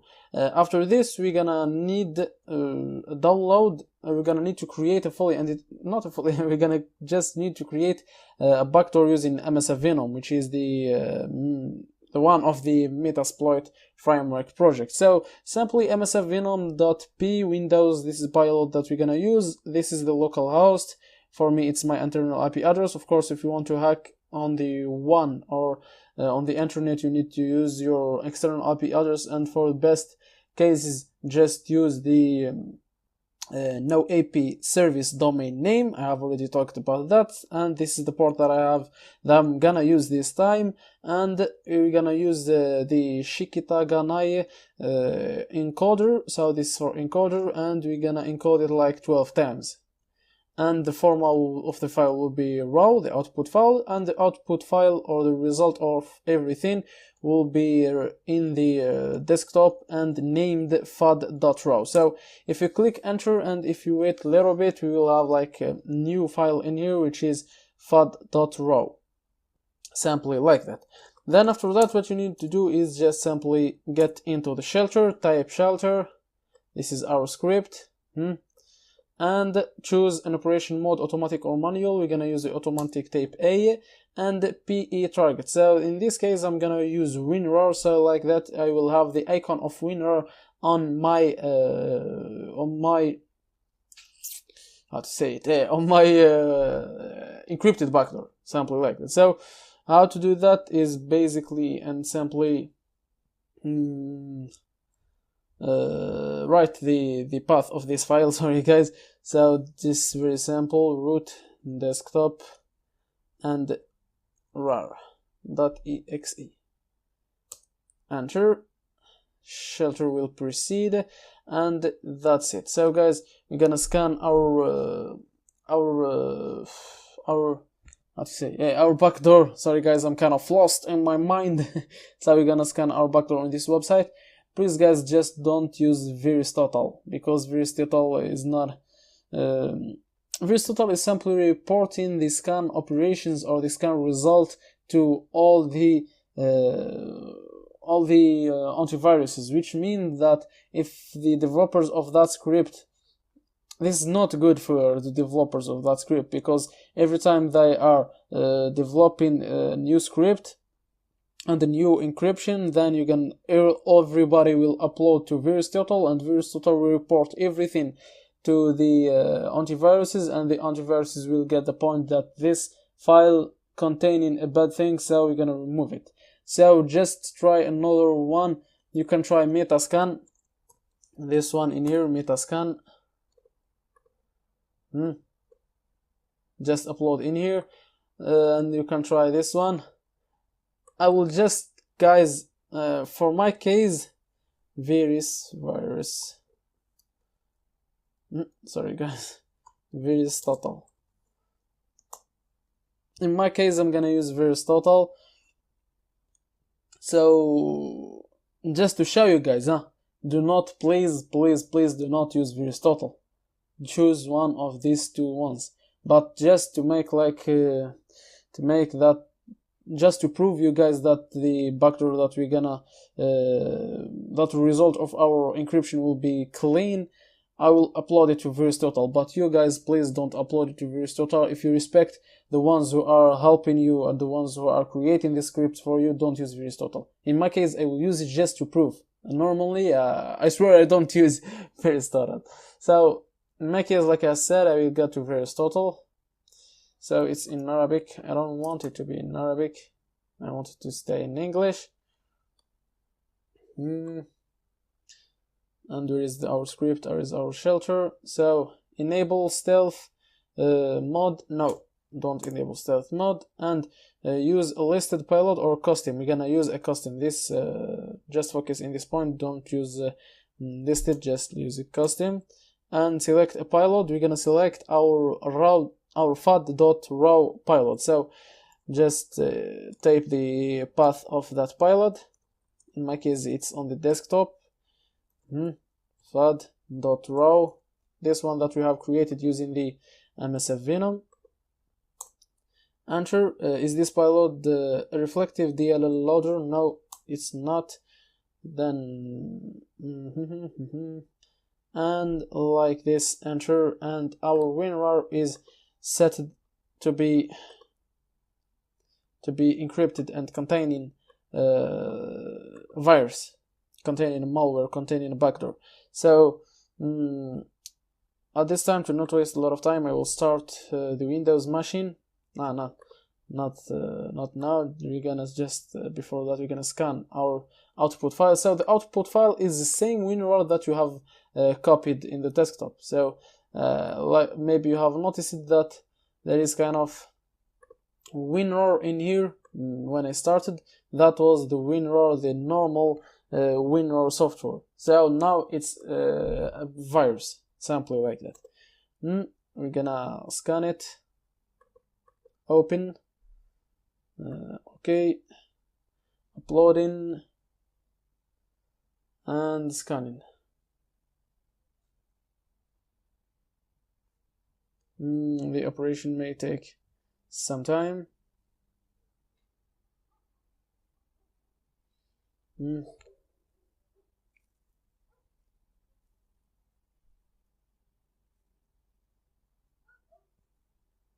Let's wait just a little bit, guys.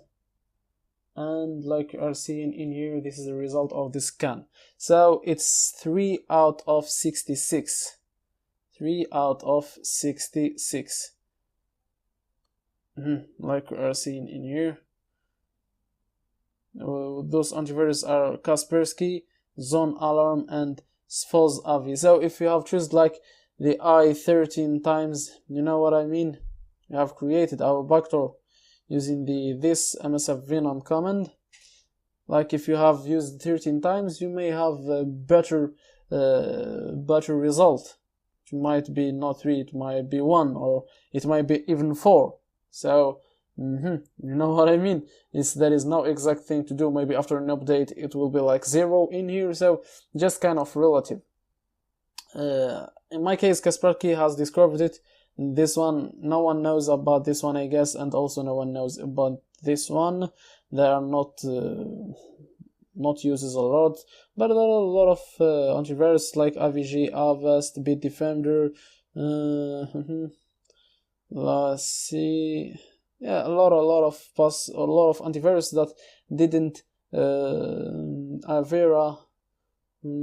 A lot of antivirus simply that didn't find this virus, this malware. Sorry, guys. But Kaspersky found it. This is a bad thing, to be honest, because there are a lot of people that are using Kaspersky. So try to like use it 13 times. I mean, the one in here. Try to change the number till Kaspersky don't find it. Just to try to use maybe another encryption. So how to you can find encryptions? I mean encoders. Sorry, guys. This one's in here. Try to replace it with if you do like this one in here, MSF Venom list encoders. Enter, you will find a lot of encoders. That one that we have chosen is the best one.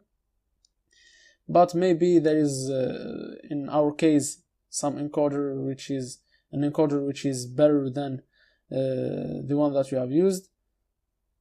Just try in here, guys. Try to read about them. Try to do your best. If you didn't like this result, of course you will use a lot of your effort, guys. Maybe it will be not a lot of effort, but it will be some effort. Maybe if you have changed only the number of encoding times, the result will be better. If you like the result like that, just keep it like that. Maybe if you have did the same thing after some days, after some updates, Kaspersky won't detect it. It's simply like that. It's not it won't be like this forever. I have talked a lot, sorry guys. So I'm gonna close this one, and at this point we're gonna test our backdoor if it works or not. Of course, maybe the shelter has corrupted the backdoor. So we're gonna close it. I'm gonna start our Windows machine, close the virtual box. After this, we're gonna start MSF Venom, MSF console. Sorry guys, this is our MSF console. At this point, you need to wait. You need to have passion. So, guys, let's make this smaller a little bit.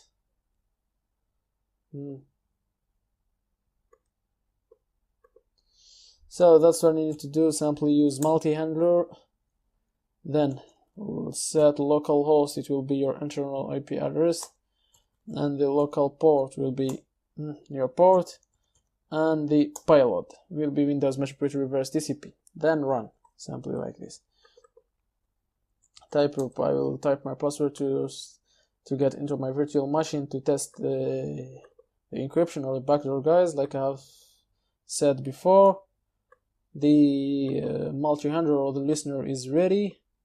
So not this one. I'm gonna go to the desktop of the Kali Linux and copy the backdoor. So this is the desktop of Kali Linux. This is the backdoor. Copy paste like you are seeing in here, guys. I already have the icon of WinRAR.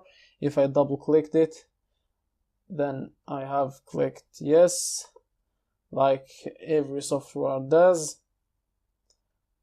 And wait a little bit in here, will have your interpreter session. So sysinfo, and this is the Windows 8.1 that we have hacked.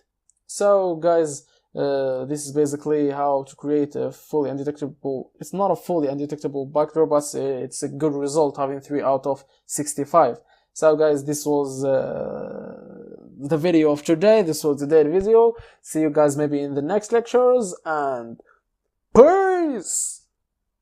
So, hi guys, how are you? Welcome again to your course, in which today we're gonna be talking about encrypting backdoors. So guys, if you are talking about encrypting backdoors, basically we are talking about 2 ways to do that. The first way is manually, which is the principal way, if we can say, in which the developer can get access to the code of the payload or of the backdoor and start making some circles to let the antivirus trust that software. And to make the antivirus trust that software is just to change the code. It's just to make circles, which means we will not let the antivirus see that those coding is properly ordered of a virus. We're gonna just make some noise on the backdoor.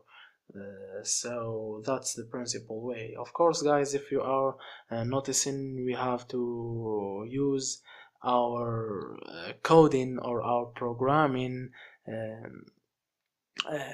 skills, which means that the beginner person won't be able to do that. He needs to get some experiences on programming, and he needs some programming skills. Maybe the most common programming languages to do that are C# and Python.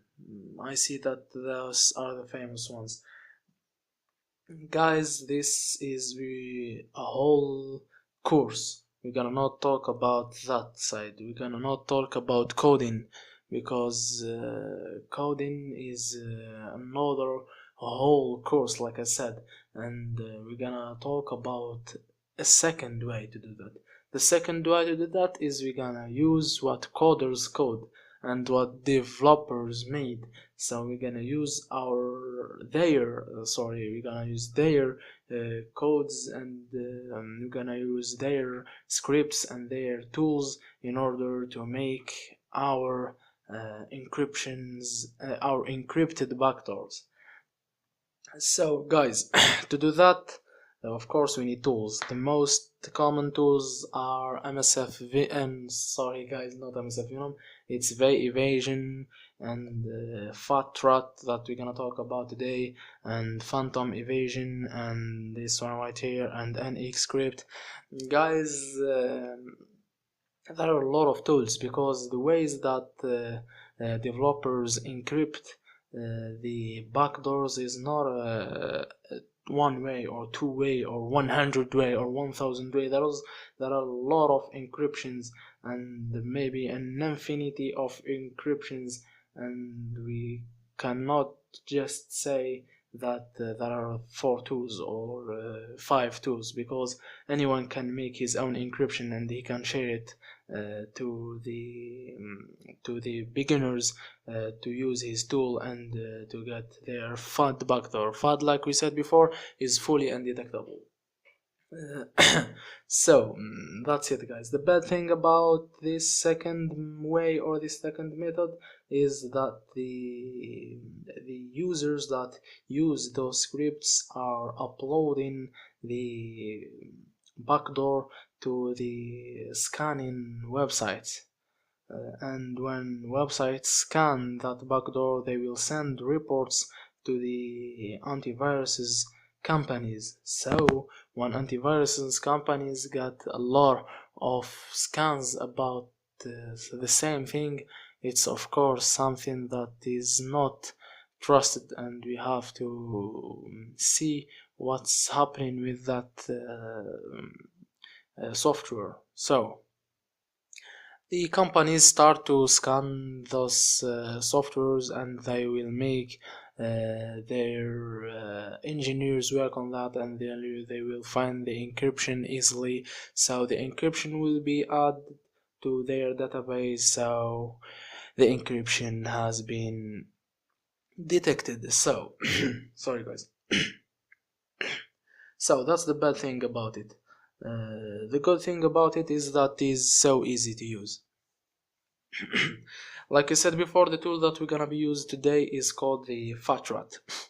You can just install it, guys. Just type on Google the FatRat. It's the first GitHub website, or you can get access to this website right here. I will share it with you. Just get down. You will find getting started. So just type these 3 commands, guys, to install the FatRat. It's not so hard, so I won't install it. I have already installed it before. To open it, just type sudo FatRat.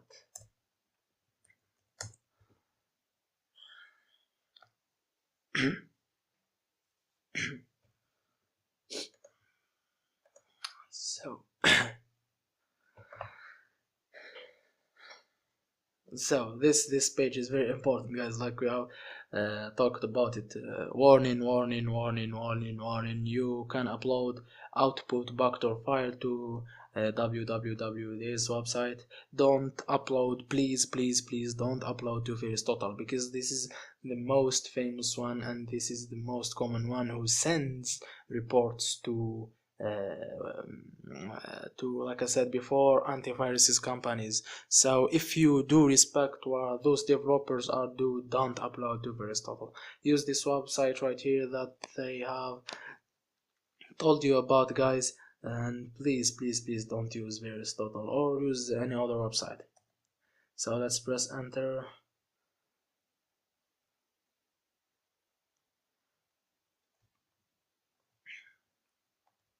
Let's get rid of this and enter. So like you are seeing, guys, in here, create a backdoor with MSF Venom, which is the factory of payloading Metasploit. Of course, if you don't know, guys, Metasploit, it's a whole big project which contains posts and modules and exploits and payloads and everything, guys.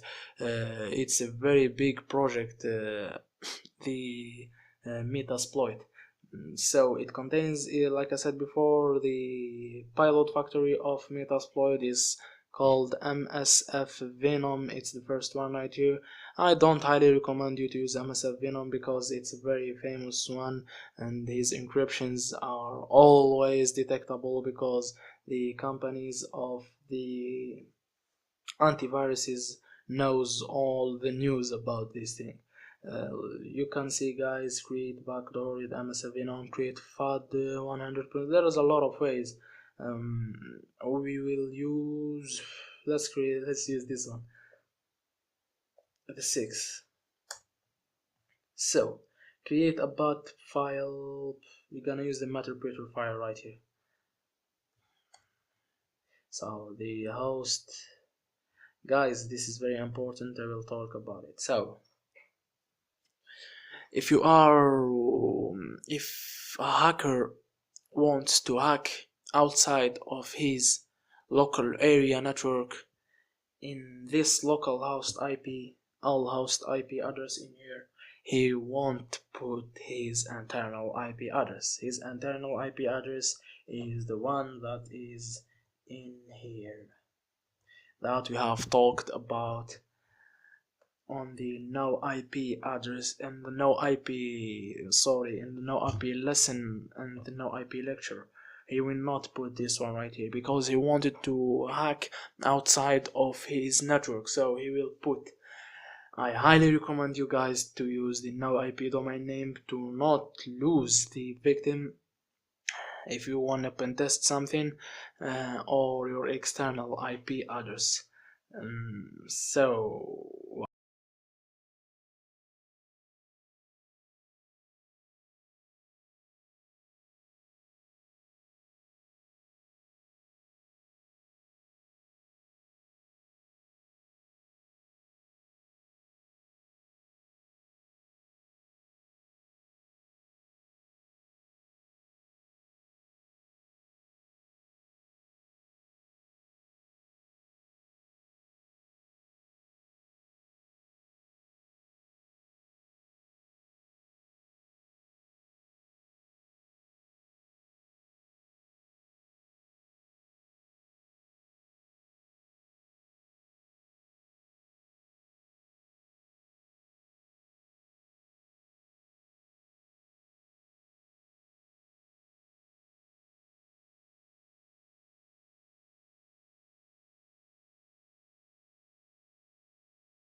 Hi guys, how are you? Hope everything is going good and with you. Welcome to your course. So in this lecture we're gonna be seeing how to use the no IP service on creating a backdoor and test an ethical hacking operation. So this video was a response for a student who asked me to do that. I don't know if I have the right to mention his name or not, but it doesn't matter. So this is a video to that student, and for you guys, of course, a practical, useful video. So guys, the first thing that you need to have and you must be sure of is that you have a clean port forwarding in order to make your ethical hacking operations. The second thing, of course, is that you create a host name. So when you get to your now IP service, you will have this interface in here. Just click in here and create a host name. So in here I'm gonna write just a name. I'm gonna write pseudonix, and I still to stick with this domain. I like this domain, ddns.net. And the other thing that you need to do, the next thing in here, that you should keep your external IP address or your public IP address in case you want to proceed your ethical hacking operation on the internet. It will be so great. So guys, like I have told you, maybe you don't know yet, I have moved to Moscow. I have moved to live on a dormitory. I'm figuring out a way to get access to the router and to open some ports in there, but for now I don't have that permissions yet, but I'm working for. And so the uses of the no IP simply is that it will make, or it will rely this address in here, which is pseudonix.ddns.net, with the IP address in here. So if your port forwarding is clear and everything is going good and you want test operation external of your network, of course you should, or in the internet, of course you should keep this IP address in here. For me, I don't have those rights to access to the router yet. There is some kind of NG-ROC and those things, and I have already talked about on the Termux or on the Termux section, which is down. I have made an update to the course, maybe you don't know about that. So on that Termux section I have talked about the NG-ROC, which gives you an interface to use a tunnel which can help you for port forwarding, but I don't really like that thing because it's so limited, and the most thing that I hate is being limited. So I'm not gonna use the NG-ROC, and as I told you, I don't have the permission to access to the router. So basically, I will make this host name. Sorry guys, access to my internal IP address, which I can get it from ifconfig, of course, guys. So you should keep this IP address in here if you know that your port forwarding is going good and great. Of course, if you want to hack on the internet, I mean hacking external of your local area network, you know what I mean. So I will get my internal IP address and just type it in here. I should type ifconfig like you already know, and copy this one in here. Copy, then paste it in here. So like this now IP would be relied to my local IP address. You got the idea, I guess. So create a host name. And this method won't work on hacking externally on the internet. I'm keep repeating the same thing, guys, for you to do not test it on the internet, and then you will have some trouble. So the relay operation between this IP address and this host name may take 4 or 5 minutes. 4 or 5, maybe 6, I think at the maximum 10. So if you are that kind of fast ethical hacker that does his work fastly, you might have some trouble, but I don't think so, because 10 minutes is not that bad, and you will receive your data or your meterpreter session easily. So the next thing we need to do actually is that we're gonna use the first method of creating a fully undetectable backdoor. So if you didn't watch that video yet, you should watch it, because I'm gonna use it. It's the better one, and I want to show you the best things. I can just create a payload which is not fully undetectable, which can be detected by a lot of antiviruses using the MSF Venom. But I don't want to get into the easy for me and hard for you. I want to get into the good things, which is easy and better for you, and for me I got no problem. So what we need to do now is that we need to use the MSF Venom. So I don't need those. Let's delete them, move to trash, like this. So MSF Venom,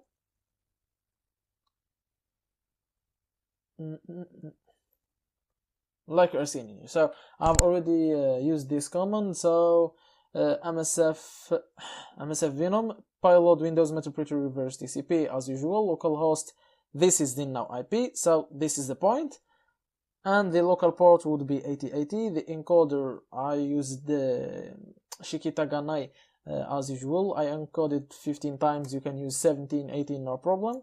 The format of the raw of the file would be raw, and the output will be in the desktop. So enter, and we don't need this Google Chrome anymore, so let's close it to have more space on RAM and to avoid a little bit the lag. So I will bring the WinRAR and they will be back, guys. So I brought the WinRAR in here. Like you know, guys, in Shelter we use another software, and I like to use my victim WinRAR.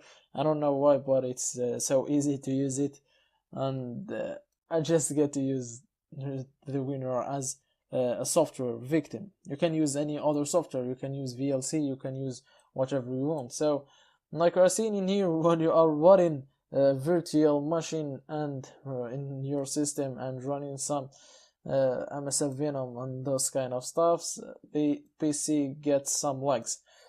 So we have created our FUD.raw from this MSF Venom, and we got our software. So the next thing that we need to do is, of course, the shelter. Enter, and let's wait for the shelter. While waiting for the shelter, we can start the MSF console.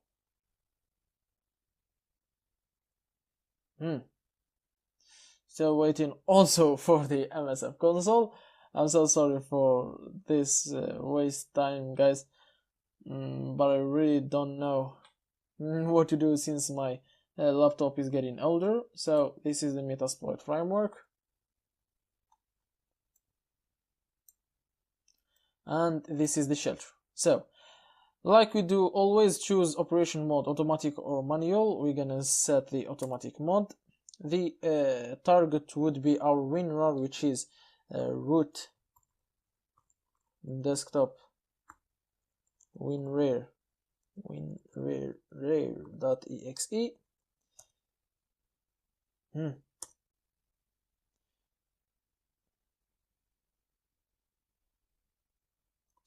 And we're gonna wait some time for the shelter to be ready.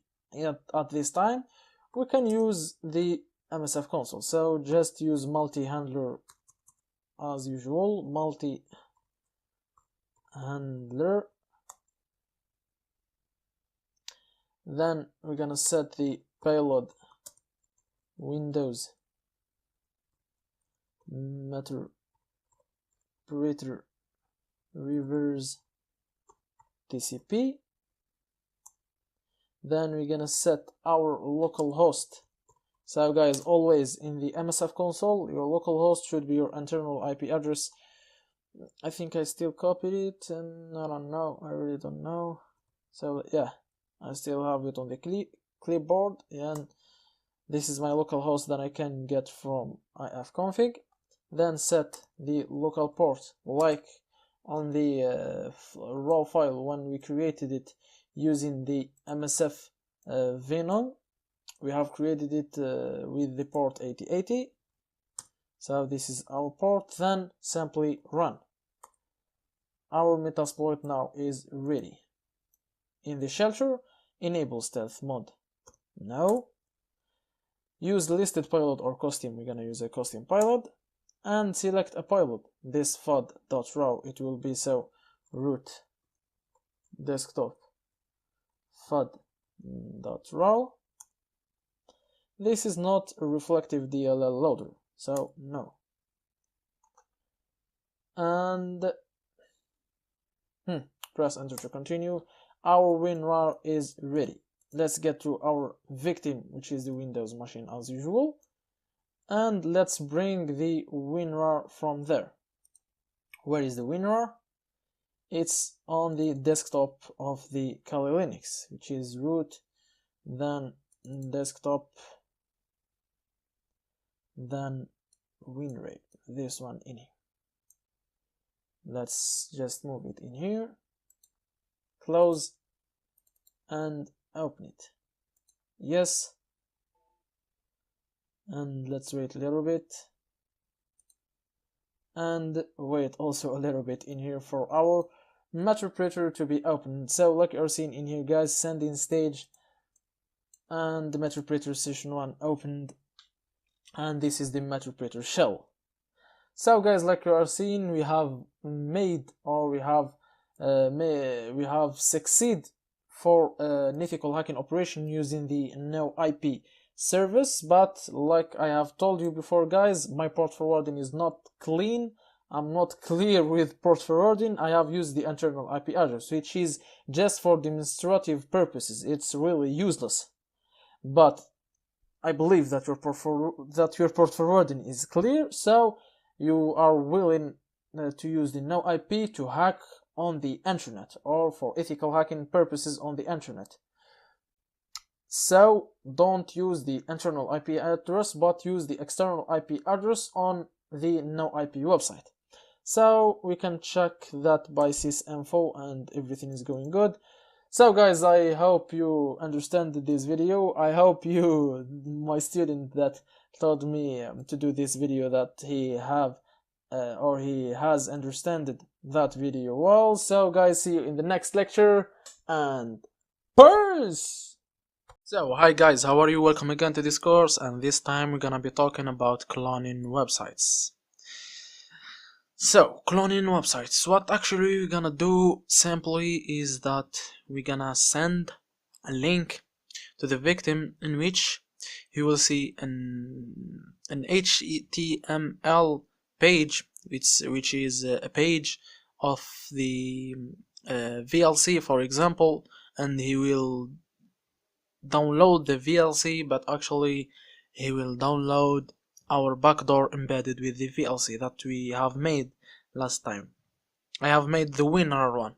I don't know why I like to make examples with VLC. So actually, let's draw this thing. So it's a page in here.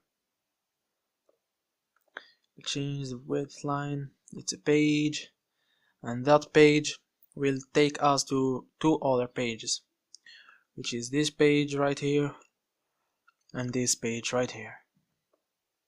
So this page is called the index page.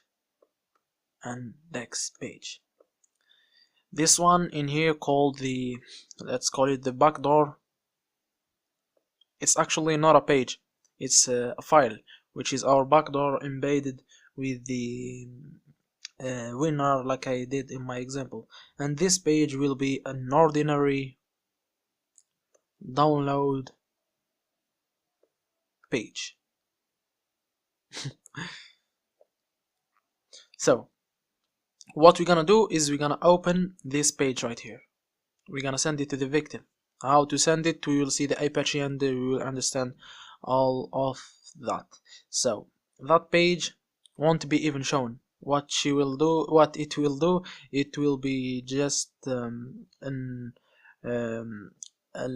trigger to these two pages in here.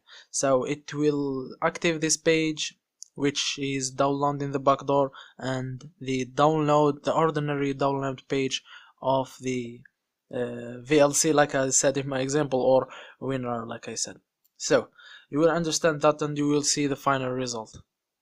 So let's just get into this subject. What we're gonna do in here is guys, we'll have these two files right here. In here it's the backdoor embedded with the WinRAR, and in here it's an HTML page. I have made it for you guys. I will make it with this lecture. You will find it. So it's basically the trigger that we have talked about. It's the index page.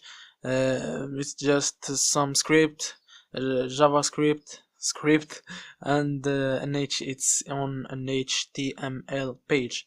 It will open the document location, and in here we will put the name of the embedded backdoor, and in here we will put the name of the ordinary download page. So where we can find this ordinary download page, it's basically in here. In my case, I have typed download WinRAR, so I got this download page on the web. All you have to do is to save it. Just Control S or save it, or do whatever you want. So next, then choose this folder. I have made a special folder to get this all of the contents onto that folder, which called clone, and just save it. Let's see what is new in that folder. We have that page. It's the download page which I have talked about in here, the ordinary download page. It comes with the CSS and the JavaScripts. It's its own CSS and its own JavaScripts. I have downloaded so these two things right here, a folder and a page. So what we're gonna do, guys, is simply this. We're gonna make rename, then copy all of that, even the HTML extension. Copy, then get into the index. Sorry guys, not double click, but open it with a text editor. I like gedit, and place it in here, in these 3 points. Remove the 3 points and place that name.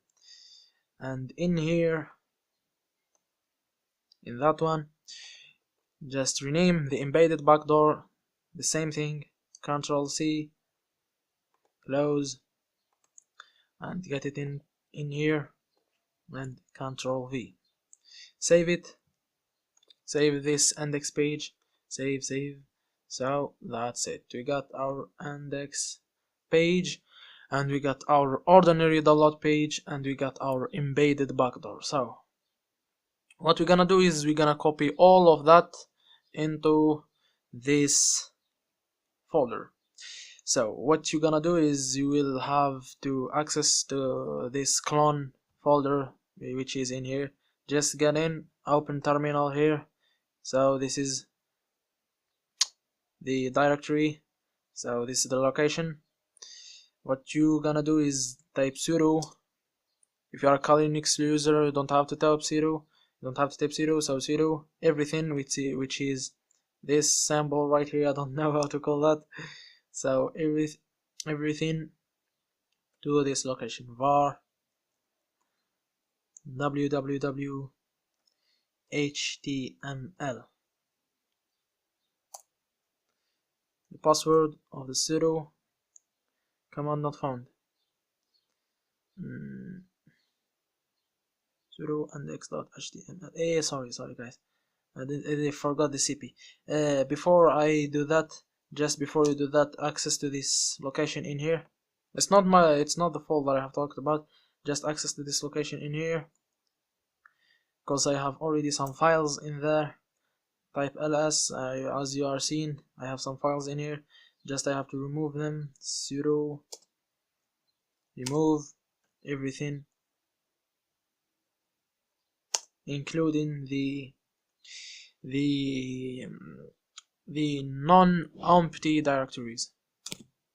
So that's it. If I type ls, there is nothing in here. So let's get back to where we was. No.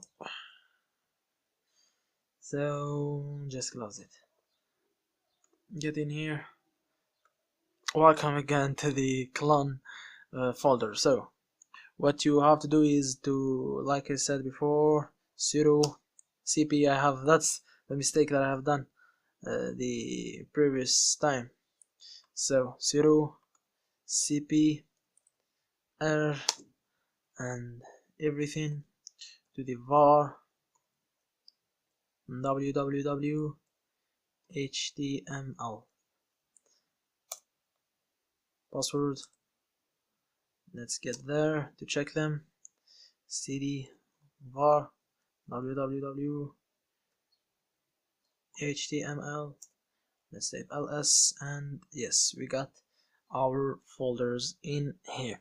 So what you have to do, guys, is basically, as you are seeing right here, I will make a mistake for you guys, yes, just to make you understand that. So we're gonna launch an Apache server.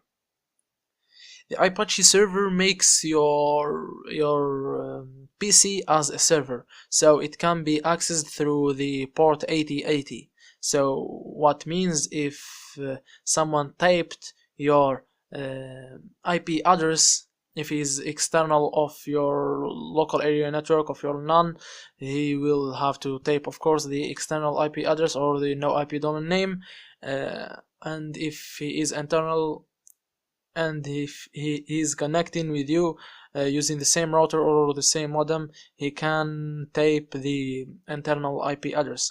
So when he do that, he will get the index.html opened.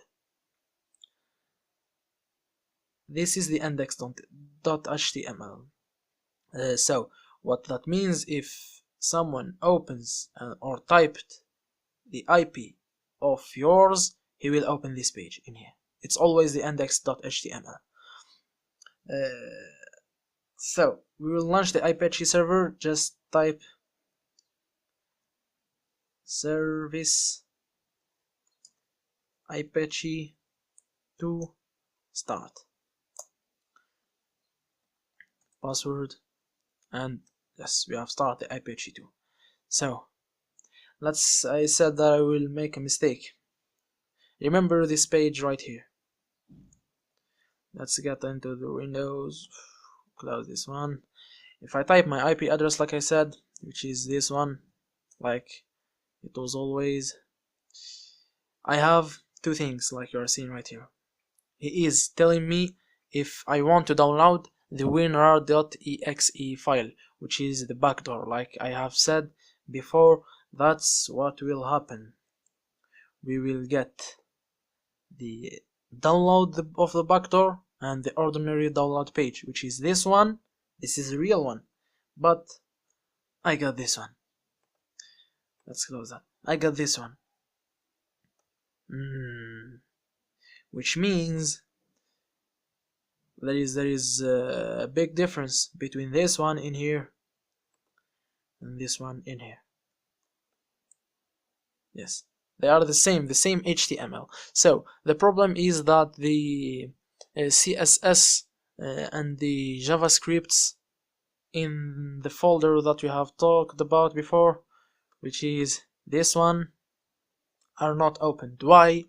So you will learn a new thing on Linux, which is the permissions. Like, so you are seeing in here, guys, if you typed ls l, you will see this result.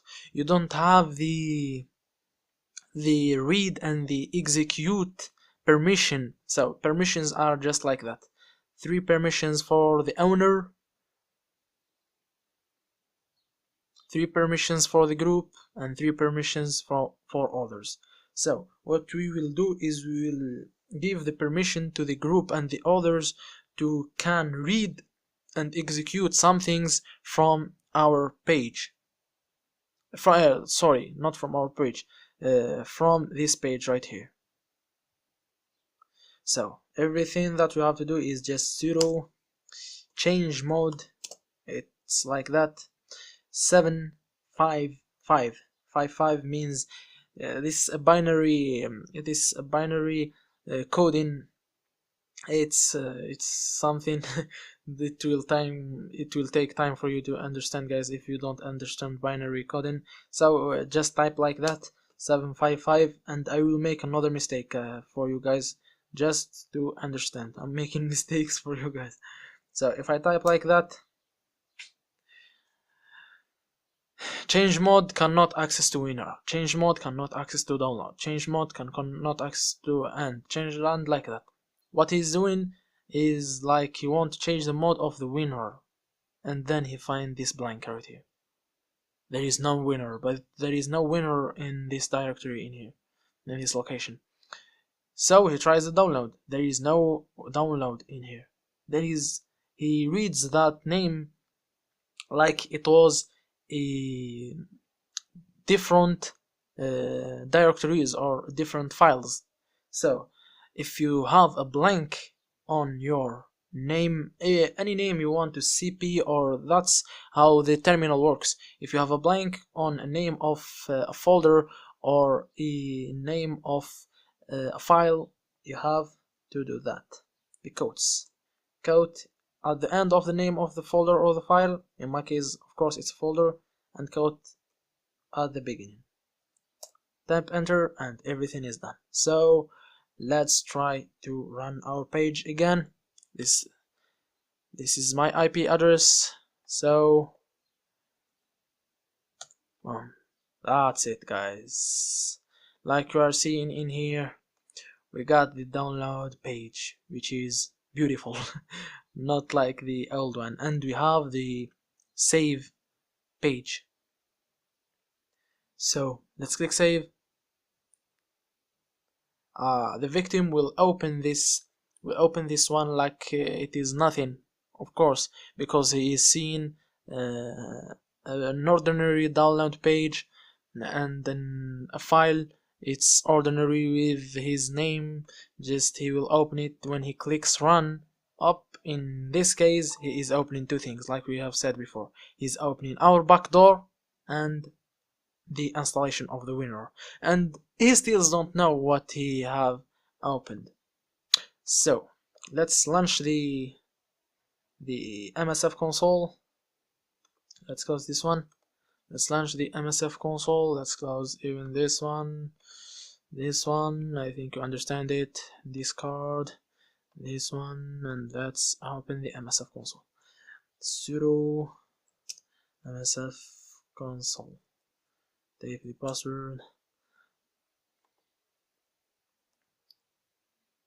So of course, guys, if you want to hack external of your network, be sure, I'm repeating that again, that your ports are opened clearly, and what I mean by that, you are clearly port forwarding the firewall and disable the firewall. I'm repeating that again and again, but I think it's very important step. And when you send to the victim the page, when you send it to the victim, be sure to send the no IP domain name, because it will be very bad. I don't know how to express this, express that, but it won't be good if you send him an IP. Of course, he won't trust you. Send a domain name, which you can choose a trusted domain name. For example, you can choose this. I like the DDNS extension. You can choose, like, for example, download winrare.ddns.net. Yes, it's very trusted. Or you can choose this one. I think it's better. This one is better. Just make a domain name which is trusted. I think that this one can be trusted. So let's try like we do as usual, use we use the multi handler, then we set payload, windows, matter, creator, reverse, TCP, then we set local port 1111, and we set localhost our internal IP address. Then we exploit or run, it's the same, sorry guys, exploit. And let's try it again. If you send him the IP, of course I said the domain name, the IP is very bad. Just send the domain name, and when he opens it he will get the ordinary download page, and he will save it like it was nothing, and he will open it and just run, yes, and he will install the winner like nothing happened. But what happens in here is that we have a meta session, sys info, and it's our system, our Windows 8.1 system. So let's get back again here. I hope everything is clear, guys. I think it's a very trusted way to a hacker to hack someone.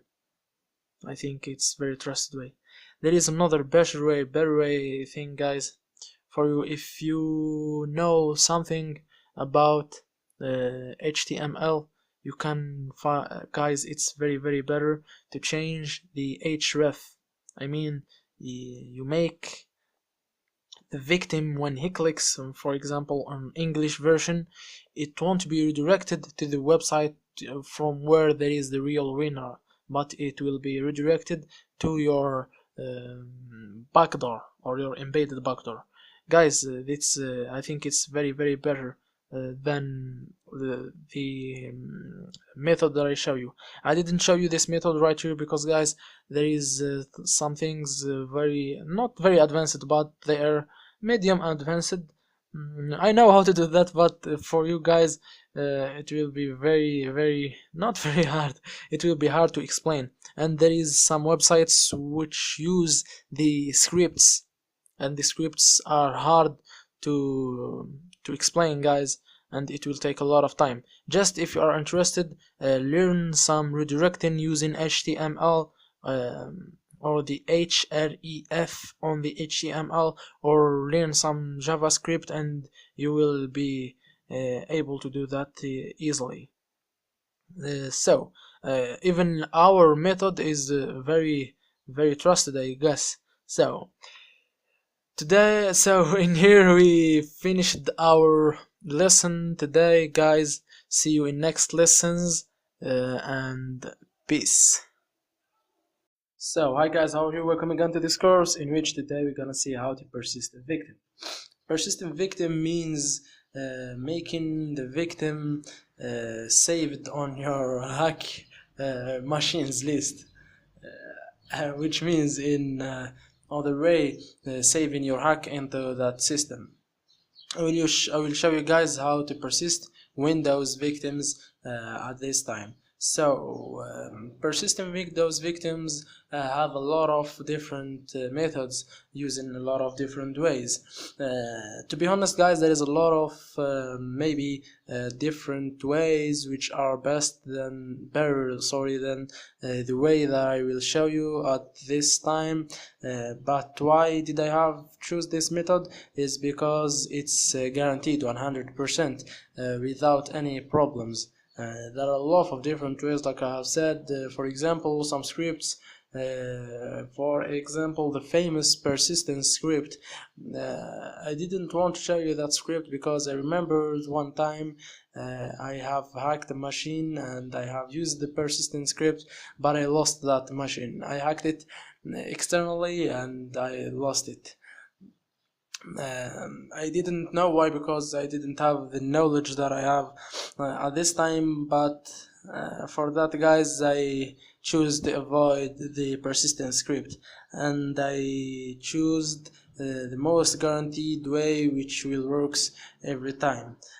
So while I'm talking, let's let's just run the MSF console. So like I said before, this is the most guaranteed way that you can find. So it's very simple. You will make your payload or your backdoor runs with the startup applications or startup programs of that system. For example, guys, if you have installed Skype, you will notice that Skype will always start when your machine starts. Internet Download Manager as another example, guys. What we will make is we will make our backdoor runs with those programs. So to do that, it's very easy. You will just upload your backdoor into the startup folder of the system. Different systems have different startup folders. Maybe in some systems you won't find the same startup folder like in my system, which is like we always do. We hack Windows 8.1. It will work for every Windows, for any Windows, sorry guys, but you have just to look for the proper startup folder of the Windows. Maybe it will be the same one that I will show you at this time, but maybe not. Just Google it. It's very simple. Startup folder of, for example, Windows 7, and you will see the directory of the startup folder. So like we do every time, guys, we will start the multi-handler and we will listen for our hack. We will hack ourselves, then we will see if the hack has been worked.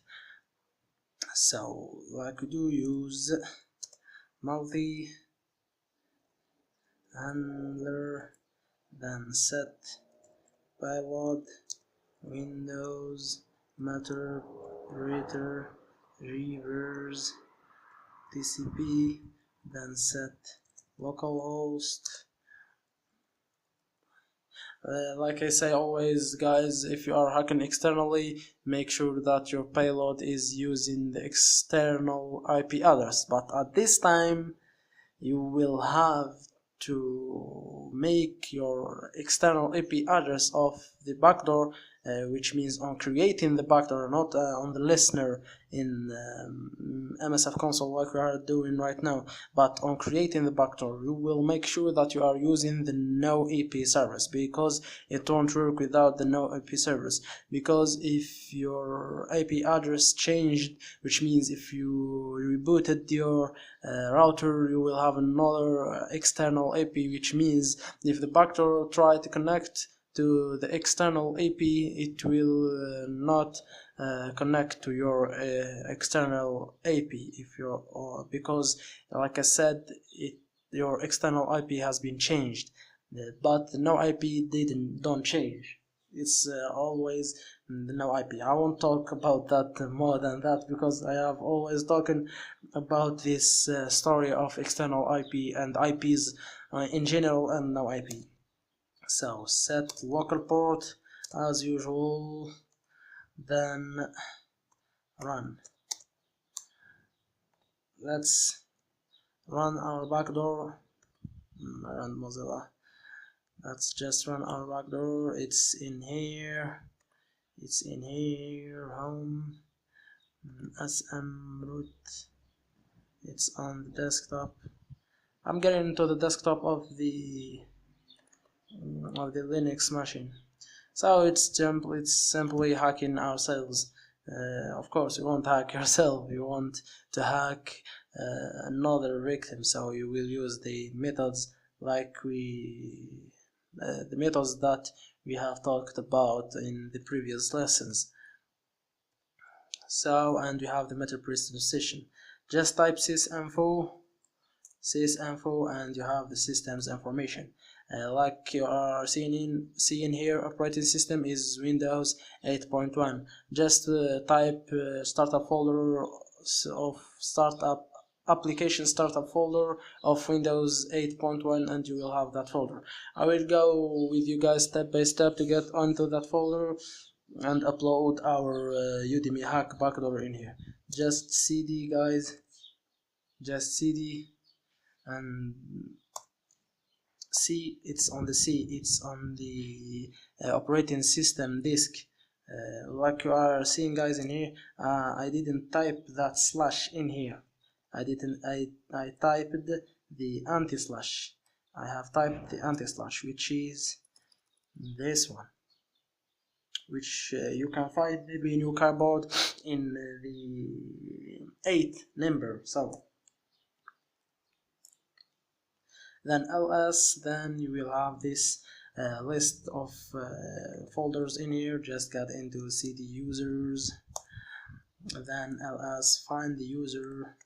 I'm using the modem in here. Just cd modem. My user's name is modem. You can find another name. Then ls, then cd app data, like you are seeing, cd app data, then ls, then cd this folder right here. Let's go fast. Then ls, then cd Microsoft, then ls, then cd Windows, then ls, then cd start menu. Guys, if you have typed start menu like that, you will see an error. Yes, it's operation failed. The system cannot find the file specified because the system is reading only cd change directory to start, because the blank on the command line or in the terminal line or on the bash language, it's the blank they didn't go with the folder's name. The blank means something else, so you have to tell the command line that we are using a command in which start menu is one sentence, one independent sentence.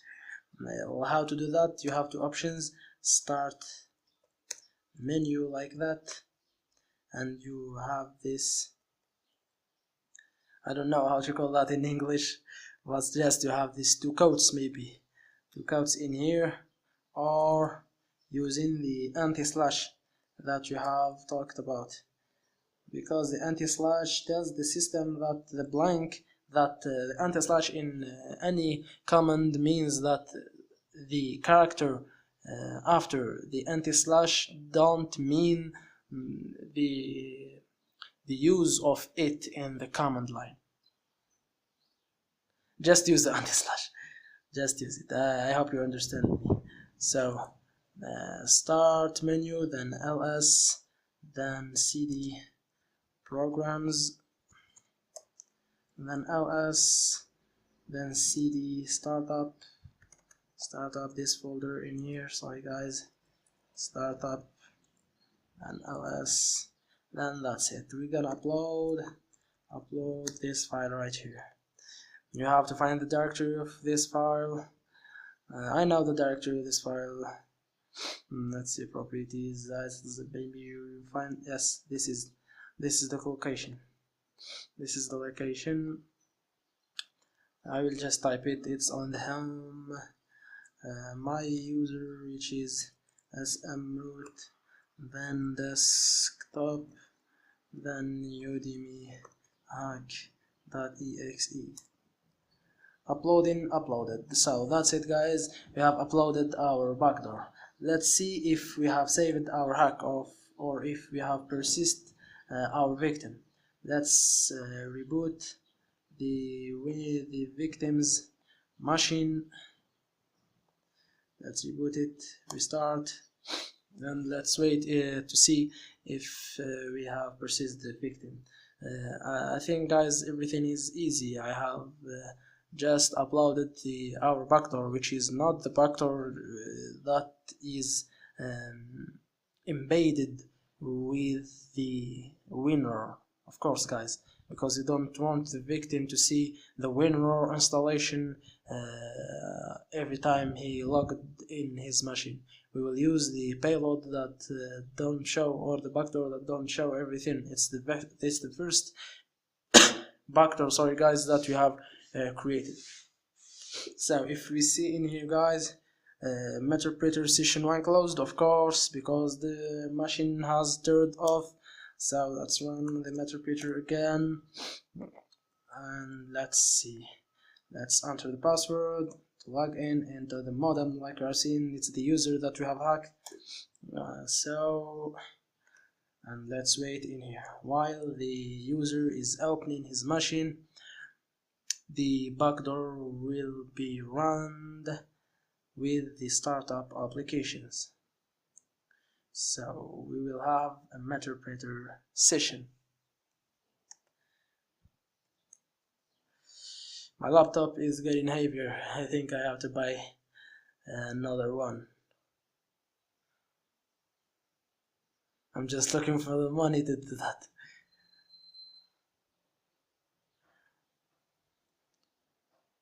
So the machine is on and the user has logged in, and let's see our Meterpreter. It should be around in here. Just wait a little bit.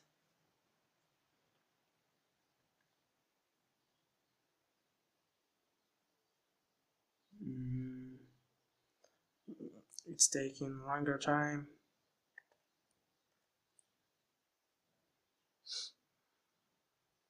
And that's it. This is the Meterpreter session 2 opened. Like you are seeing in here, guys, we have the Meterpreter session opened without doing anything, without hacking the system all over again. We have hacked it, like you are seeing in this lesson, guys. So guys, that's the end of our persistent Windows machines victim, guys. And see you in other lessons, and always remember that we are hackers, and hackers have black terminals with green font colors. See you in next lesson, guys.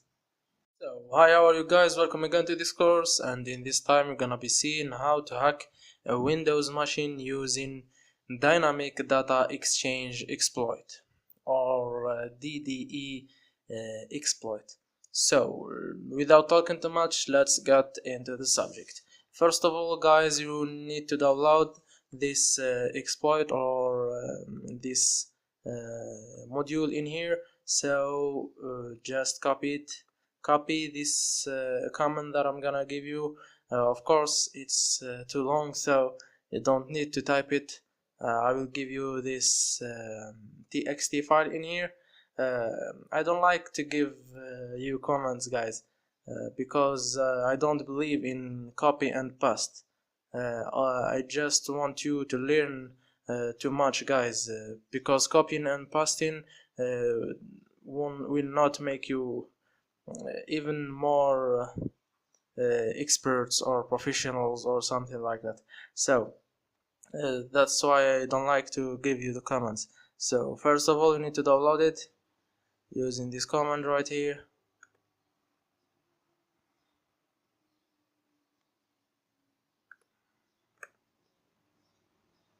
So this terminal, paste it,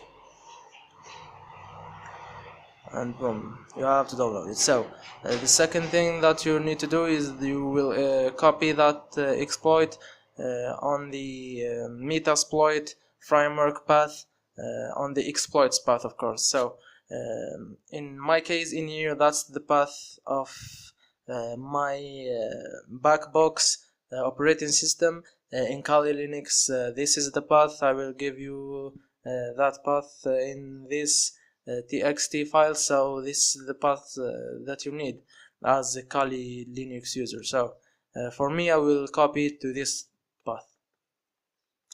Just replace this path in here with yours if you are using Kali Linux. So let's do sudo. Let's first of all, let's do ls to see where is that. This is the exploit that we downloaded, guys. So let's copy it, copy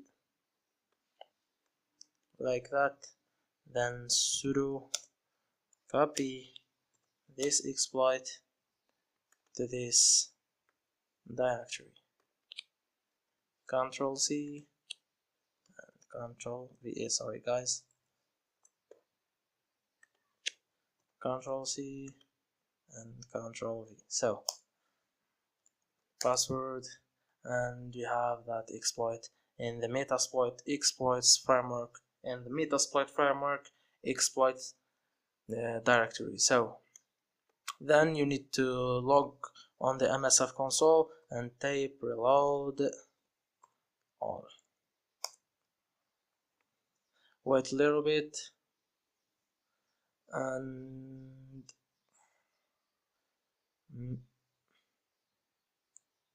wait much more, and you are right in.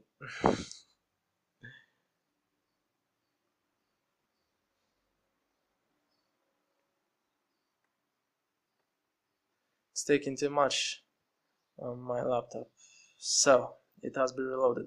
Then just type locate the name of that exploit. It's the DDE, I remember it, delivery, locate it. Sorry guys, not this one right here, but type search is better. Locate is not for the MSF, then so the copy, then search. Locate works too, but search is even better. So this is the one that you have copied. So let's copy, make a copy, then use this exploit. Use this exploit. Then set payload as usual. Windows, Matter, Reader, Reverse, TCP. Then set localhost as usual, our IP address. Then set local port. This is the local port, and exploit. So next thing you need to do is you will make your document, your Word. I will choose Word, the Word Office, Microsoft Office Word. So get to a Windows machine. This is our Windows machine on the Word, the Microsoft Office Word.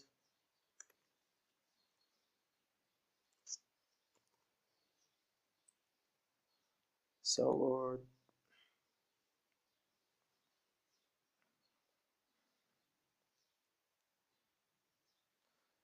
create a new document, then insert a simple table. Just follow me guys.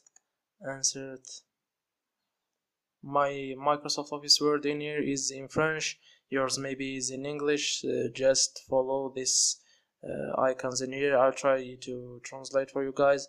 I think this is insert in English, then table in here. Just create a simple table, go to a case in here, and go to, I think, I don't know, but just the second tab in here. Get to data, then formula, then just this formula. So follow me guys in here. I think in here you will see toggle something. In French it is basculer les données du champ. In English I think it's toggle codes or something like that. So just get in here, delete everything, and Ctrl V. That's the code that we have copied from here. So then done. Let's save it. Save as. browse to the desktop, then name it the name. For example, it's Udemy, for example, Udemy, and save it. Close. Refresh and let's see our exploits work. So run this document file. Yes.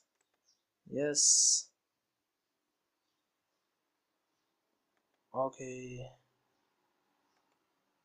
And waiting in here while our document give us the access to this victim, to this Windows machine victim, of course. Delivering pilot. So just wait a little bit.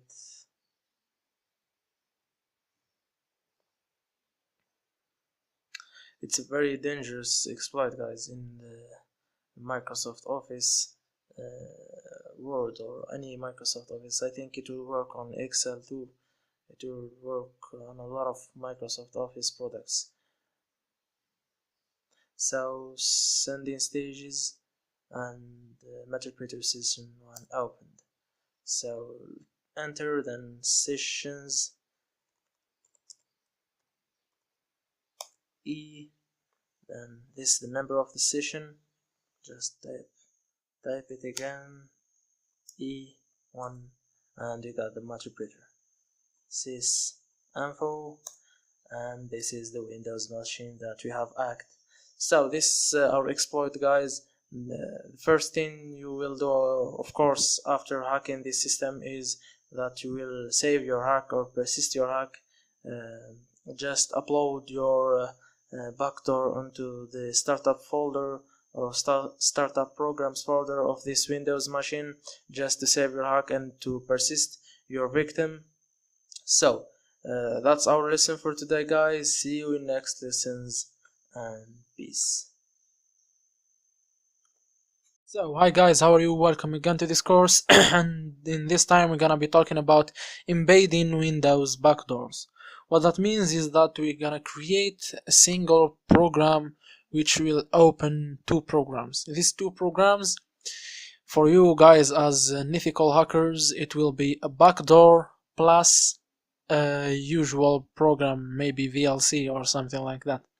So when the victim opens the program, it will show him the installation of the VLC, but what's happening actually is the backdoor is running on the background plus the installation of the VLC, and that's the dangerous thing in this attack.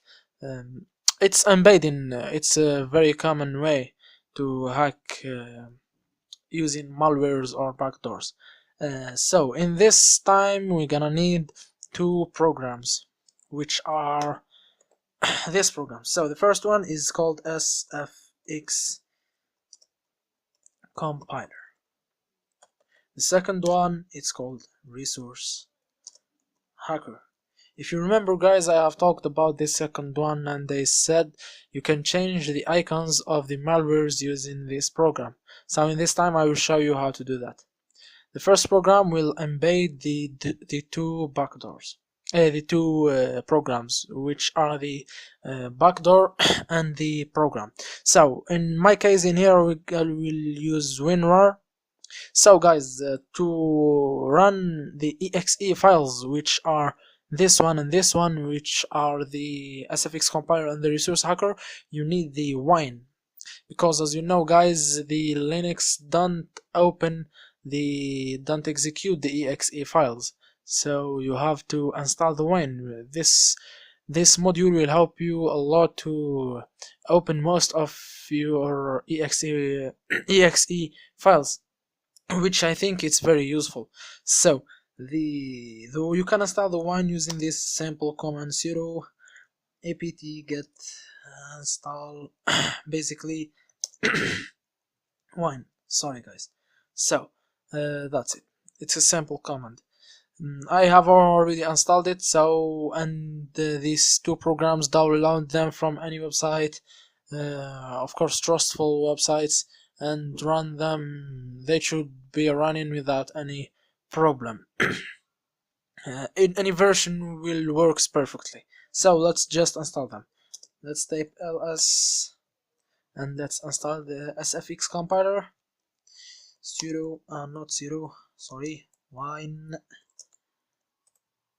So basic installation, basic steps, I agree, next, start, and that's it basically. So the second installation, let's copy the name,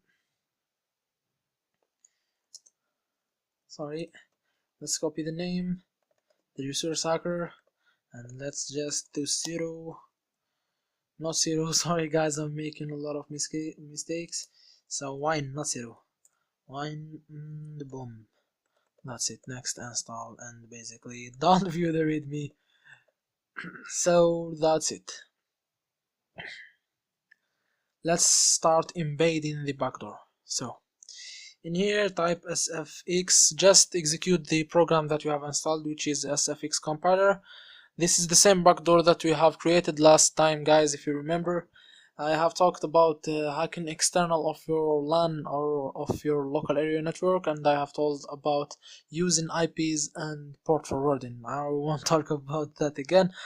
Because I think that you understand that very much. So just drag it right here and drag. In my case, I said I will use the WinRAR. So let's just drag the WinRAR right here. And that's it. Get to options, make the backdoor runs first in here, and then file to run before running main file, which is the winner. Do not prompt user folder, then create it, guys. Just create it in the desktop. Type a name which can be trusted. Use the capitals and the trustful names. Use a version like 9.5. I don't even know if there is 9 version maybe of the winner. Oh, I don't really know. But guys, of course, you have to look for the latest version or the version you want to give to the victim, and just type it. Do the social engineering, guys.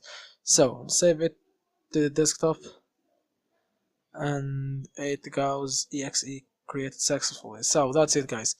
And now we will change the icon using the resource hacker. You can change the icon with any icon you want. You can download the icon before, of course, guys. It have to be an icon file, not any kind of files, guys. So it have to be an icon file, and not a JPG or PNG file or something like that. So let's change it. In my case, I will get the icon of the WinRAR program. I will get it just like that. Just drag the WinRAR on the resource hacker. It's very simple. Get the icons. This is the icon. You can choose this one or this one or this one. I will choose this one. Simply save icon to resource, then type any name you want, and just like that. And this is the icon.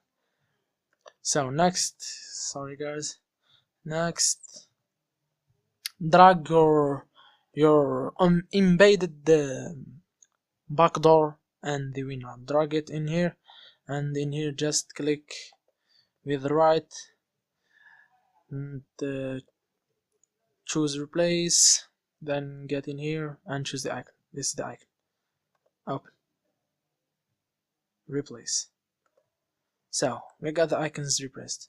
If you click save, guys, in here you will have two exe files, which are the first file, it's the WinRAR original, and the WinRAR.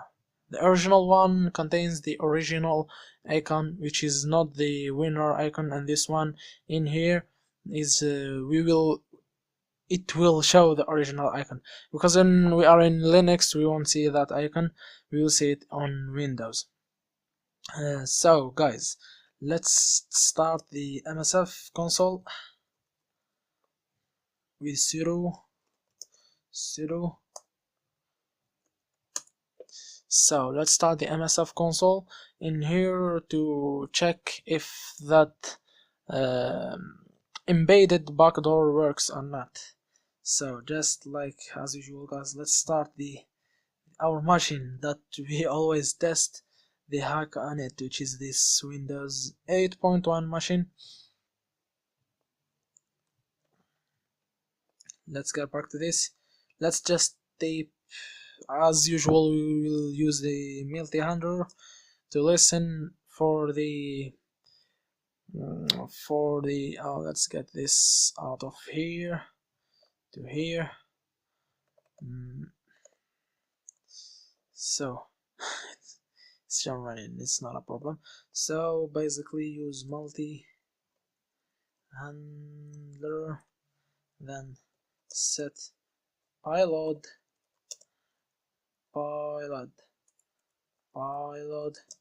Windows Matter reverse TCP. Set localhost. This is the localhost, guys. Like I said before, use the same address IP, the internal address IP, your IP address that you can get it from efconfig, which is this one. efconfig. Let's make that bigger, which is the efconfig gives you this one right here. Use it always on internal hacking or on external hacking. Let's close this tab. Let's get in here. Set port, local port 111 and exploit or run or something like that. So guys, that's it. I have talked about the IPs, guys, because I'm always talking about the IPs because I have this problem when I was a beginner, and it's a very common problem, guys, which if you made it a simple mistake, you won't have the victim, and you will not get the victim data, or you won't have the matter precision. So I won't talk about that because I have talked about it before, about using the IPs and port forwarding. So let's get to the Windows machine, basically like that. Type in the password. We'll see the icons, we will see the backdoors in here. So this is the Windows 8.1 machine, which is installed on the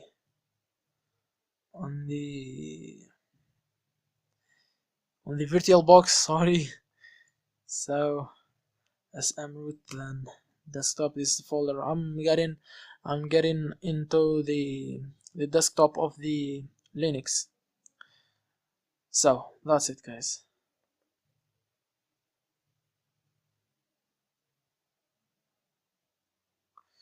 It didn't work. I don't know why it didn't work. We didn't see the icon. I won't remove this part of the video, guys, just to show you guys that mistakes happens always, and everyone can get the mistake. My mistake in here, I didn't get this icon in this WinRAR because it's supposed to be on this file in here, but I didn't get it. It is a mistake. I don't know why it happened, because I did that a lot, and I'm not making any mistake on my changing the icon and something like that. We will just do it quickly. Like I said before, I won't remove that part of the video just to show you guys that mistakes happens. So let's remove it and let's do the work again. It will be so fast. I will do it as fast as I can. So that's the Udemy hack, which is our backdoor, and this is the WinRAR. Then get onto the options. It's checked in here and in here. Let's create type a file name, which you're gonna use, like I said, WinRAR v let's just type WinRAR. Just choose a good name like I said before, guys, and let's make it on the desktop, and let's save. Then let's get the resource hacker.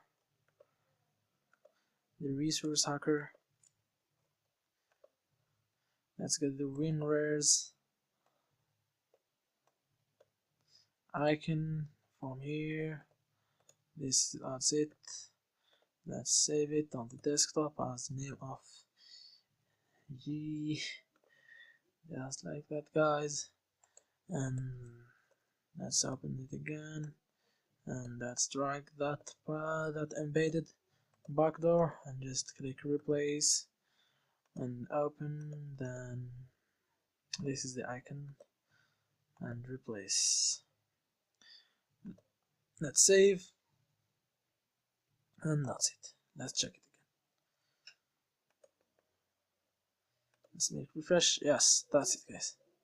If you are seeing light here, this is the program. I don't think that I have made a mistake, because I think that I did the same steps without any mistake. So let's close this one, which is shown in here, and let's execute.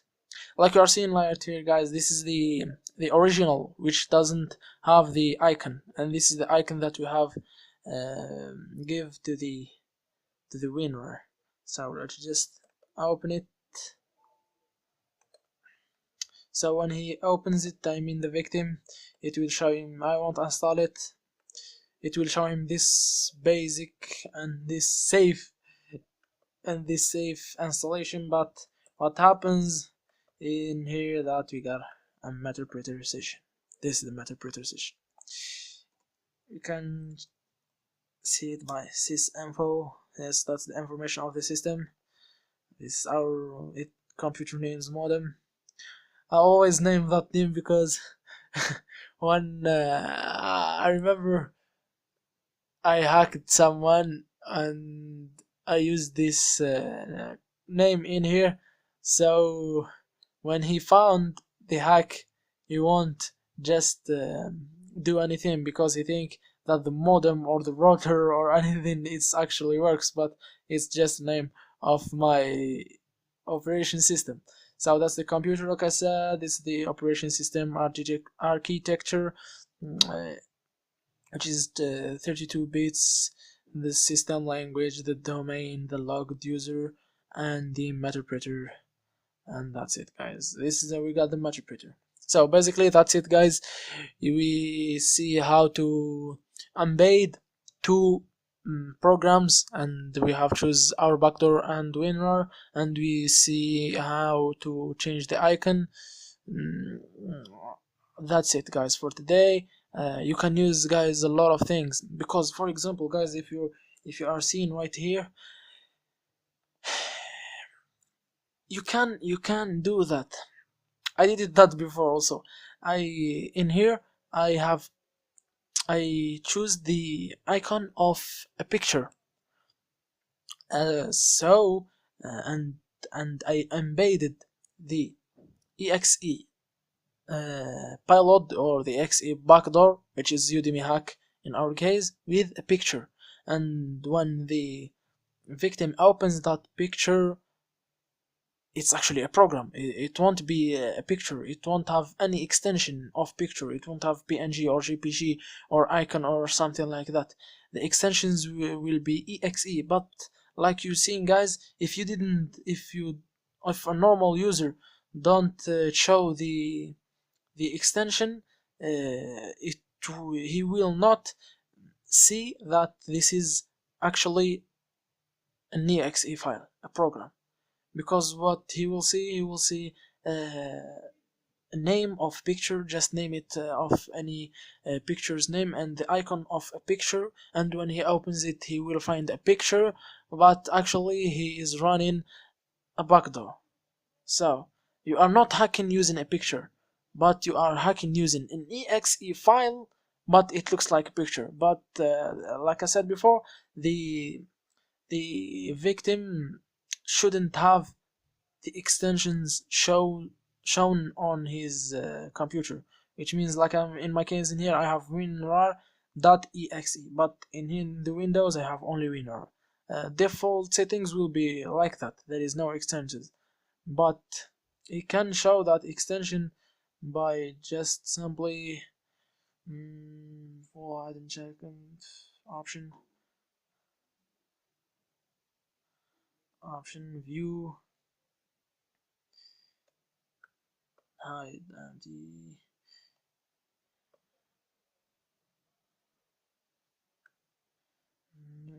extension, hide extension for known file types, apply like you are seeing in here, guys. Here it shows that it is an exe file, but the default settings were like that.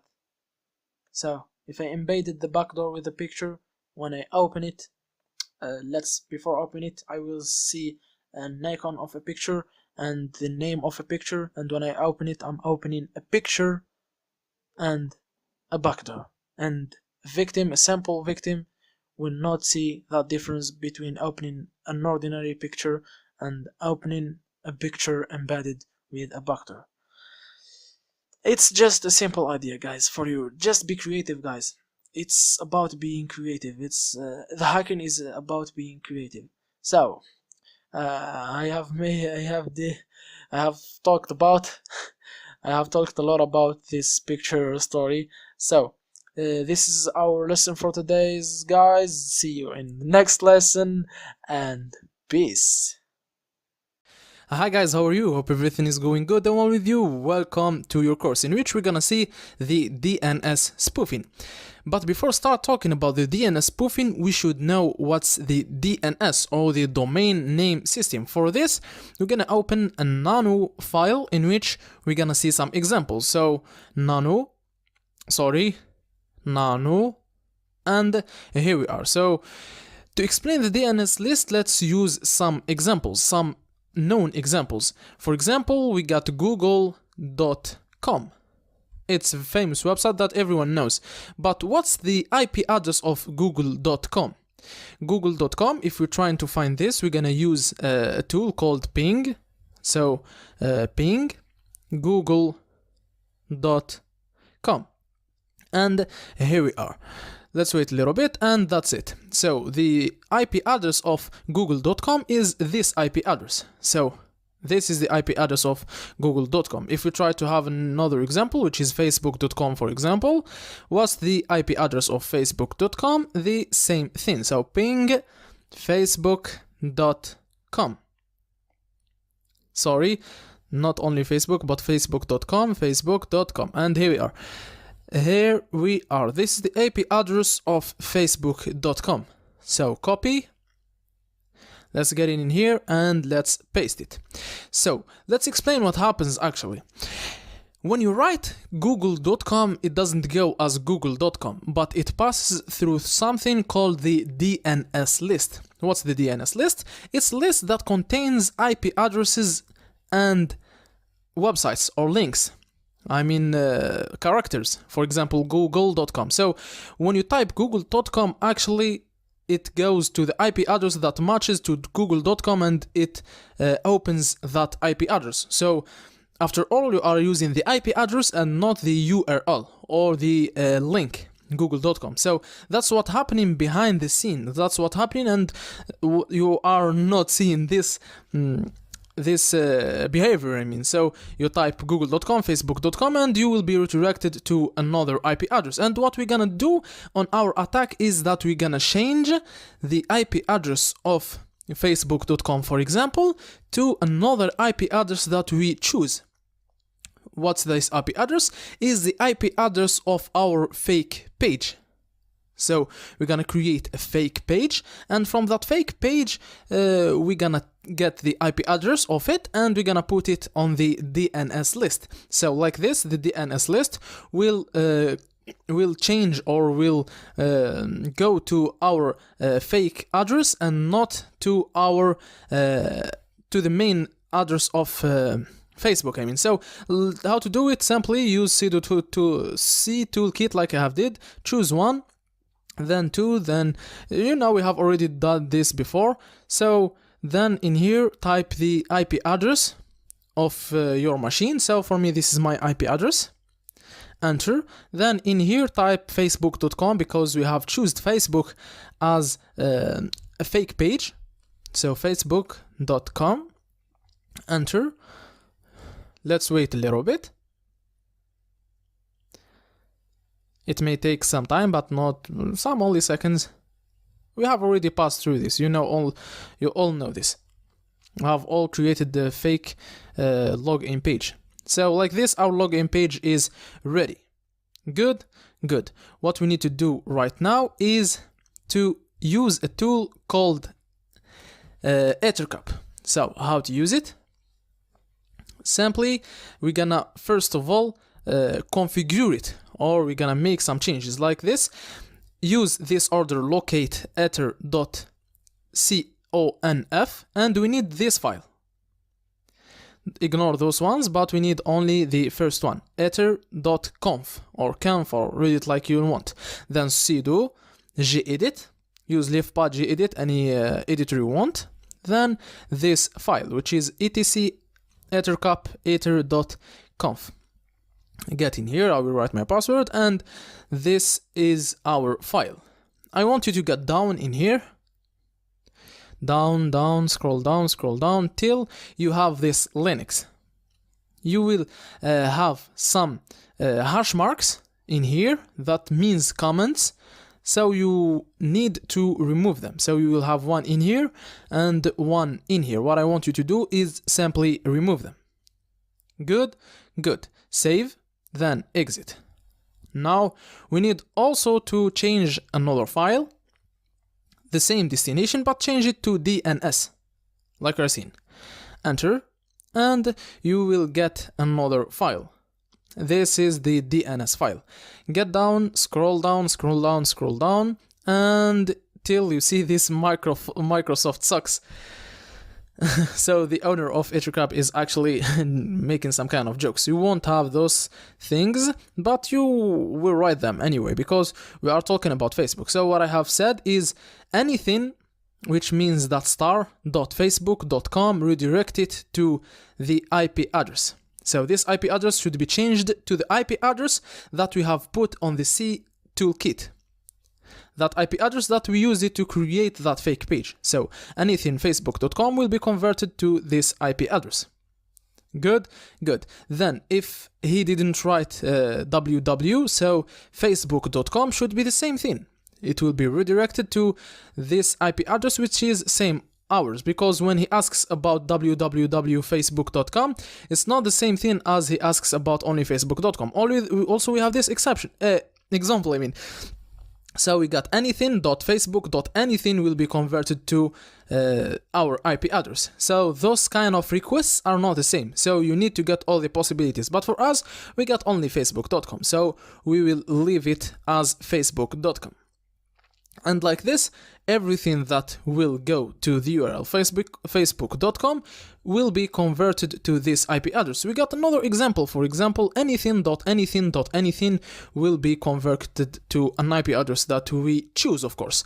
And this is means that anything that the user types will be converted to that IP address. And actually it's not good, because sometimes it will be kind of doubt, so it makes some doubts.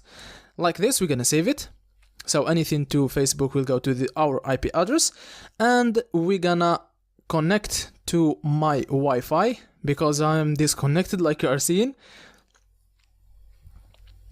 And we're gonna get to, so you might be connected, so you don't have to connect again, but it's only me who lost the connection. So get to Ethercup like you have seen me doing.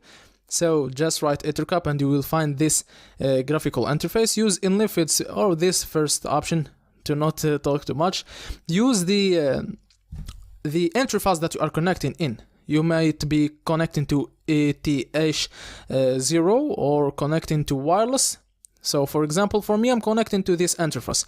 So this should be the same that you in here. Click OK like I have did. Then wait a little bit. Sorry for this mistake. It's just a mistake. You won't have this. Then hosts.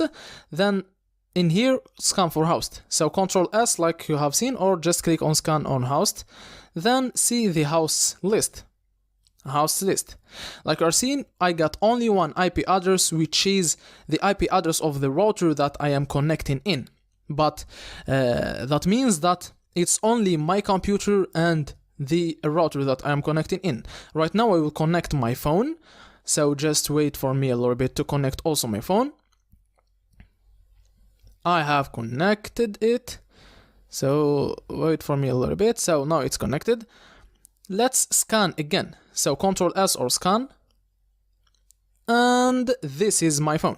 So this is the IP address of my phone, and my phone will be the victim. Add the first IP address of our router to the target one and my phone to the second target. Like this, we are good. Go to plugins, then manage plugins, then look for DNS spoof. You will have it in here, like you are seeing. Double click on it and activating the DNS spoof, I mean not spoon, like you are seeing. Then main meetem or main in the middle attack, then ARP spoofing, then select sniff remote connections and OK. Like this, we are good. You may check the poison, this one, like you are seeing, no poison between those IP addresses. So if it's good, you will have a poison between those IP addresses. Actually, sometimes it will work, not sometimes, it will work even there is no poison. If you get poison, that means that you are good, but if you don't have poison, you don't worry about this.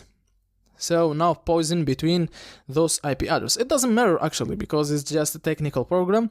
Everything is good. You don't need to see a poison. If you have seen poison, it's very good. If you didn't see it, it's not a problem. Just follow what I have did. I'm not doing magic in here. I'm doing what you are seeing. And right now I will try to connect my phone. So give me some time to connect my phone. And to get to, not connect, I mean get to the URL page. And I got to the URL page in here, like you are seeing.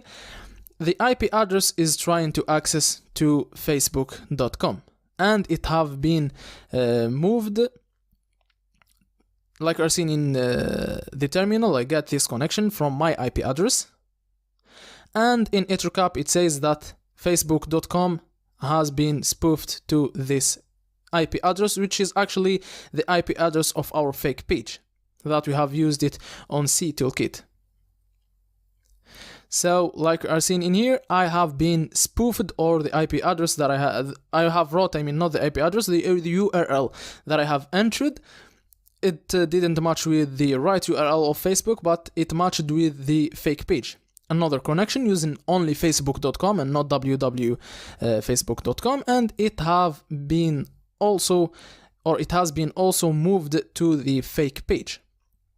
So like you're seeing, everything works, and all the devices I can choose in my local area network or in my LAN can be actually redirected to any page that I want. So this is the second connection.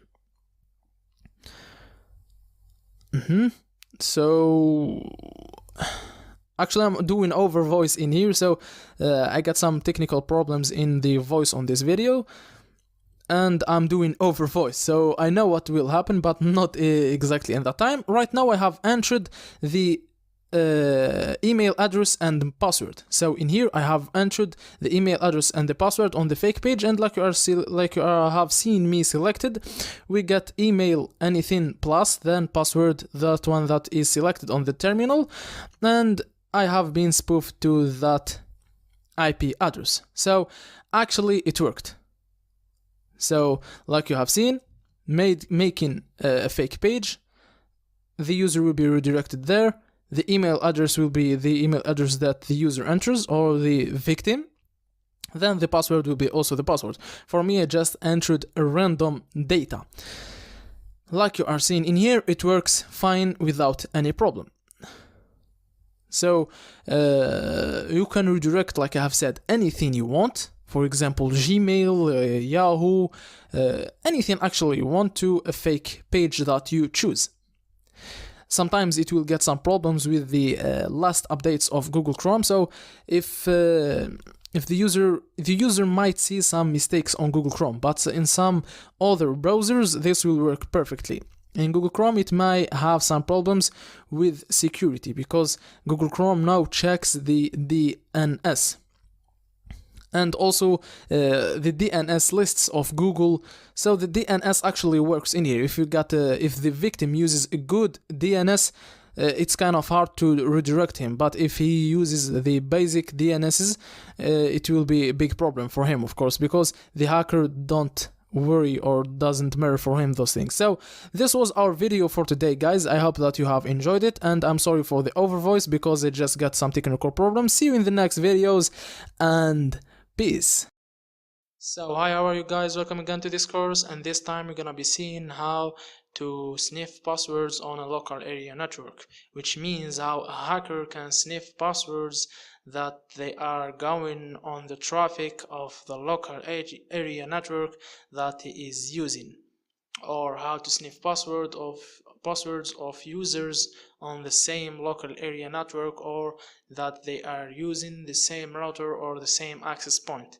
That's basically what means users on the same local area network or on the same LAN.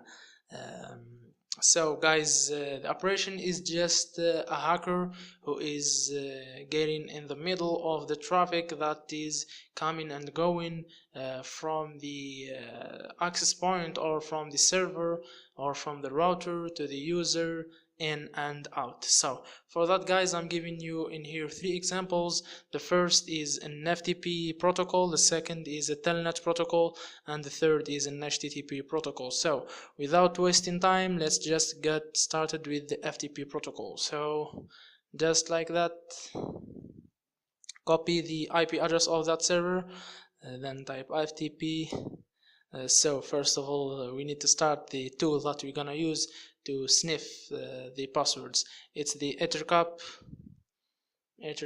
So we are using the ettercap. It's basically very simple: sniff, unified sniffing, the network that you are using. In here, in my case, we'll check that as usual using the command ifconfig. Then I'm using this one right here, which is the same one in here. So okay, and it's started. So FTP, then paste that IP address of that FTP server, enter, and connected. The name, you just type name, password, you'll type password. Just examples, guys. Of course, I'm not giving the right information here. I'm giving this information just to show you how the sniffing is going. So the FTP on this IP address on the server is giving me giving that name as a user and that password as a password, of course. So exit to try the telnet protocol. So copy, then telnet,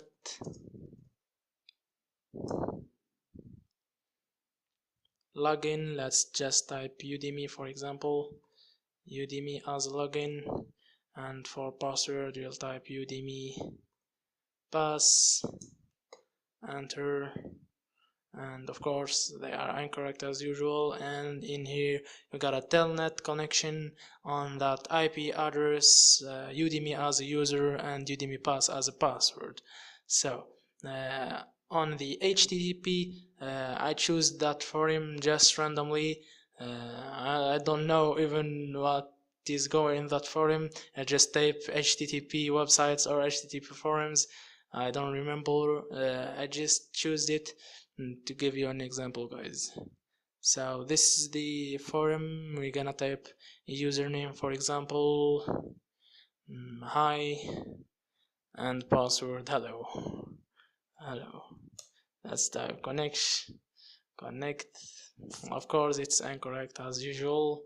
And in here we got an HTTP connection to this server, user as hi and password as hello. So, and the last example in here, guys, it's the address IP of the router, which is I think it's very important, this operation in here, because it's one of the ways, or one of the methods to get the password of the control panel of the router. So I need to connect to the router because I'm not connecting in it, so I need to connect, and I'm connected to my router, then ethercap. I'll go to ethercap again, unified sniffing, and I will get to my router login page, and this is the username and the password. I will just let it like that. I will let it like that and log in, and I should be logged on this. Enter.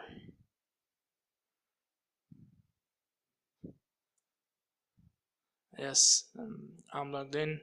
So, and in here we got a lot of connections because it lagged too much. So an HTTP connection, it should show on your device only one connection. So I had a lot of connections in here. It doesn't matter. So my user was admin and password was Manchester 10. Of course, I'm a Man United fan, guys. It's Manchester 10 as a password and admin as a user. So this is an HTTP protocol, like I said before. So that's it, guys, for today's lesson. All I need to tell you guys is that we choose 3 protocols, which are the FTP, the Telnet, and the HTTP. The HTTPS protocol, guys, we can't sniff password on that protocol because it's secured and encrypted. Also the 8SH, we can't sniff passwords in that protocol. The encrypted protocol, we can't sniff passwords in general. That's the main idea. In encrypted protocols, we can't sniff passwords in those protocols. But on protocols like I said in here, FTP, Telnet, HTTP, we can sniff passwords, and we will have that passwords without any encryptions. So that's today's lesson, guys. See you in next lessons, and peace. So hi, how are you guys, and welcome again to this course. Temporarily, this lecture and this lesson would be the last lecture and the last lesson with you guys. Of course, I will make some updates to this course. That's what I said, temporary. And so in this course, we will be talking about what is the best way that I can follow to be a professional ethical hacker or penetration tester. So this is a common question, guys, that I will answer, and I believe that any professional ethical hacker would agree with me. So as an ethical hacker, guys, you have to know some from everything. So you have to learn something from everything. For example, if you are a university student that studies maybe computer science in general, so don't miss any course and take every course seriously. Just don't let any information escape from you. Even the mathematics, for example, analysis and algebra or logical mathematics or architecture. Architecture, of course, is not mathematics, but some guys who want to be ethical hackers or want to be hackers, they just don't take, for example, algebra as a serious course or as a serious lessons to learn, but it's a very important thing to understand, I think, because if you don't know how a processor works or how computer in general works, so I don't think that you can be a successful ethical hacker in the future. So just don't let any information escape from you, guys. And if you don't study anything that have relation with computer science or something like that, just be a self-learner. And believe me, guys, it's the most effective way to learn something. self-learning, and me myself, I'm much self-learner as a university student. I study computer science in university, and I will complete my formation in that, and I will study software engineering from the beginning, from the first year, guys, and in university. But I believe myself that self-learner is much important as university or pedagogic learning. So be a self-learner, and believe me, like I said, guys, it's the most effective way to learn anything. So just get a course or get a book and start eating what is inside. You must be always hungry for more, guys. You must be always hungry for more to learn any new thing that came to this field, because of course what is good and maybe someone's considered bad is that ethical hacking or hacking is developing every single day. You have to be always updated. So don't just miss anything, and always be hungry for more. And if you asked me for a specific subject or specific thing to start learning, I will say 3 things to start. So the first thing is Python, secondly the shell scripting, and finally the Ruby. I said Python, of course, it's the father of any ethical hacker, and you maybe noticed that most of tools are made in Python. Bash scripting also is so important, and of course, sorry guys, it will help you to combine some tools results, and just customize the final result you want. Let me give you an example, guys. I think you have remembered that we have used a tool that's called ping. This one in here is mostly in every operating system, in Windows or Linux or anything. We have used it to find the IP address of some websites, and this is not the main objective of this tool, guys. The main objective of this tool, guys, is not having IP addresses, but the main objective of this tool is checking if that host or if that server is alive or not. This tool, guys, sends packets to the host or the server, and that server replies with packets. So if it replies, that means that it's alive, and if it didn't, that means there is no host or there is no live on that IP address or in that link or in that server. Or I said link just to remember you guys that we have used links.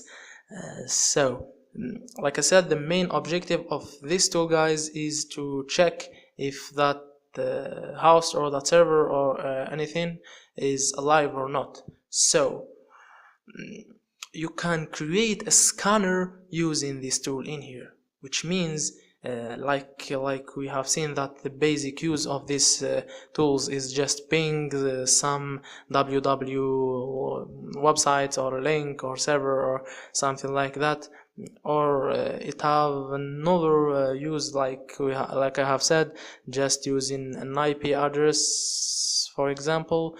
So using this tool in here, you can create a scanner, which means you will give this tool in here an IP addresses or hosts list, and it will check for you if those hosts are alive or not, and it will show you only the hosts that are alive.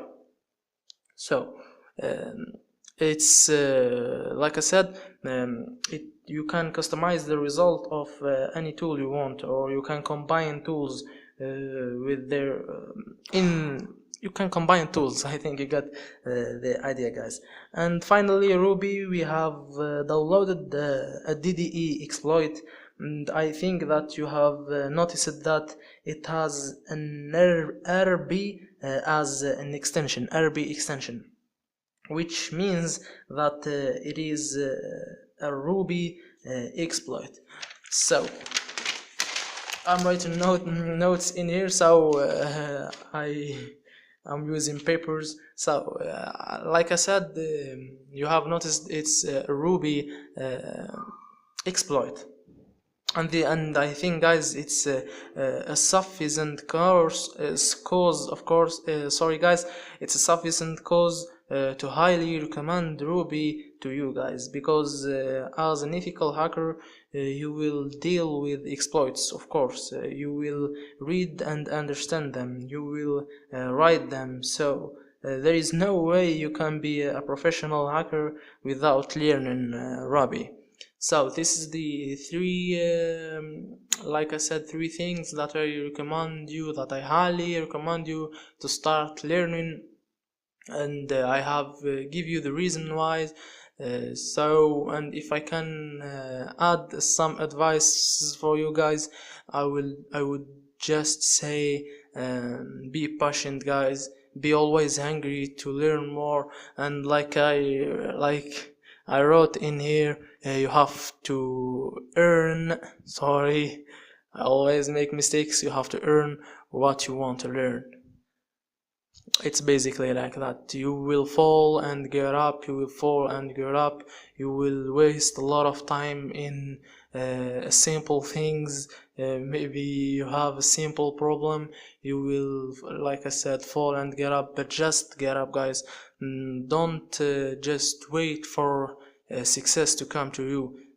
Just waste your time in this field, guys. And I believe that ethical hacking is me myself, I enjoy very much to learn every day, and I enjoy very much to see what are the news of this field, because ethical hacking, guys, is something that you need to use, and you need to have, and you need to have this experience. And it's not like me myself, I see that it's better than web developing, or it's better than desktop application developing, because in final, guys, in this two last fields, or in web developing or desktop application developing, you will just deal with a program, you will just deal with the code. But in ethical hacking, you will deal with persons, you would deal with ideas, you will have some logic, some way of thinking that you will think as a hacker, or you will get, and you can of course get your own money. You can have money from just see and check exploits on some servers or websites, and report them and have money in return. So me myself, like I said, I believe that it's the most thing that I enjoy to do. It's ethical hacking, just guys, fall and get up, learn more, earn more, be always hungry, be always updated, learn, like I said, everything, don't miss anything. You will enjoy this, guys. So this is my last lesson with you guys. We didn't write anything, we didn't make anything practical, but I believe it's a very important lesson. So see you in next lectures, guys, or maybe if I have so much support, I will do another course. So let's have faith. See you in next courses, guys, and peace. Hi guys, how are you? Hope everything is going good and well with you, and welcome to your course. So This time we're gonna see a very basic operation, which is the installation operation. So I won't talk too much in this lecture. Let's just go to the Play Store and install our Termux. So type in the search bar in here Termux in the search bar, and we got the Termux. Let's just simply click install. The operation won't take too much. So like you are seeing in here, guys, we have 1 million downloads and 4.7 reviews. 4.7, of course, out of 5. This is a good signification of a top application, of course. So let's open our Termux. Just wait a little bit for a basic installation, so it won't take too much. You don't have to do anything, just wait a little bit. Of course, that's the speed of this installing process in here depends on your network speed. So just wait a little bit, like that, and we got our Termux in here, like you are seeing in here, guys. So this is our application and this is our Termux. So we installed our Termux successfully. See you guys in the next lectures, and peace. Hi guys, how are you? Hope everything is going good and well with you. Welcome to today's lesson, in which today we're gonna be talking about how to install some useful programming languages, because of course you are dealing with tools, you are dealing with scripts. So maybe one day you want to change some result on some script, or changing the way that script works, or maybe entering your own, for example on Breadforce you want to enter your own password list. You will be dealing with these tools, of course. You will be dealing with programming languages, and we gonna install some tools maybe that you will need, and this is the method how to install, and you will install what you want, because of course those tools are based on your needs. That's the main thing, is that I will show you how to install, and just after that you will install whatever you want. So to install something, simply before starting doing anything in Termux, it's very helpful to do some updates. So just to update, type pkg, which means package update, like that, update, and we will do a sample update operation. So like you are seeing in here, he is telling me that he is need to get 421 kilobytes of archives, and that's what I do. Simply I will type y, which means yes, and enter, and like that I will wait just a little bit, and I got update my Termux. So I don't have so much tools, of course, on Termux, so I don't need to download a lot of updates. That's why the operation didn't take too much. But if after a long time I will install some tools or some projects or some frameworks, of course the update operation will take too much. Of course, it's always good to do an upgrade, package upgrade like that, and enter, and like last time wait a little bit, and we have 0 upgrade, 0 new install, 0 to remove, which means everything is going okay. So to install anything, just type like the previous time, pkg. For example, we want to install Python 2. So what we have here is a message showing us that it's a known command to install Python 2. So that's a mistake that I did it commonly for you guys to remember something, which is not just pkg like update and upgrade. So you have to write pkg, which means package, then install Python 2. So I commonly did mistakes, but not mistakes. It's mistakes based on purpose. I want to make mistakes for you guys to see that I'm making that mistake for you guys to not repeat again. So just type enter. Like that, you will have this prompt in here. Do you want to continue? Yes, he needs to get 5071 kilobytes of archives. We will say Y, which means yes, and enter, and we're gonna wait a little bit. So to the installation complete. I will pause this video to not make big videos.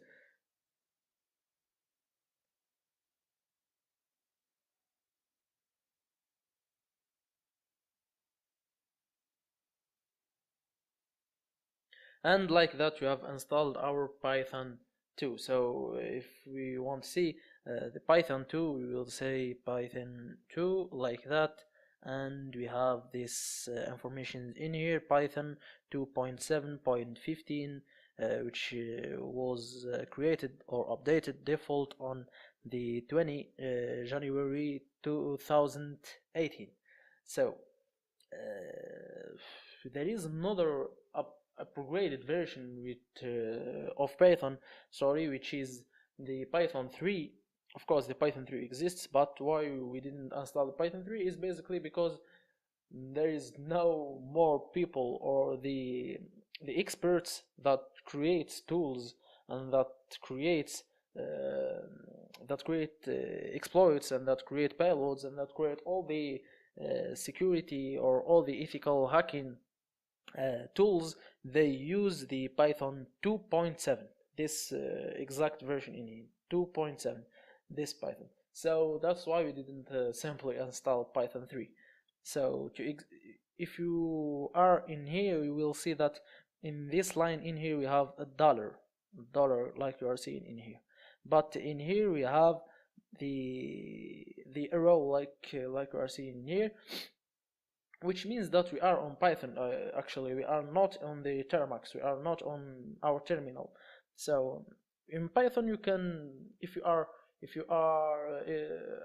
you have some experience in Python, you will do some good things using this untracked terminal in here. For example, you can do operations to, for example, 2 plus 3. And he will give you the result 5, like you're seeing in here. You can write some things. Of course, writing will not be like that.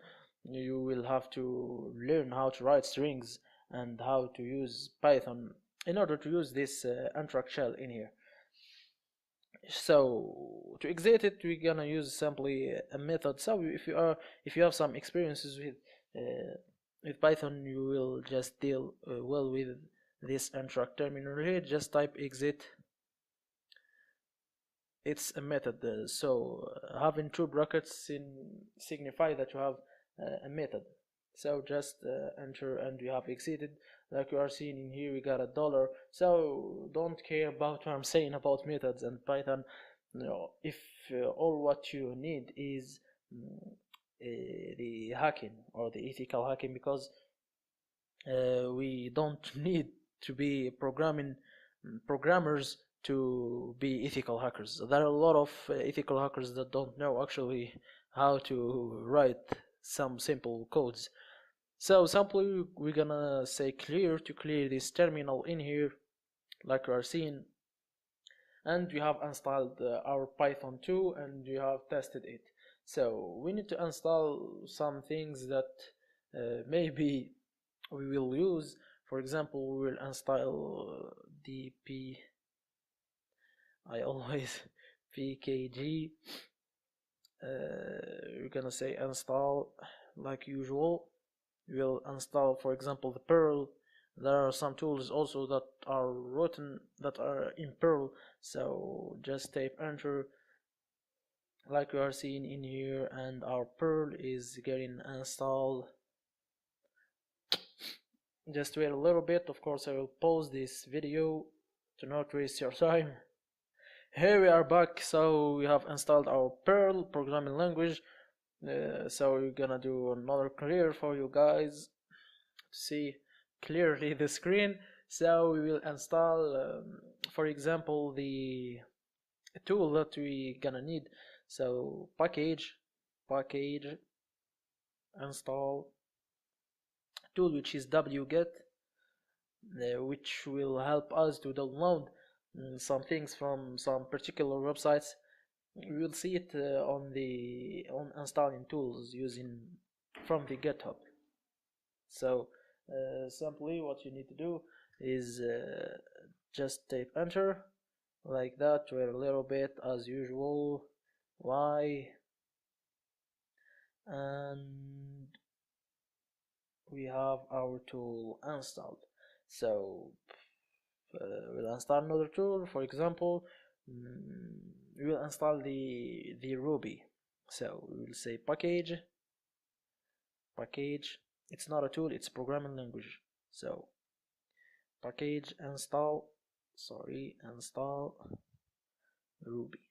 So what's the Ruby programming languages and why we have chosen it is because basically it's used on writing exploits. So there are many exploits that are written in Ruby, and all the exploits of the Metasploit framework that we will install it, of course, they are written in Ruby. So this Ruby programming language is very useful, and I recommend you a lot to learn it. So if maybe someone of you will ask me what should I learn like programming language, I would say definitely Ruby, not Ruby, just start with Python, then go for the Ruby. So, and after that, if you want to learn, just learn some C#. It's very used in our days, like, so I'm talking like a security expert. So if you have another interest, for example, of developing desktop applications, just start to learn some C#, Java, C++. So I don't want to get away from our subject, which is the Termux. So I just want to say, if you want to learn some programming language, just start with the Python. Then after that, get to the Ruby, learn networking. I'm getting away from the subject. So let's simply type enter. Like I said, the Ruby, it's very used on the exploit field. So most of exploits are written in Ruby, like I said, especially the Metasploit exploits, and it's very used and it's very smooth on the databases. So Ruby is very important. We will install it like that, and we'll type yes. Of course, I will pause the video to not waste your time. And so, like that, we have installed very useful programming languages and a tool, which is the wget. We may install some other tools in the next videos, depending on our needs. Of course, like I said, install what you need. Now, of course, this method won't work with all the things that you want to install. It's not just as simple as write the package, then install and just name anything. It won't work like that. But most of bash tools and Linux tools and terminal tools are installed like that. So that's our lesson for today, guys. See you in the next lesson. We will talk about installing some other tools from external website, which is the famous GitHub. So see you guys in the next lesson. So see you guys in the next lesson, and peace. Hi guys, how are you? Hope everything is going good and well with you. Welcome to your course. So this time we're gonna be a very important lecture in which we're gonna see how to fix our IP address, our internal IP address. And in more formal networking term, it will be how to get a static IP address. Why do we need a static IP address? There is some kind of service which called the DHCP. The service is on the router, and this service provides us with IP addresses according to an order. For example, if you are in a small family that contains a mother, a father, a brother, and you. So if your brother logged first, the router will give him the first IP address. Then if your father logs next, so your father will get the second IP address. Then if you logged as the last one, for example, so you will get the last IP address. So you are getting IP address number 3. If you are talking about port forwarding, which is gonna be seen in the next lecture, this will not help you, because you will tell to the router in the port forwarding operation, you will tell to the router anything that came through this port, redirect it to my IP address. So if we suppose that you told him redirect it to the IP address number 3, and the router is saved like that, which means if next time the router rebooted, or you just disconnected and connected, the whole family disconnected and connected again, if you connected as the first one, you will get the IP address 1, and your brother, for example, will get the 2, and your father will get the 3, and everything will be redirected to your father, not to you, which is of course a problem, because you want everything to be redirected to you. Your father doesn't need this data and he maybe even don't know what I'm talking about. So that's a problem. I hope you got the situation. So we need to fix our IP address. We need to say, yo, I don't want the DHCP to give me IP addresses. I choose this IP address to use it to log into the router. In here, we have to choose our IP address carefully, because for example, if I said I will choose the first IP address, the IP address number 1, then maybe in another time your brother will be logged in as the first one on the router, then you came and you say I am the first one also, it won't work. You will not be connected, because an IP address is given to one and only system, or one and only device. So your brother will be connected, but you will not be connected, because your brother logged first. So what we need to do is we need to choose, for example, a high number. We will choose, if you are, for example, 4 in a family, choose number 7. Whatever. You know that no one will get to that number. No one will get to the number 7. So how to do it? Basically, get to your interface, or to your network interface, I mean, or to your Wi-Fi settings, and try to find with me the DHCP. In my case, I am clicking in this I in here, and I have this DHCP in here. This depends on what model of mobile phone that you are using. I can't give you all the models, of course, so just find this word DHCP and turn it to static. In here, guys, you are seeing some numbers that are chosen. They are not chosen yet. Don't care about them. So if I convert back to the HCP and I got in here in advanced, I see that this is IPv4 address, not IPv6, IPv4, which means Internet Protocol version 4, not cat, IPv4. Cat is in French, sorry for the word.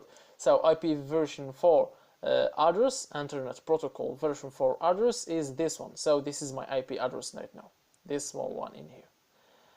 And I want to change it, for example, to be a static one.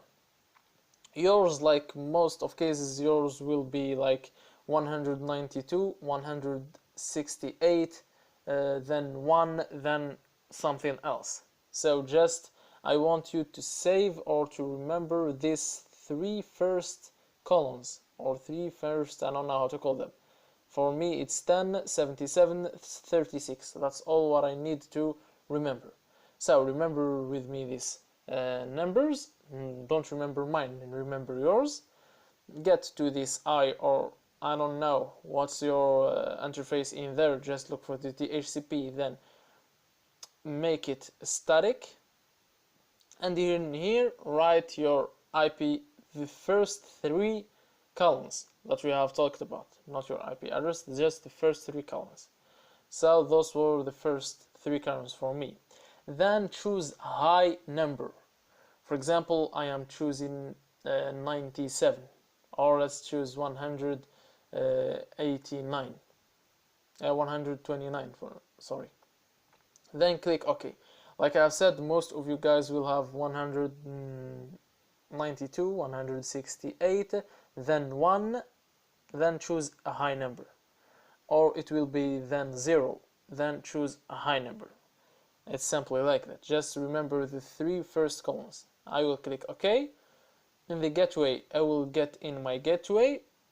In my case, it's 10, 77, 36, 1. So most of you guys, I think that you have 192, 168, 1, 1, or 100. If you don't have 1 on the 3rd column, if you have 0, it will be 192, 168, 0, 1. So this last one always, not always, it's not a condition, but most of times it will be 1. Then click OK.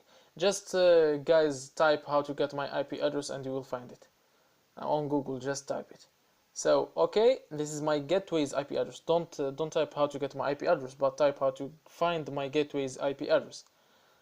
And in here, in the network length prefix, just let it 24, and the DNSs are DNS1 888, which is the DNS of Google, then 8844, which is the second DNS of Google also. Then click Save.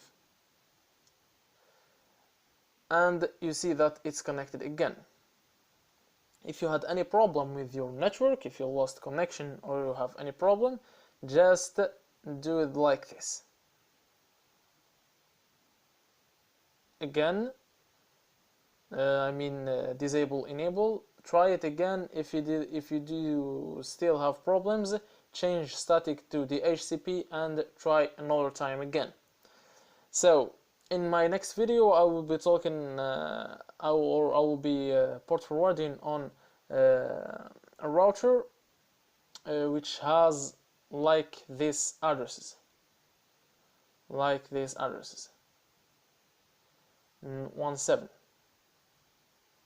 Then in here it will be just for you guys to not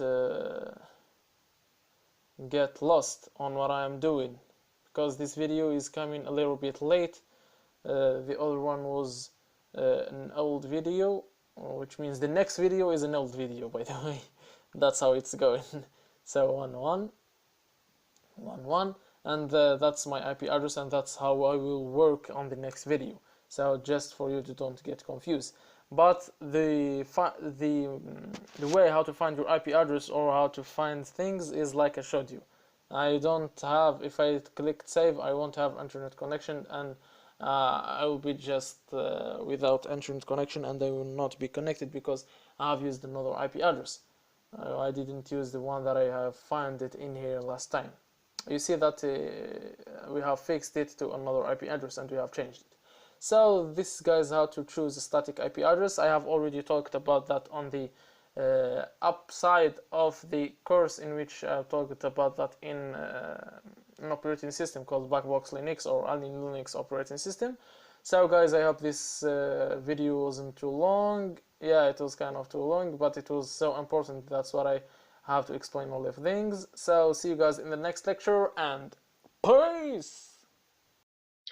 Hi guys, how are you? Hope everything is going good and well with you. Welcome to your course. So today we're gonna see how to make a proper port forwarding, or how to make a correct port forwarding. You have understand the idea behind the port forwarding, and this time we're gonna make our correct or our proper port forwarding. So I have checked a lot of Android devices, and I have seen that actually you don't have to make port forwarding, or you don't in your firewall, in your device's firewall. Even if you have a firewall in your device, like I said, most of Android devices, maybe you do have to make port forwarding in your firewall, in your Android device firewall, but actually this lecture won't work for you. Don't be afraid. Just if this lecture didn't work for you, just send a message to me, or direct message, of course, or just write on the Q&A section, and of course I will upload immediately the other lecture that you can use to make a proper port forwarding using a tool you call the ng-rock. It's like that. So just tell me, and or send me a message, just inform me, and I will upload the video immediately. But mostly, like I have said, this video will work for you. This tutorial would work for you. So I will repeat it another time. You don't have to make port forwarding in your device. So the only thing that you need to do is just make port forwarding on the router's firewall. So how to do that? It's depending on your router. So there is a lot and a lot and a lot of routers models on the world. So I can just make tutorial for every router. And this would take me hours and hours, tons of hours. So you have to search on YouTube. Unfortunately, you have to look up how to make port forwarding, a correct port forwarding in your router's version. So for me, I will do port forwarding on my router. I think that you don't have the same router that I have, but maybe you will get some ideas. So how to do that? Simply, you need to go to the Google Chrome and get to the configuration page, or the dashboard, or the panel, or name it what you want, of the router. This is the IP of the router that we have talked about in the previous lecture. So just get in, write the username of your login to your, like I said, configuration page of your router. For me, I have my username and my password. The admin, so if you don't know what's your username and what's your password, I can give you some things, maybe it would work for you. Write the username admin and the password admin. But the first thing you need to do is just to check your router's the ticket that it's stick in your in the bottom of your router.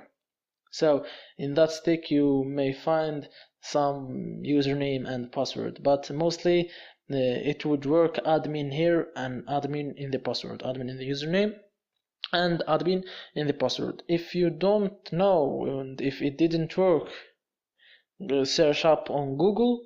So sorry, I can't do that for you, because it's your own username and it's your own password. If you didn't find anything, just get to the provider of the internet, your internet provider company. Just get to them, and they will give you your login page, username and password. Just sign in.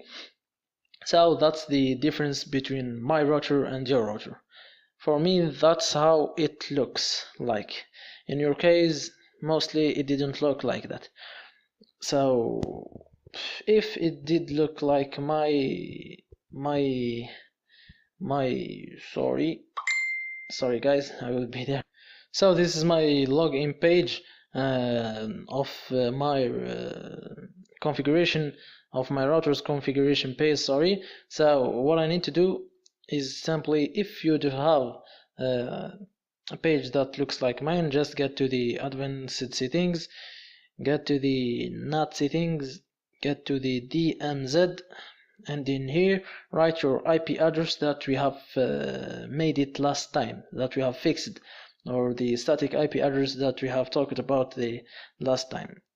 Just make the DMZ enable first and write your IP address in here, save, and get back to the net and get to the virtual server. So in here, don't look at this first one because you wouldn't have this first line in here. For me, I will choose the second line because I don't want to lose the first line. It's just a port forwarding for my Kali Linux my Kali Linux operating system. Sorry. So this is how it works for me. Mostly for you it didn't work like that because you have another login page. I don't mean that it didn't work like that, but it's the same thing that I am doing and you are doing, but you would have a different style of doing this operation. So for me, I will name this application, for example, name it what you want. I will name it, for example, Termux. And for the protocol, if you don't have this all protocol in here, just open a port with the TCP and another one with the UDP. So do the same thing on TCP and UDP.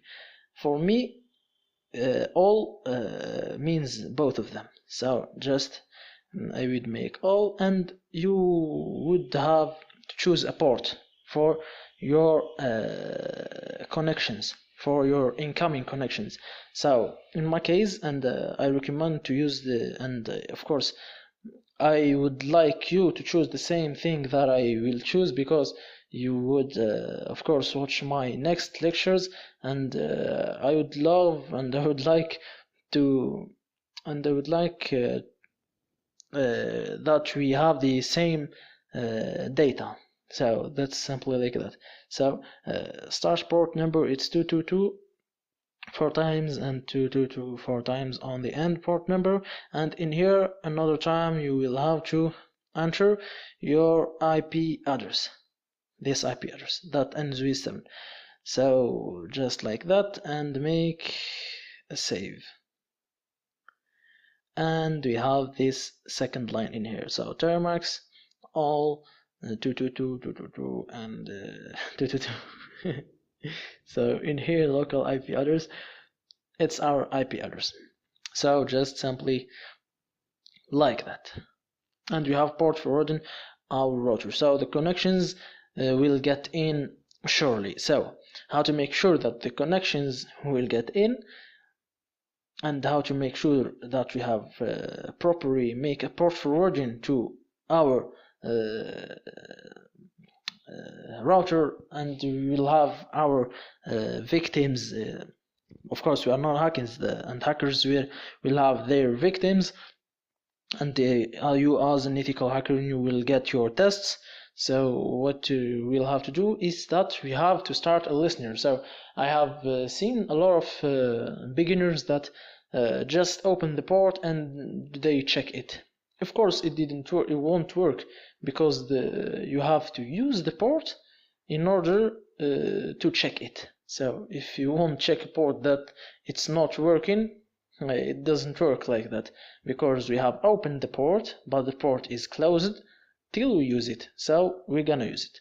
We're gonna use the netcat. So you have to install the netcat. Just simply package install.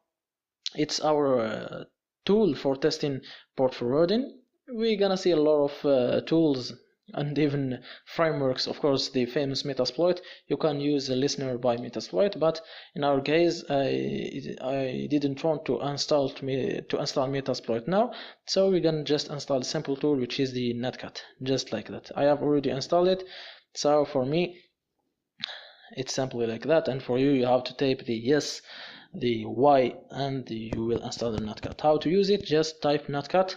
It have a lot of uses, netcat, and it's a good tool if you want to learn about the netcat. So the netcat, we're gonna use our parameter, which is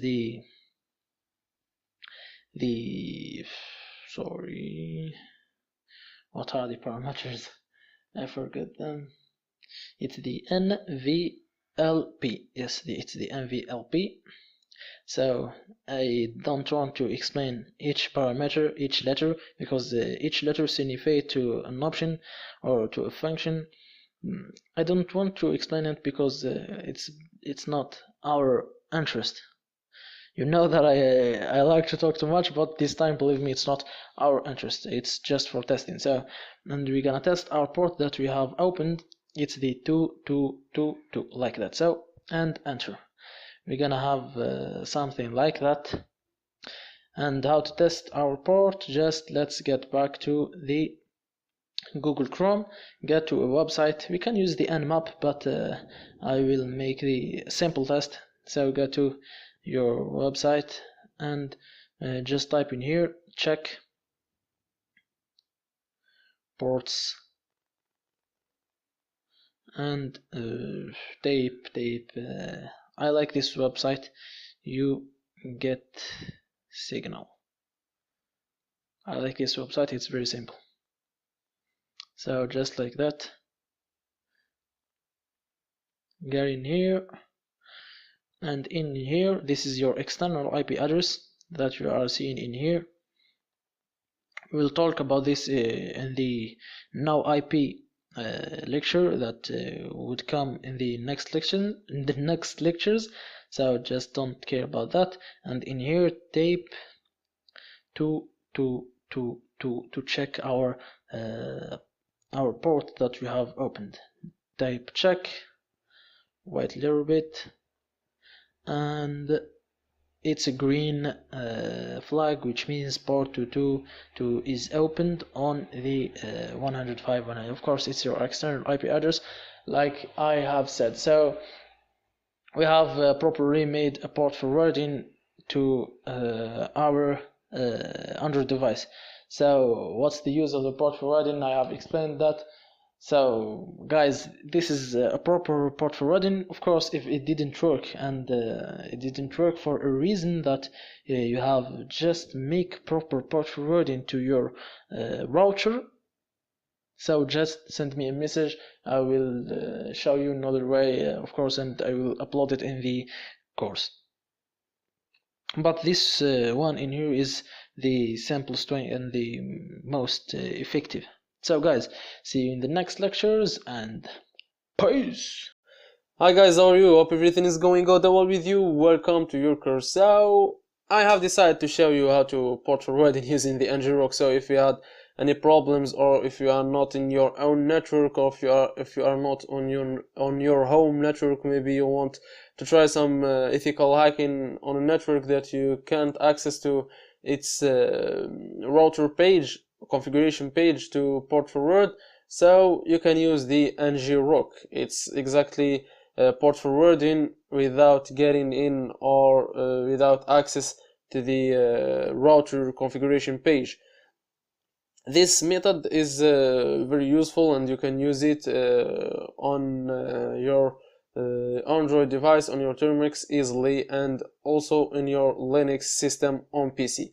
So how to do it is basically this thing is very simple. Just get to the Google, type ngrok like I have typed in here, get to https://ngrok.com and sign up. I will sign up and I will be back, guys. Or yes, let's use the easy way. Let's sign up using Google. So guys, just click in here and choose your email address.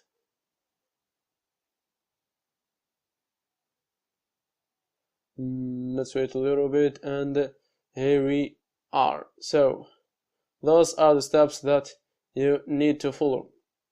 First of all, you need to download ngrok. Sorry guys for the break, but we're gonna continue our work. So like I said, we're gonna download the ngrok. It's very simple. Just long click on this bottom and copy link address like this. Then get to your Termux. After that, type in here the wget and paste. Do like we do always, just remove the P and write the P. Remove it like this and write it with the keyboard, then enter. Like this, you're gonna download the ngrok.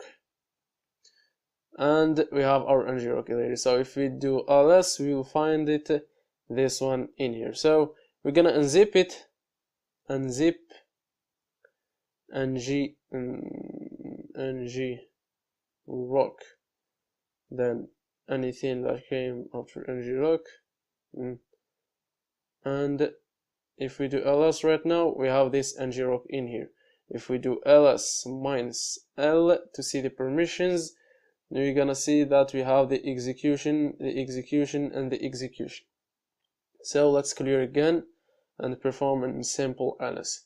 So the second thing that we need to do, you can follow these things in here. So in zip to install, then after this you're gonna copy your token in here. This one is your token, so copy all this command if it's copied in here and paste. Didn't copy it all, sorry guys for wasting your time. I was gonna try to copy everything, but it doesn't. So ng rock auth token, so that's the first thing. Then let's copy everything. Do not copy, please. That's everything. Copy, and let's paste this one in here. Paste, enter, and like this, like you are seeing in here, auto token saved to configuration file. So connect to your account. We have connected to our account and fire it. For example, we're gonna secure the 80 port, and like in this example. To start an HTTP telnet or port 80, run this next. For example, on port 80, paste, and it's online in here, which means that we have telnet in our IT port. Sorry guys. So just wait for me guys for another minute. I'm so sorry. And here we are back guys. I'm so sorry for the break. So guys, like you are seeing in here, after port forwarding or after opening a tunnel on the port 80, we got this information in here. You might like see it like this. Just you can zoom out. It's so simple to see the whole thing, or just rotate your phone like this. You're gonna see, I think it will be clearly. So this is the point guys. That's the IP address it's not an IP address, but that's the domain that you will use in place of your IP address. What's this domain? I'm gonna copy it for you guys, this one in here. So try to remove the HTTP and also this slash. I will show you the domain. So to check if the port is opened or not, just get to Google Chrome or your browser and type check ports and look for you get signal. So you can just write in Google you get signal check ports. I like this website more than any other website. So like I have said, this is the domain name that you're gonna use instead of your IP address on every hacking operation. So don't use your IP address, forget it, and just use this one. Don't forget to remove the slash. So you will have just it's some kind of hard to copy on Termux. So you will just use only this one, starting from 7BD till AO. And let's check the port 80. If we type check in here, and the port 80 is opened. So like I have said, this is the domain that you will use instead of your IP address on any ethical hacking operation. I will not repeat this again because I have already said it like 4 times. And the negative points, of course, it will be negative points because it's not like you are opening ports or you are port forwarding your router because if you are in your own network using your own router, you can do whatever you want. But in this one, you are using like a service, so it's kind of limited. For free users like me and maybe I think like you have the chance only to open one port, to port forward, or to open a tunnel, one port. You can only open one port, and you don't have the right to use the TLS ports. I mean for example the 443. So you don't have the ability to open the TLS ports, and you have only the ability to use one tunnel. And like in our case, we have used the tunnel which is 80, the port 80. So guys, I will use this method on our ethical hacking operations, and I hope that you won't use it, because right now I'm in the case that I have told you. I'm not in my own router, on the dormitory router, because I have moved from home to Moscow, and for now I don't have a router to configure my ports and to control everything, so I'm using the ngrok, and it was a good experience for you guys to learn how to use ngrok. So guys, I hope you have enjoyed the video. See you guys in the next videos, and peace! Hi guys, how are you? Hope everything is going good and well with you. Welcome to your course. So guys, there is also some applications on Android that will help you to keep your host names, of course. You can create more than one host name, updated with your external or public IP address. But on Android, guys, actually I don't like them. So just use the manual way. Get onto your Google Chrome, sign in, and get to your no IP account. Then use Google Chrome. Just type my IP address in here, my IP address. You will get your public IP address, this one in here. Just you know how to do, copy it and modify it in here. Just click modify, and the same thing on the desktop or on the computer. So, and just update host name like that, and you got your host name updated. It may take some couple of minutes, up to maybe 5 minutes, to get your host name updated. Like we're seeing in here, it's updated, but don't take that on an important consideration, because if it didn't work, just wait a little bit for it and it will works. So like I said, there is some applications, for example this one in here, the no IP updater. I have installed it, and it works like you are seeing in here, but it take a lot of time. Just write your host name in here, our host name, our user that we have used on our no IP service, and of course the password of the no IP service. Turn this on, and you will have this sign. I don't know how to call that on English, so just it's red, yellow and green. It will take a lot of time on the yellow part. So actually guys, I don't like this application, that's all. So the manual way for me using the Android is the better way. So, but in Linux or in Kali Linux or something like that, using the no IP official software is better, because it will automatically update your IP address even when it changed a lot of times on your computer. Even it changed a lot of times, it will update it automatically. Like I said, this application will do the same thing, of course, if it's still running on the background, but it take a lot of time, and it have some problems, guys.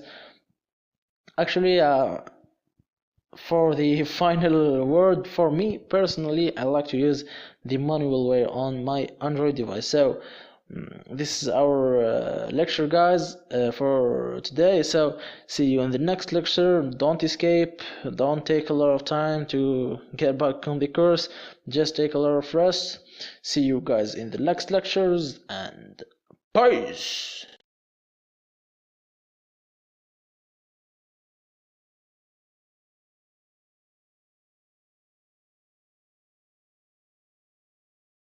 Hi guys, how are you? Hope everything is going good and well with you. Welcome to your course. So, in this lecture we're gonna be seeing how to use no IP service using our second method of port forwarding, which is with the ng-rock tunnel. So how to do it, basically, you know that we have to start our ng-rock, of course. So let's just say, for example, http 80. Enter. And that's it, like you are seeing in here. Copy this URL and get to your account on no IP. So in your account, your no IP, I won't talk about that anymore, because I have already talked about that up on the port forwarding lectures.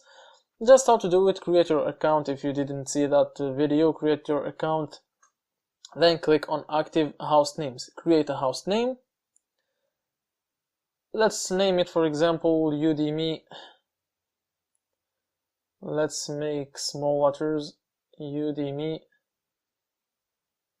003, for example. Then domain name, you can choose one of those in here. I would like to choose the DNS.net. Then in here, choose web redirect. Then say that it's HTTP or HTTPS, like you want, because you know that we have in here HTTP and we have HTTPS. Let's stick with HTTP, it's simple. Then in here it will be your domain name, it will be your website. Actually, it's for websites, not only for ng-rock. So just write your website and remove HTTP and those things, or HTTPS or whatever, and click on create host name. And your host name has been created.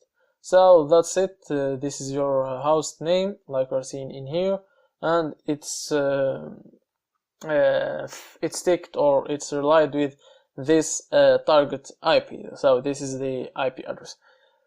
So you know that when you start ng-rock all over again, you will have another thing of these things. You can't use an application for that, so just get in here, change it manually, no problem. Whenever you want to use the ng-rock, get in here, just copy, paste, and it will be so easy. So guys, this was our lecture for today, guys. See you guys in the next lectures, and peace!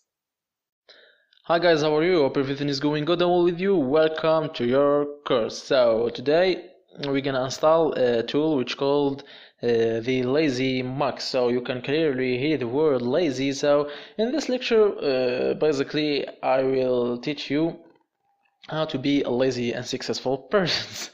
So I'm just kidding, guys. So in this video, actually, we're gonna install a tool which called the Lazy Mux. I don't care, lazy or active or whatever. So the more important that this tool will provide me a simple interface that can help me to install a lot of other penetration testing tools. So let's discover this tool. So to get this tool, actually we need to download it from the GitHub. So what is the GitHub? It's a website, a very beautiful website. I love the GitHub so much. So it's a website which contains a lot of open source scripts, modules, a lot of open source things. So just like that.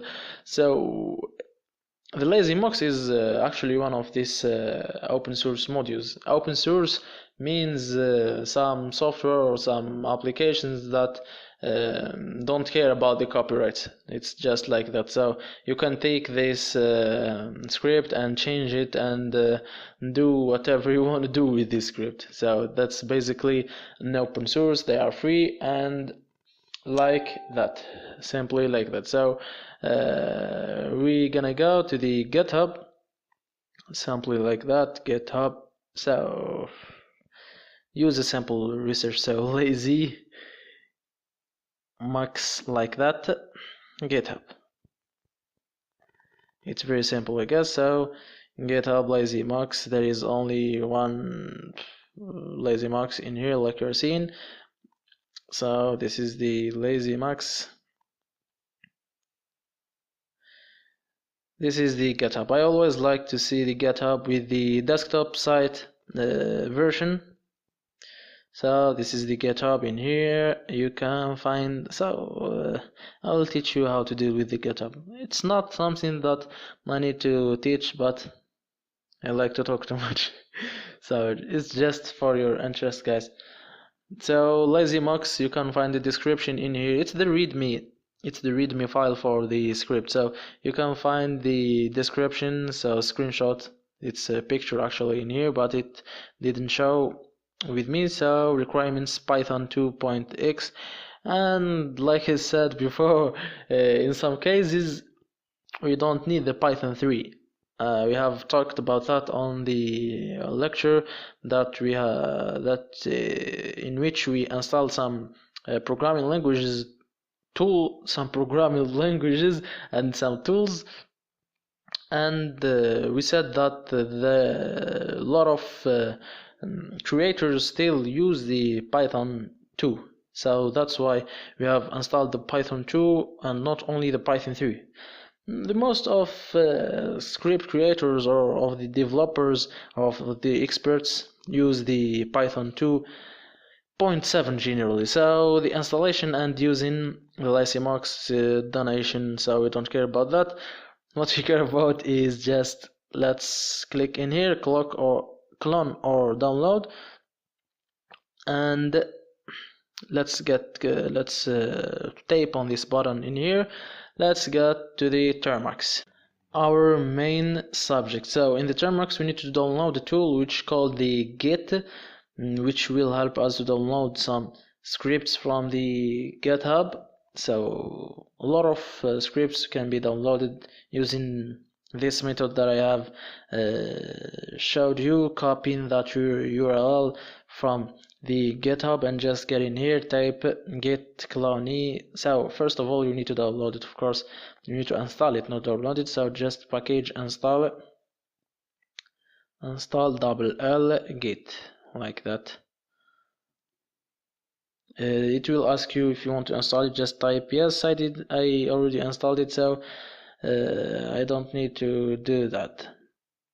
So the next thing that we need to do, of course, is that we will download our our script using the command git clone, like that, and type our not copy. I need to do paste, not copy. Sorry guys, I need to copy it another time. And get in here and wasting your time. So git, like that. Just type enter. Fatal destination LazyMux already exists. I already downloaded, so I will remove it. Sorry guys, I'm wasting your time, but I will teach you how to remove things from using the bash. So to remove empty directories, use the command rm there, like that. So only empty directories. To remove files, use rm, like that, and name the file, of course, and in here also name the file. So name the file and you will remove it. To remove non-empty directories, use the rm -r and then the name of the directory. This is for the non-empty directories. So I didn't waste your time, guys. I teach you another thing. If you already know this, I have wasted your time. I'm sorry. So just type LazyMux. Because I have already downloaded, I will remove it. Yes. Enter. It will keep asking me this question. And I will have the LazyMux again. To avoid asking this question in here or this question, I'm gonna use the rm -r F, another letter in here to force removing. So, and of course the name of the directory, LazyMux, and like that it will not ask me. So the ls command in here for listing what I have on my current directory. So just I have the LazyMux. Sorry guys, sorry guys. Mux, didn't it's not written like that. Another time. Just guys, learn from my mistakes. I don't like to edit videos. I always like to make myself on a live mode. So just like that, and we have deleted. If I type ls, you don't have the LazyMux again. So now we can download LazyMux, get Cloney like the previous time, and paste our URL that we have copied and enter. So like we are seeing in here guys, cloning into this this error, it will not show only for me, but it can show for you. It's problem on the Termux. So I really hope that they will fix it because guys, like you are seeing in here, the URL should finish with G, I and T, like in this one in here. So G, I and T, and I have copied one that ends with G, I and T, so it won't work for you. Of course, because we need to we are willing to download something that doesn't exist. Just try another time, and if it didn't work, I will show you the trick. Yes, it didn't work. It's trying to download in something that it didn't exist, and the trick, just make your phone on the vertical mode. Just rotate it and do the same thing again. Git clone, then paste like that, and we still have the problem.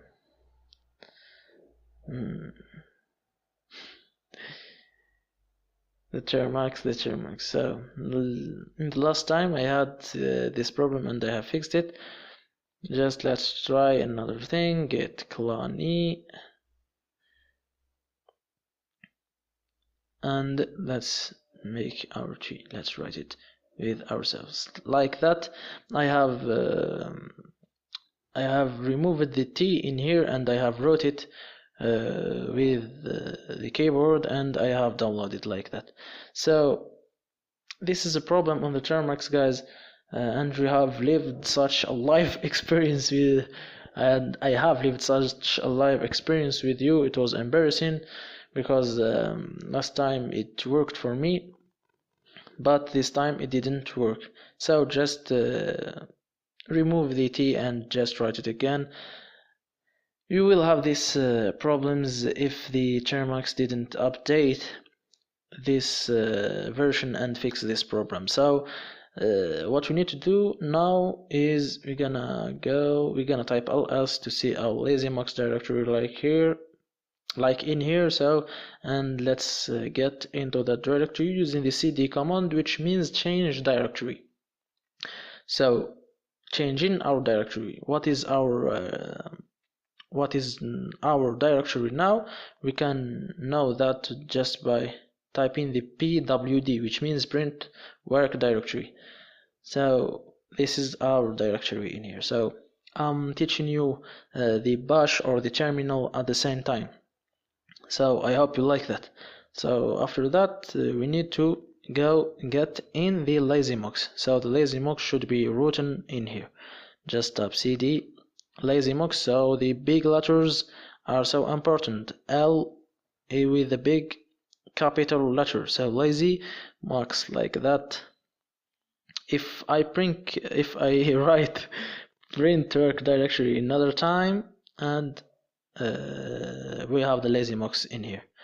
So the complete location is data com Termux files home and LazyMux. This is the complete location. So if I type ls to list what is on the lazymux directory, I will have the lazymux.p, like we have seen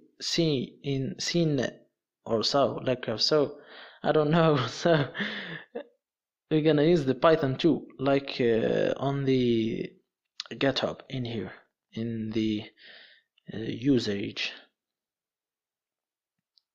installation. So Python 2 in here, like we're seeing.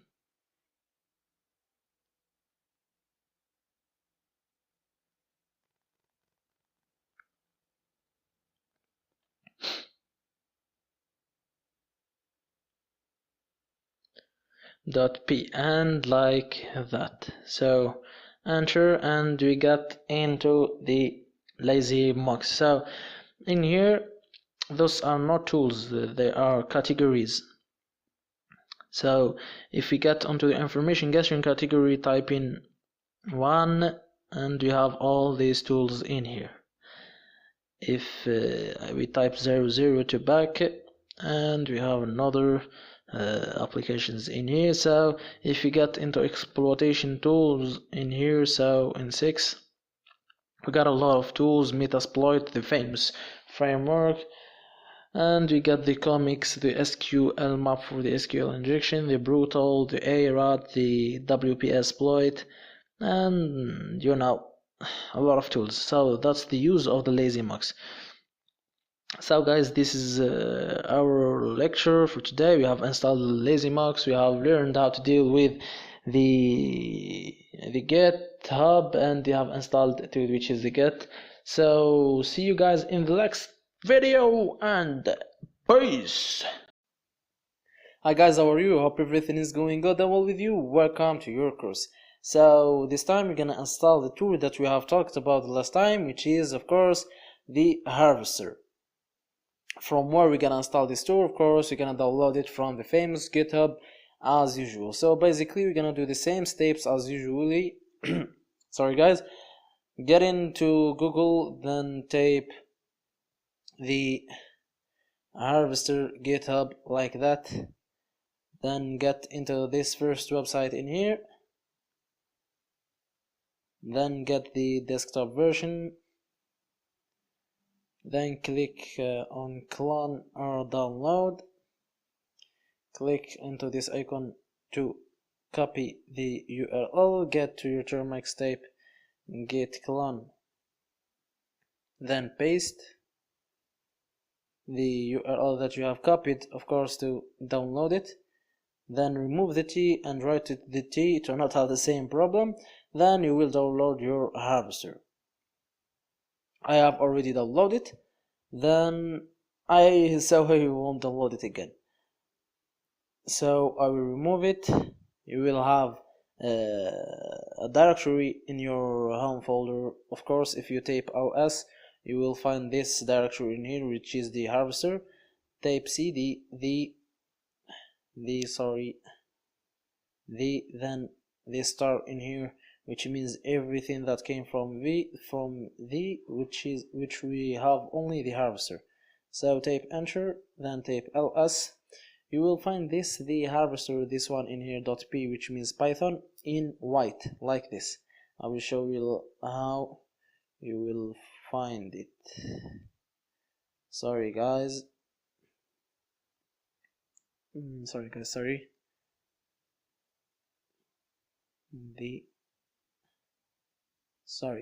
So that's how you will find it, in white, like this, which means of course you don't have the execute permission. So there is no permission to execute this program. How you can add this permission is basically by typing chmod or chmod plus, which means add the x, which means the execute permission, to the harvester.p. You can write it all or just type the, then star, which means anything that came that starts with the. And we have only one file, which is this file in here. No file in here, there is no file in here which starts with the. So then type enter, type ls, and you will find it green like that. we have added the execution permission into the folder. So if we type ls -l to see what I'm talking about, I'm talking about this rw. So if we go to the harvester in here, we have added the x in here in our permissions. So the first mines represent the directory or the file or what's type of this file. Then the permissions came out 3. So no, 3, which means user, group, others. This is how it works. The user, which is you, have the rights to read, write, and execute. That's all. And the group and the others don't have any rights or any permissions. So if I type ls another time, then the second thing that you need to do is, sorry guys, I'm a little bit sick, so is what's written in here, the appendices in here. You need to do a pipe install request. You need to install the request. Just type pipe 2, not pipe 2, install requests like that. Enter. So for me, you have already installed it. You will have something like that. Just wait a little bit, it will end. Then what you need to do is get back to your Termux, type ls, then type python 2 python 2 then star, which means anything that starts with the. I won't repeat these words again. I won't repeat this. So sorry guys, I won't repeat that. The star means anything. So I have right the then star, which means I will execute with python 2 anything that starts with the. Then I don't care what's came after the. And I have only one file in here, which is this one in here. And you have your harvester run like that. So this is the harvester, and those are the parameters or the options. So guys, see you in the next lecture, and peace. Hi guys, how are you? Hope everything is going good and well with you. Welcome to your course. So this time we're gonna install the information gathering tool, which is the dem tree. So how to do that? Basically the same things, the same steps. I mean, the first step is following the same steps. I mean, the download step. So the first thing that you need to do is get to Google, write dmi try GitHub, then get into this website in here. You get your desktop site, of course, as usual, and this is the mtry. So it's not demtree. It's demtree is not a name of someone, but it's an abbreviation of DMI try, which means Deep Magic Information Gathering Tool. It's not someone who is called demtree. So as usual, get to this icon in here, click, then get to your home directory, then type git clone, then of course paste, and you will download your folder, which contains the mtry tool. So if you taped ls, you will find this directory near mtry, tape cd dm, then anything that comes after that, tape ls. You will not find these things in here, but I will show you how to get these things here. So the thing that you have to do is following the simple steps. First step is chmod plus the execute to everything. That's the simple command that you need to do. Then the second thing that you need to do is basically preparing the environment of your Dimitri tool. So what you need to do is check the install file in here. So if you did cat, it's a text file.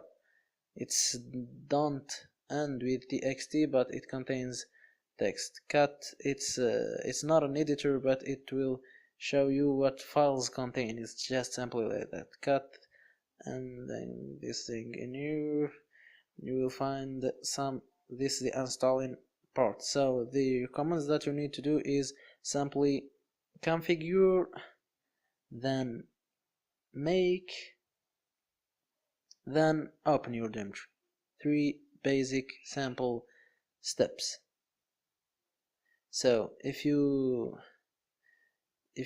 don't want to lose these things in here, slide this, I don't know how to call that, have a new section in which you type like I said before, but change your directory.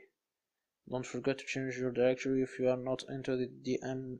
I tried, so cd Dimitri I don't know how to call it, then make configure like it's written, configure with C. Sorry guys, configure. Sorry guys, I'm so sorry to waste your time. Then enter, then after that type make, then enter, then you have your Dimitri. So if you type configure, that's what you will have. I have made some screenshots for you guys. Then if you type make, that's what simply you will have. Then after that your Dimitri is set up. Type ls, then type, you don't have to type ls, of course, I like to type ls to see what's in here. You can install your Dimitri completely in your device, following the first step in here, installing Dimitri using the make install. I will install it with you guys, so I didn't install it.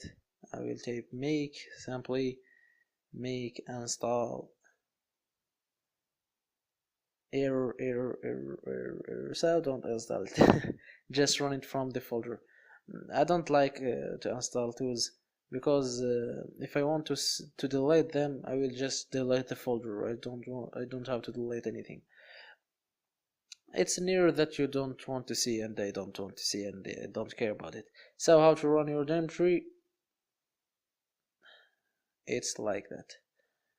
Try like that, and you will have your Dimitri like you are seeing. Usage, this is the options or the parameters, and like that you have installed the Dimitri.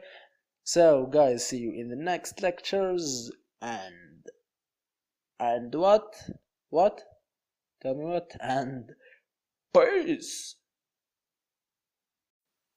Hi guys, how are you? Hope everything is going good and well with you. Welcome to your course. So today we're gonna be talking about, of course, another information gathering tools, which is Whois. So how to use Whois and what's the benefit of it. So if we use the command Whois just like that, we're gonna have some information about the Whois, the usage, and some parameters. So I will show you the basic use of Whois.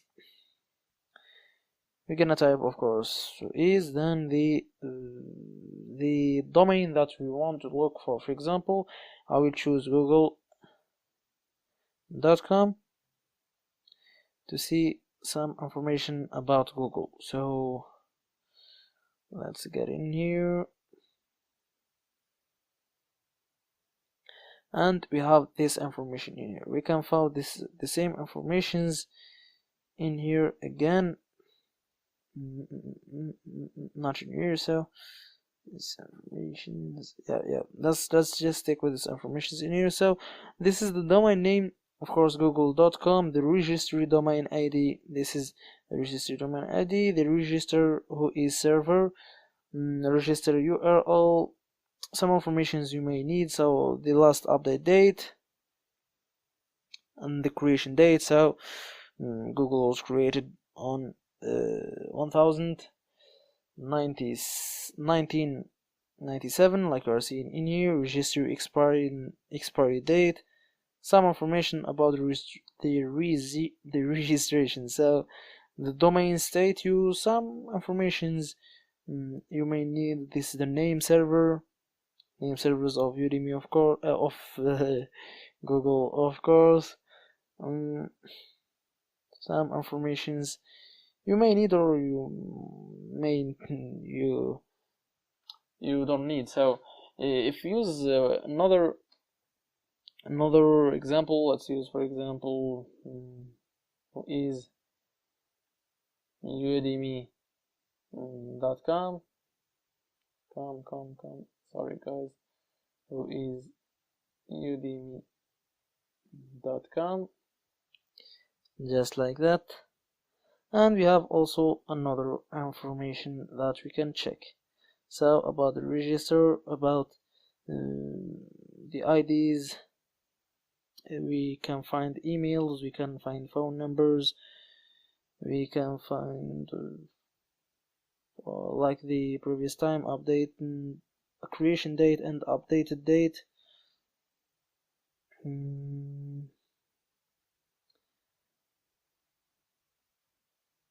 Accuracy, there are a lot of good information that are very useful. You may not need them, but they are actually very useful. Sorry guys, having phone numbers, having addresses, having emails, that's so important for a hacker to check who is the victim or who is dealing with. So this is basically the use of who is. So guys, see you in the next lecture, and peace. Hi guys, how are you? Hope everything is going good and well with you. Another time, and welcome to your course. So this time I'm gonna install the big tool Nmap. I like the Nmap so much. So how to install it? We're gonna use the LazyMux that we have installed the last time. So what we need to do actually is type in ls, then cd LazyMux with a capital letter. So I will teach you something. If you want just to avoid writing this capital letter and waste a tape into the shift in here, or in the merge, or call it what you want, you need to rename the LazyMux just to write it with a small l. How to do that? To rename things on a bash on a terminal, you will have to move them. Yes, it's simply like that. There is no command that's called rename. So what you need to do is move it and change it. Move the directory of the file and change its name. So LazyMux, like that, then LazyMux. So the folder which named LazyMux with a capital letter, it will be moved in the same place in the same directory with another name which is LazyMux. So type like that and you will have LazyMux with a small letter, not with a big letter, not with a capital letter. Then get to the LazyMux, cd LazyMux, like that, then ls of course, and Python 2 lazy. I'm LazyMux. I'm not a LazyMux. So enter like that. Then tape 1 for the information gathering, of course. 1 is the information gathering. Then tape 1 for the Nmap. Installing Nmap. I'm so happy to install the Nmap. Then after this operation, so 25 megabytes of additional disk space will be used. So I will type yes to accept that, and I will stop the video, and I will be back after couple of minutes. And I am back. It didn't take too much. It's so simple. So we're gonna exit the LazyMux, type in the 0 0 0 10. So ls, I don't have to type ls, just I need to type nmap like that. and I have my nmap with its huge and its good parameters that I like it too much. So this is the nmap. So guys, we have installed the nmap. See you guys in the next lecture, and what? And peace! Hi guys, how are you? Hope everything is going good and well with you. Welcome to your course. So in this video we're gonna see how to install the sudo. So if you don't know the sudo, of course you know the sudo, but I will just remind you, the sudo is the super user do, which gives you the privileges, or which gives you the rights of doing a lot of things on your Android device. Of course, if you want to do a lot of things, if you want to do more advanced things, you need to root your Android device. So guys, the first thing that you need to do is rooting your Android device.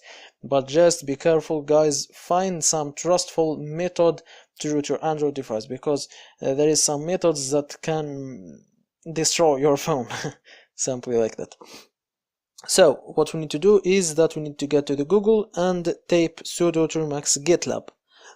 This time I'm in the GitLab, not on the GitHub. Why? Because the owner of the this tool in here didn't like the situation when Microsoft bought the GitHub, so it just got its stuffs and get to the GitLab. So the next thing that we need to do is simply git clone and paste. Remove the T, write the T, enter, and that's it. ls, we got this directory in here. So cd termux,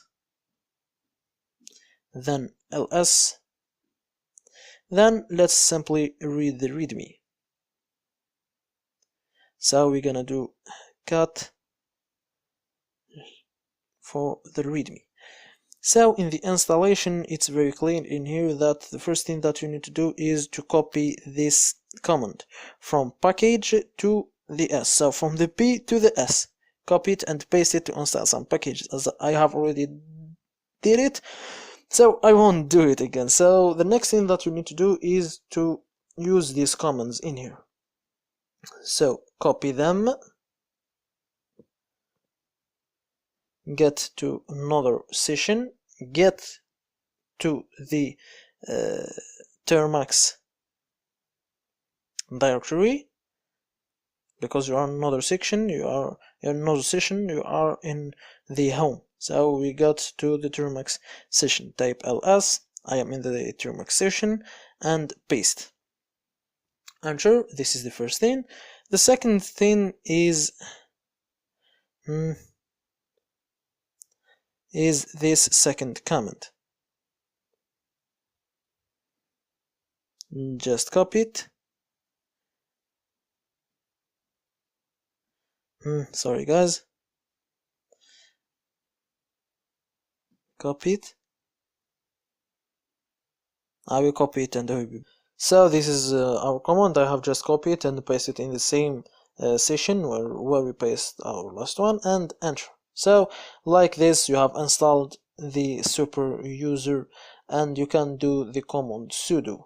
So for example, sudo vi, for example, vi not found, and you will see this things in here. And if you are rooting your phone, I have already passed that thing, it will open a window like that, in which you want to grant the Termux the super user privileges. Just type grant or yes or whatever, and you will have the super user installed and everything will be clear.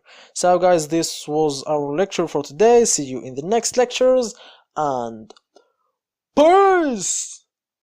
Hi guys, how are you? Hope everything is going good and well with you. Welcome to your course. So it have been really a lot of days since I did my last video, since I recorded my last video, because actually guys I was a little bit sick, but I'm getting back. So I'm recovering, and I have back my voice, because my voice has gone when I was sick, and I'm so grateful that I'm back to you and to complete my course and then publish it, of course. So today we're gonna be talking about installing a great project, which is of course the Metasploit framework.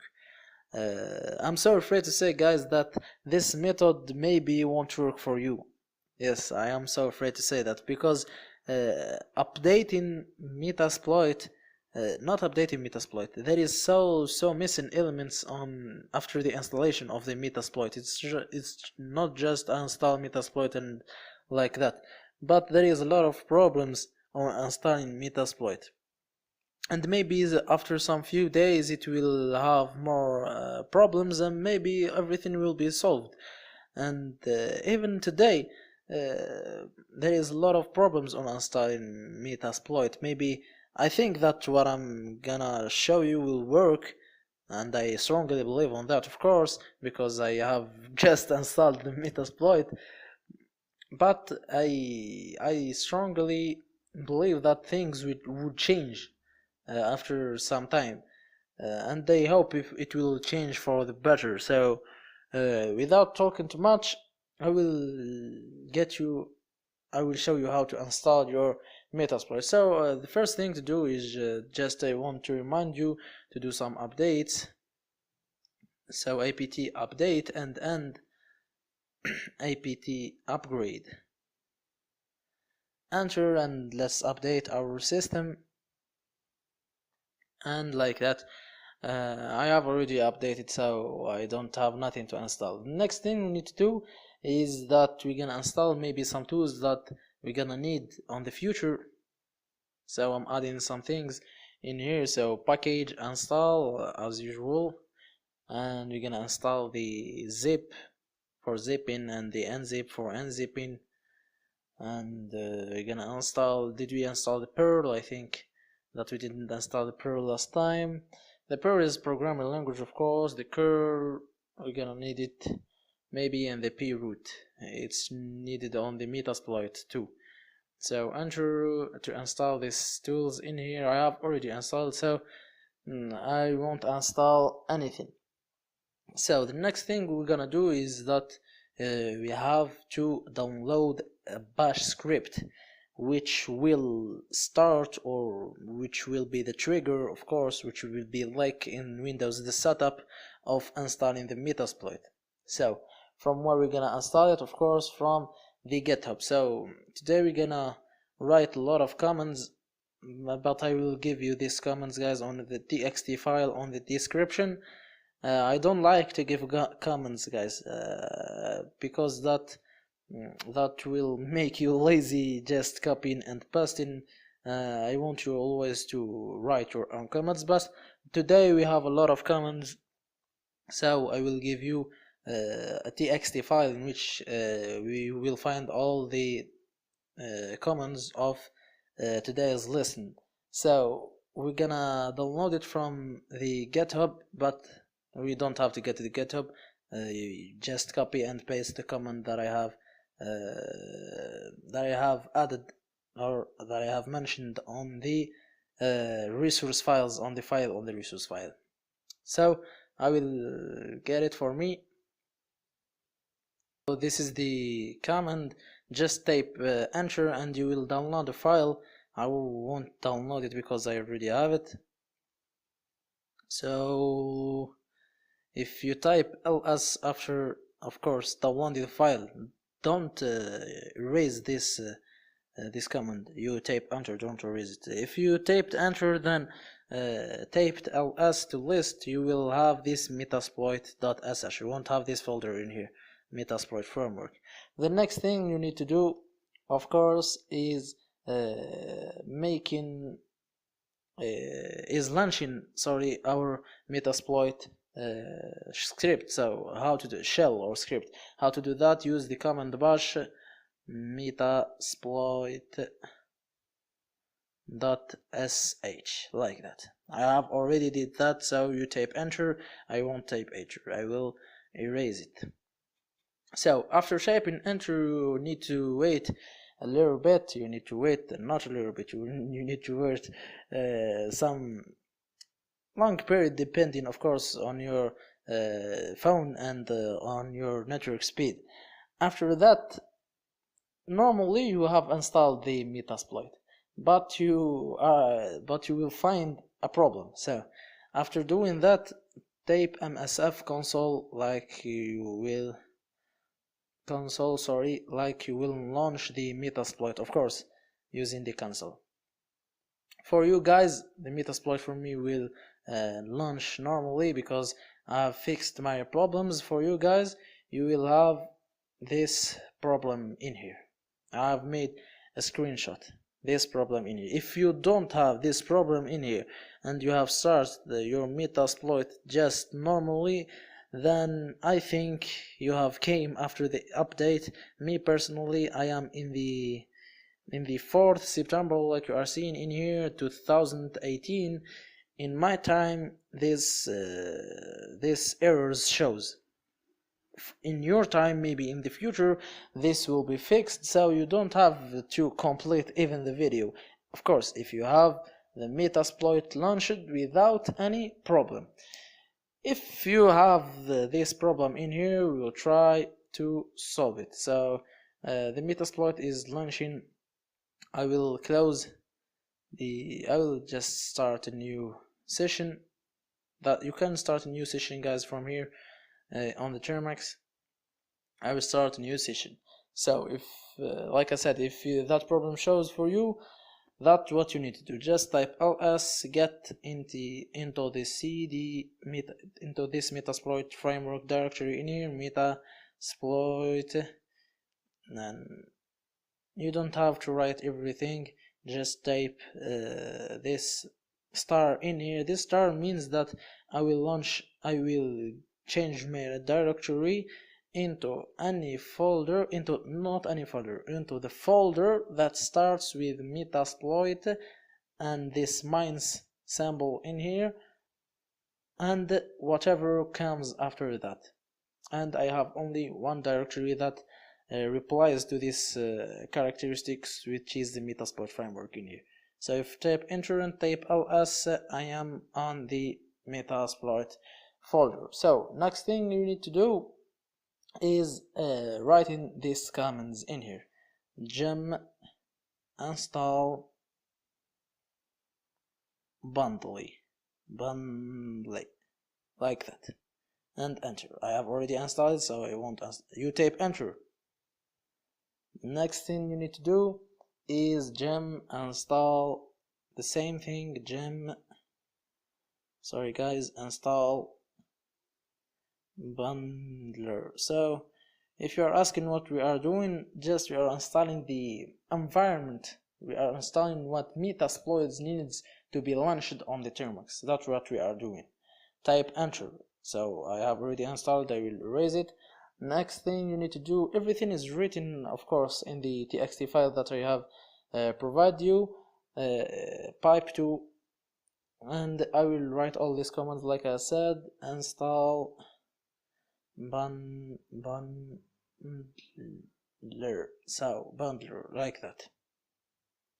Then after, of course, enter, and after that just type bundle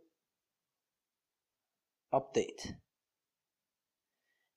Bundle, what I have done erase everything, bundle update, and enter. For me, I won't do that, of course, because I already did it. So in this time you will receive, I think, of course, in my time, like I say always, you will receive this error message in here. So what you need to do actually is that you need to copy this thing that is shown in here: gem install Nokogiri with the version that Termux provided you from the source. This is the source. So that's what I have written in here. I think, yes, I didn't make a screenshot of what I have written. Just type this gem install Nokogiri version. Just make copy and paste.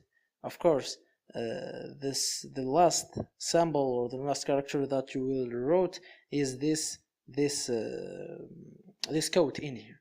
So it starts with G and ends with a code. This code in here, not the last one, not this one in here. I mean this code in here. Exactly. So after doing that, get back again and type, of course you will write that or copy and paste it, enter, and after that get back and write the same command, bandly update, like that, and this time you won't have that problem. So after that, what you need to do is bundler and update update the Nokogiri that we have talked about. Nokogiri. You won't have any problem. Just type enter. So after doing that, what you need to do is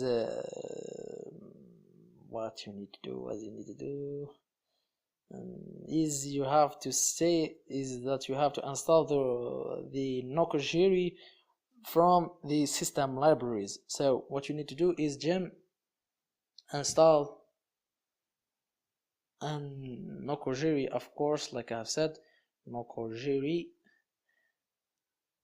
2 main symbols and the blank 2 main symbols, and use the system libraries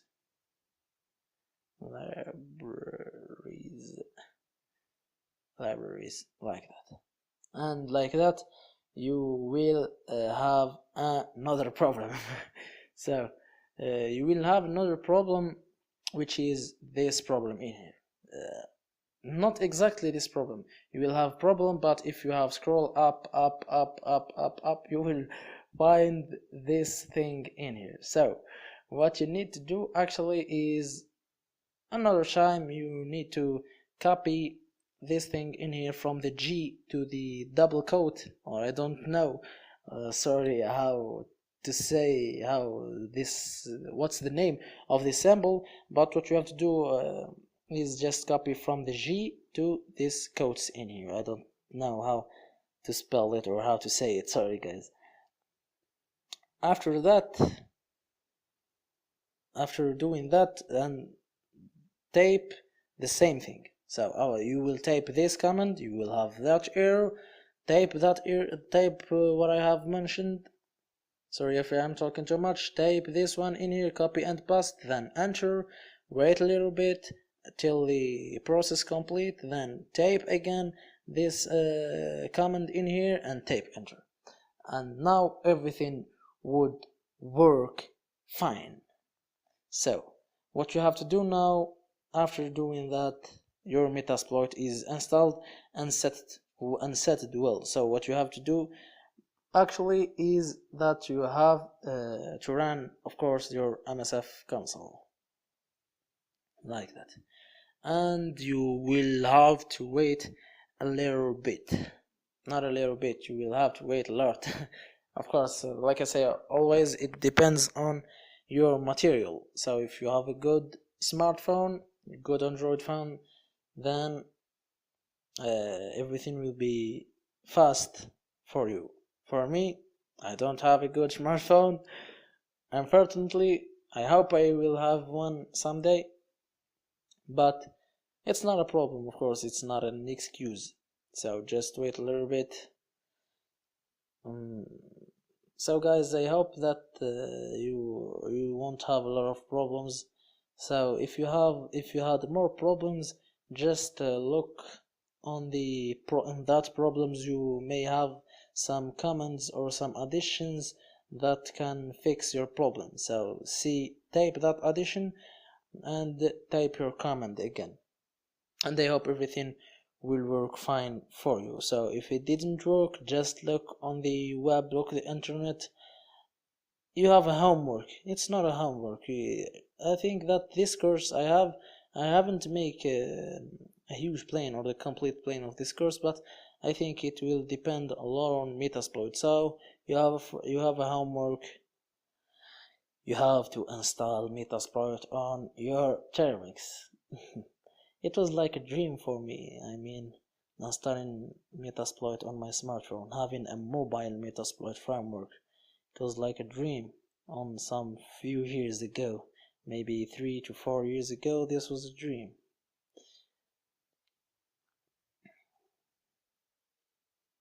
And thanks to the technology that provide us every day with powerful smartphones, powerful materials that help us day after another to do what we want to do as mythical hackers. And like you are seeing in here, I have the Metasploit launched. So like you have saw in the beginning that I had some errors. I will find them, failed to connect to the database. So this is a problem, guys. It's not something usual. Failed to connect to the database. So how to solve this problem? I have also wrote this a command that will solve this for you guys. So we need to exit the Metasploit. Let's exit it, and let's so if you don't have this problem, don't type this command. If you do have this problem, we will start our PostgreSQL. I call it like that, just to not forget it. But it's post and the SQL is another thing that are in the beginning. I will write this command for you guys. So pg, then ctl, after that minus the database, of course, and we'll make a directory. Of course, directory on Termux must start with $. So on the prefix, it will be prefix majuscule or capital, not majuscule is in French. It's with capital letters, don't forget it. Of course you will copy it and paste it from the txt file that I have provided, or if you want to write with me. So prefix like that, then we will get to our directory var and lib, then PostgreSQL that I have mentioned. PostgreSQL, but it's not PostgreSQL. It have another meaning, but I just retain it in this method. I just do not forget it. I collected on one word and I have spelled it PostgreSQL. Just like that. So let's start our service. And server started like that. Our database would be connected. So database system is ready to accept connections. Done. Server started. So what you have to do actually is very simple. Start your MSF console and you won't have any problems. Let's try. Like you are seeing here, like I have said before, guys, there is a lot of problems on installing the Metasploit on Termux. I hope that everything would work fine and good for you, and I hope that you will install Metasploit. Just like I have mentioned, make it a homework. You need Metasploit on your device. Don't use your Termux without a Metasploit. So it will start the incorrect way. So I will pause the video, then I will be back. And we got our Metasploit. So you may notice something that showed on my terminal, which is warning linker and this thing in here. It's not a problem, guys. Everything is going good and well. So we have installed the Metasploit, and sorry guys, I have just realized that I'm doing a 20 minutes video. I hope that I didn't waste your time. Of course, we are not wasting time. You have installed a very big project on your Android device. It's a world-class project. It's the Metasploit framework, and I am so glad to see that I'm on this Metasploit on my Android device. So guys, see you in the I will make a screenshot to this Metasploit. I like it. Screenshot. So guys, see you in the next lectures, and peace! Hi guys, how are you? Hope everything is going good. I'm all with you. Welcome to your course. So today we're gonna be seeing how to create or how to generate an encoded payload using MSF Venom. When I say encoded payload, don't imagine it like it's so encrypted and it's fully undetectable payload, because MSF Venom is so known by all the antiviruses, and even if they keep creating new encoders they are named on the Metasploit framework, so even if they still making or updating their encoders, they will be detectable by the antiviruses because they are so known. And for creating a fully undetectable backdoor on Termux, it's kind of impossible. Sorry guys, because the Termux is needed some environments. What I mean by that, it needs mostly, the more important thing is the wine. The wine is a software or an environment which is hired to execute the exe files. So he is responsible of executing exe files or executable files on a Linux machine. Maybe you have already heard of that. So the creating an encoded or fully undetectable backdoor on Termux is kind of impossible. So what are the tricks? It will be great if you have another operating system, Kali Linux, on your computer or something like that. And if you have that, you can create your fully undetectable backdoor just by following the lectures up on the practical lectures section, in which we have used the shelter. It's the most updated lecture in there. We have used the shelter to create our fully undetectable backdoor. Then create it from there and send it to the victim, and you can receive your hack, or you can receive your data. You can start your listener on Metasploit in the mobile. I don't think that it's kind of a big problem if you have Kali Linux. So just follow these steps, and in the local host and the local port will be different, and I will be talking about that right now. So the first thing that we need to do is that we need to get to the Metasploit framework folder. Let's zoom a little bit, like that. Then we're gonna start MSF Venom. The next thing that we need to do is that we have to choose a payload. We're gonna choose Windows, Meterpreter, Reverse, TCP.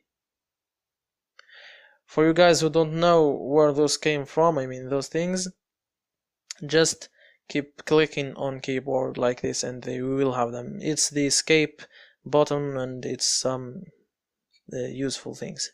So that's payload. Then the local host.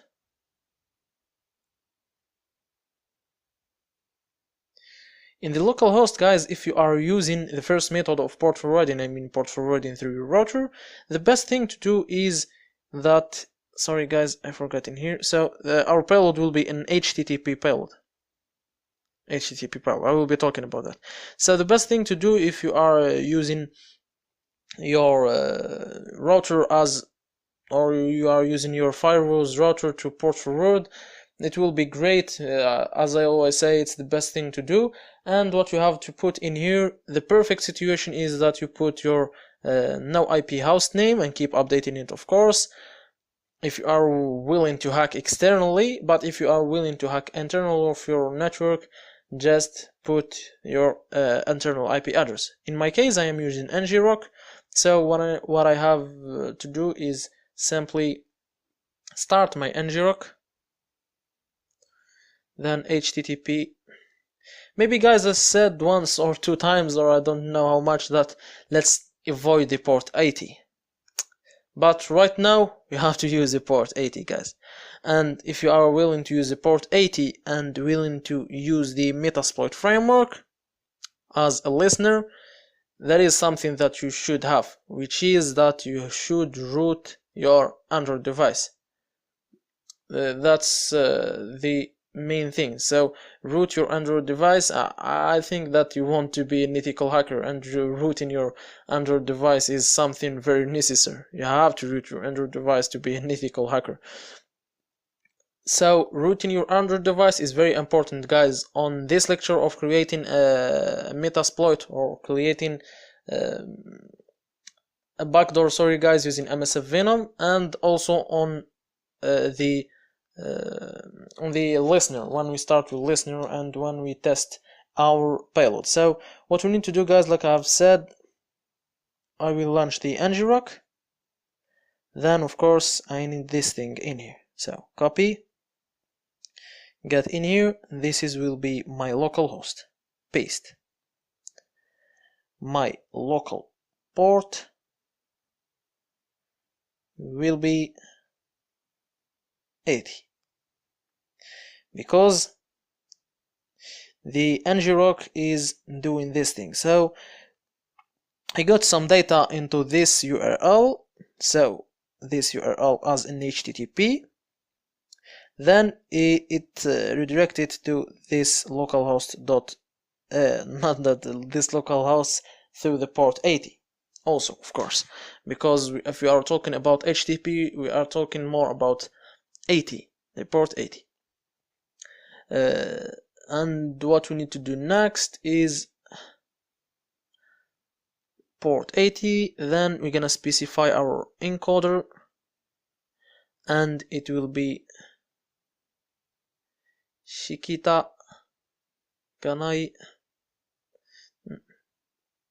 Sorry guys, it have been a long time since I used this encoder, because it's really useless in our days. It's just escaping maybe some antiviruses. Out of 60 antivirus, it will be maybe 5 to at maximum 10 antiviruses.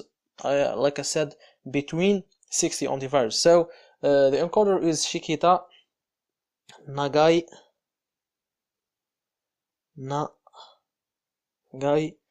like this, and we will encode it like let's say 15 times. Then what we need to do is that we need to set the format as exe file. Then basically the output should be on our home,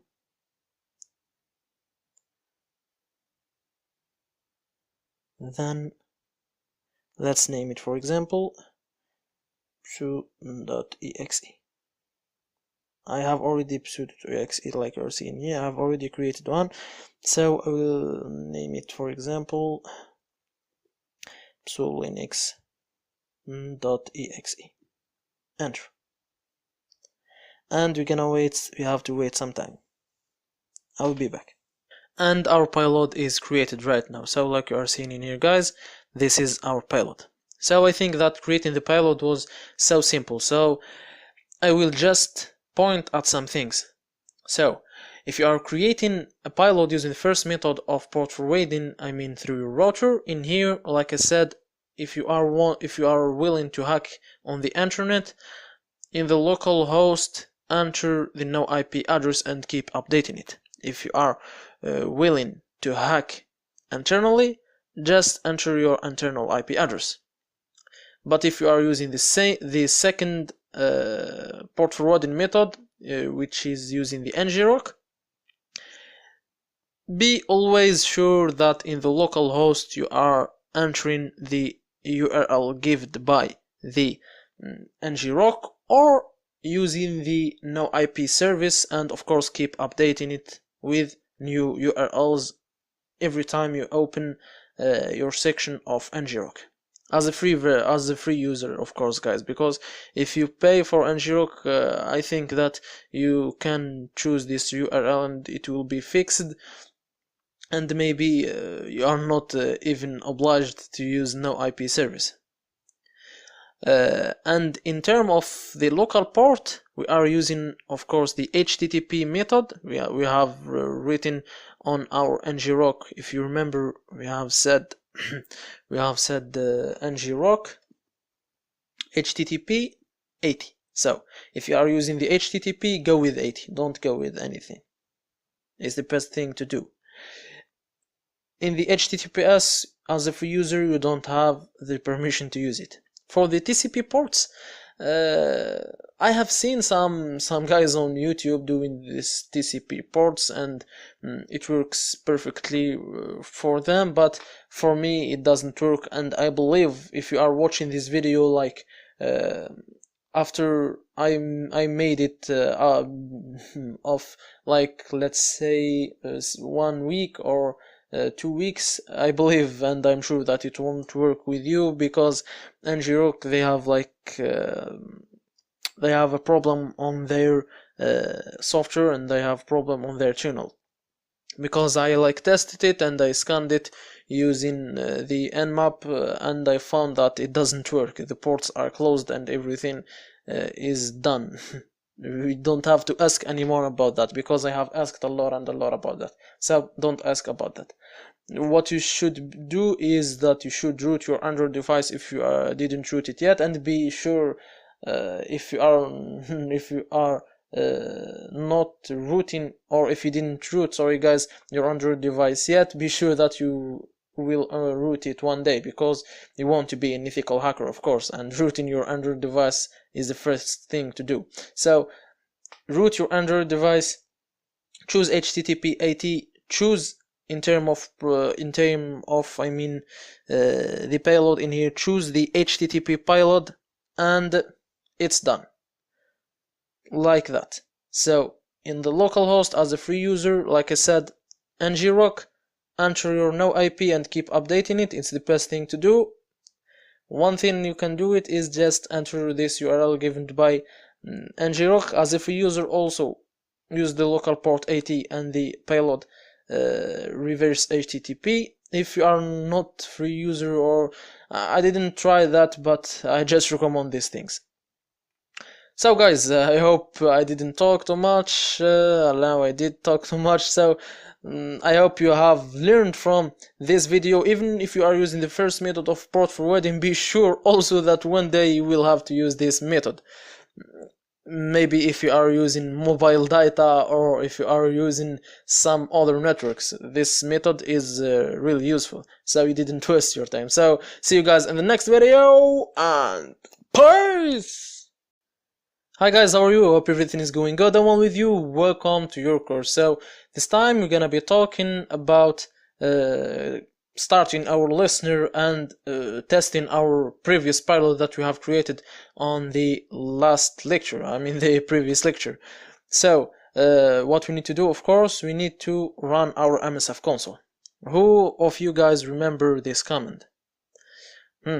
So this command is for starting the Metasploit database. So always guys, be sure that you have entered this command and you have run it.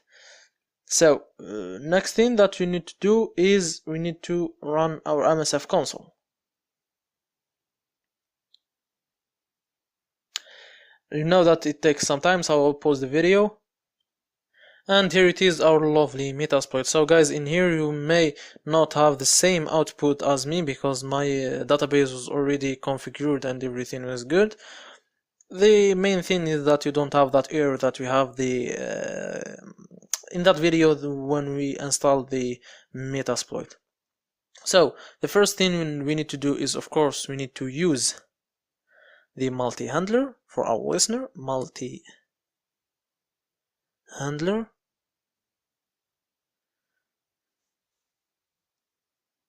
Then guys, you can write even if we don't have that line, that command line, I mean, so you can write even in here. So we're gonna set our pilot as Windows Meterpreter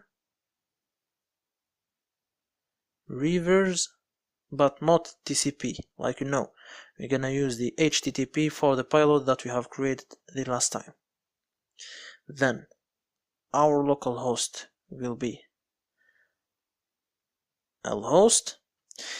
So if you are using the ng-rock, you should always use this localhost. 1.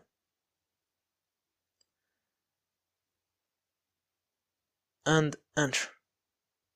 If you are using the first method of port forwarding, which is your router, you should also always enter in here your local IP address that you can get it from ifconfig. I think that I was clear. If you remember, guys, we have used on our pilot creation the last time the port 80, which is the HTTP. So I will go with 80. Set local port. Sorry, guys, 80. And set localhost, set local port, and our pilot is set. Everything is going good. So guys, if you are not using the ng-rock, you can choose your port, choose whatever port you want, just like we used to do on the laptop version, on the practical course app, on the practical lectures section. So guys, we will have an error. I did that and I was knowing that we will have an error, so I will run it. There is no problem. That's the error. So I did that error, and I know that it will be an error because I don't want you to do this thing.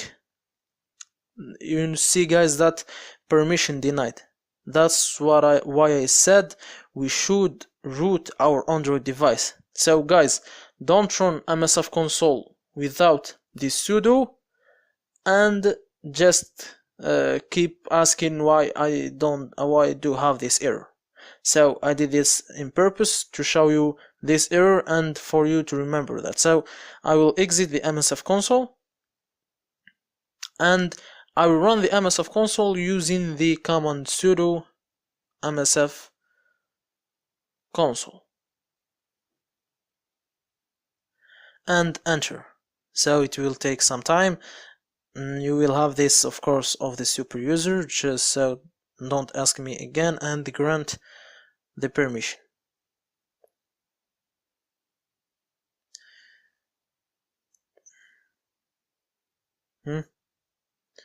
Let's do it again. Check your spelling. Sorry guys, we got a problem. MSF console, not conlos. MSF console.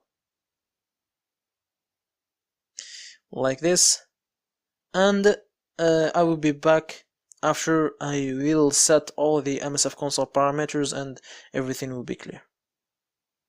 And here we are back. So I have run the MSF console using the sudo, like in here you have seen, guys, and I have entered the parameters multi-handler, the same pilot, the same localhost, the same local port, and it will work perfectly with the sudo.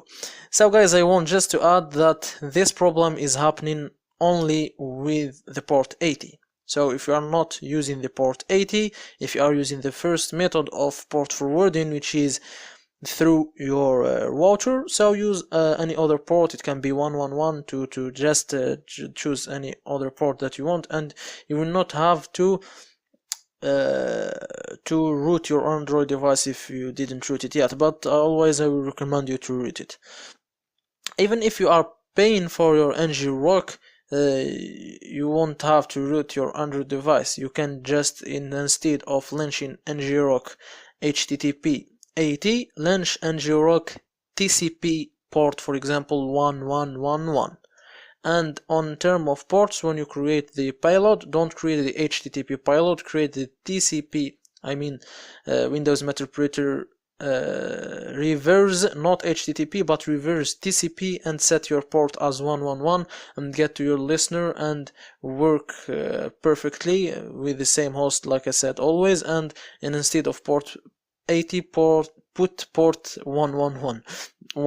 But if you are using the same method that I have did, which is the free method, you can do it only by rooting your Android device.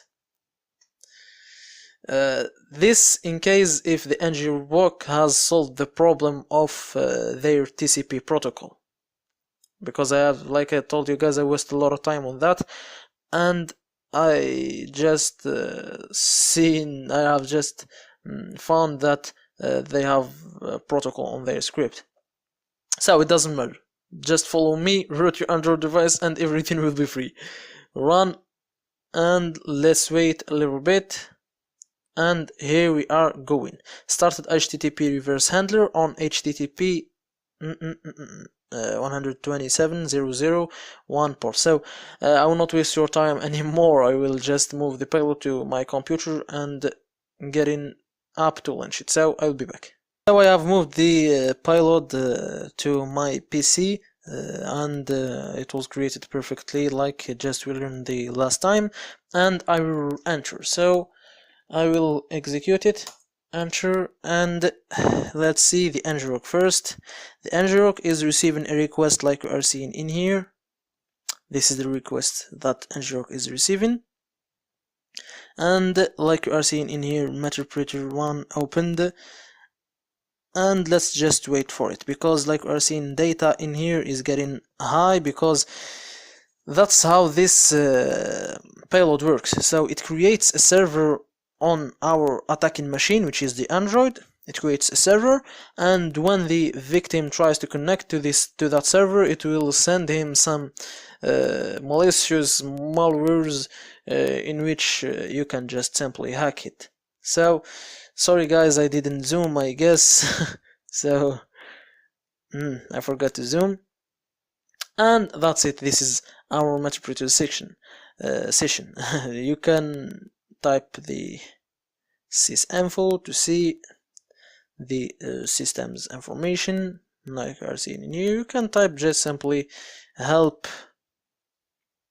to see a lot of comments that you can use in here. So we have help, git, exit, we have close, we have scripts, kill, background to see the background. We have a lot of Meterpreter commands, guys.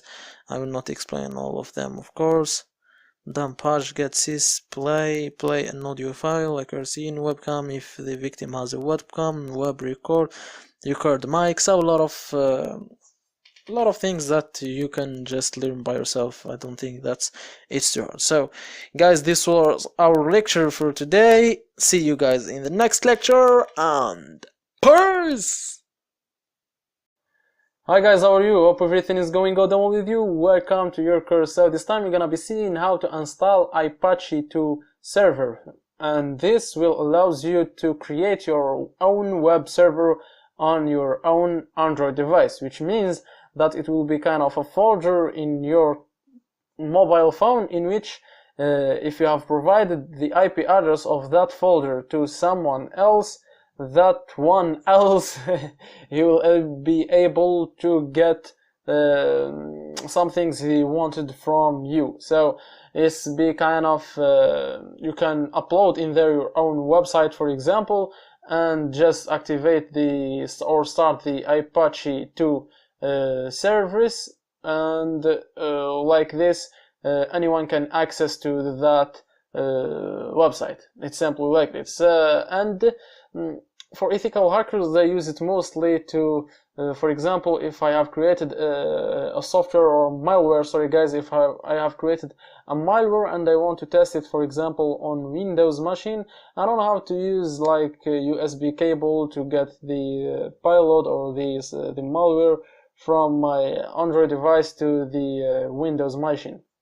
I just upload it, or I just copy it to that web server, and I start my web server, and I got into my Windows machine, entering my IP address, and I will have this malware on that web page, in which I can download and use. It's simply like that. I have talked too much. So guys, how to install it is very simple thing to do. It's just package install Apache 2 like this. Enter, wait a little bit, and it will be installed for you guys. So how to find that folder in which you copy data, or how to find the index or your folder in which it contains your web server, just type cd and get back, type ls, get to user, usr like this, ls, then get to share, this one in here, which means cd share, ls, then this is the Apache 2, cd Apache, sorry guys, Apache 2, ls, cd default site, this one in here, ls, cd this folder, ls, and this is your sorry guys, this is your folder in which, if you have, like for example, uploaded a file in here and you want to download it from your browser in some place else, is simply accessing, which means that you will use the IP address of this smartphone, and after that click enter and you will be in your web page, and from that web page you can download whatever you want, or you can upload a website in here and send it, or if you are, for example, a web application developer and you want to test your website, just upload it in here and make your tests. And that's it, basically simple. If you basically simple that's it basically guys. If you typed brinkware directory, so pwd, this is this is the directory of the so you may need to copy it like from here, from usr. So just copy it from here, from usr, please Termux, please. That's what I hate in Termux. I love Termux, but this thing, it turns me on. So just copy this thing from share to in here. That's it. I will try to copy it for you. I will pause the video, guys, and when I copy, I will get back the video. Whoa, I did it, guys. So select only this thing, click copy, and for example, if you are, I will quit the Termux to show you guys. I will exit it, then I will get in again. So if you want to get to that folder again, just type cd 2 points / then paste. Like this, you are into bash cd, no such file or directory. cd 2 points, cd, like this, paste. What about this one? No such file or directory. Whoa. Let's see the problem. Let's type ls usr.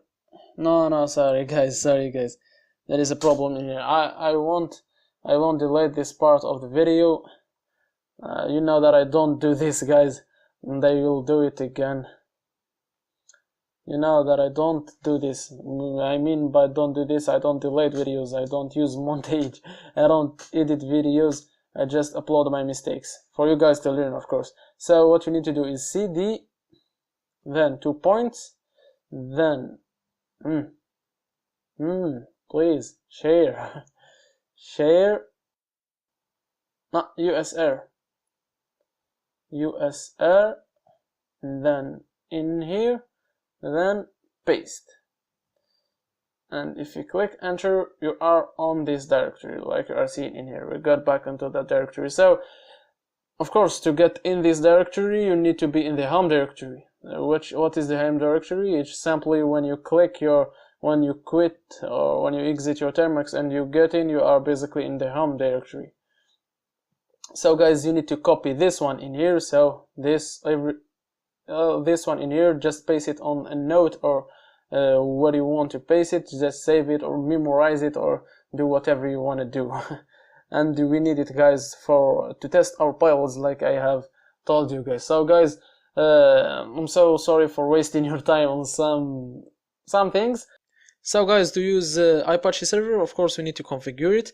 How to do it? Just get back, type ct to get to the home, just to make sure that you are in the home. Of course, if you type ls, you will be sure that you are in the home, and just to remind you, pwd to make sure that you are in the home.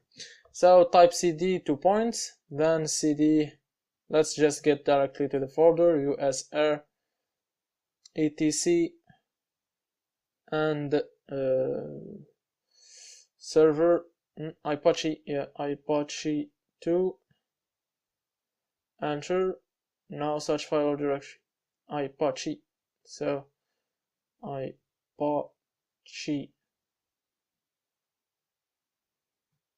what I'm writing, Apache 2, that's it, ls and vi httpd.conf.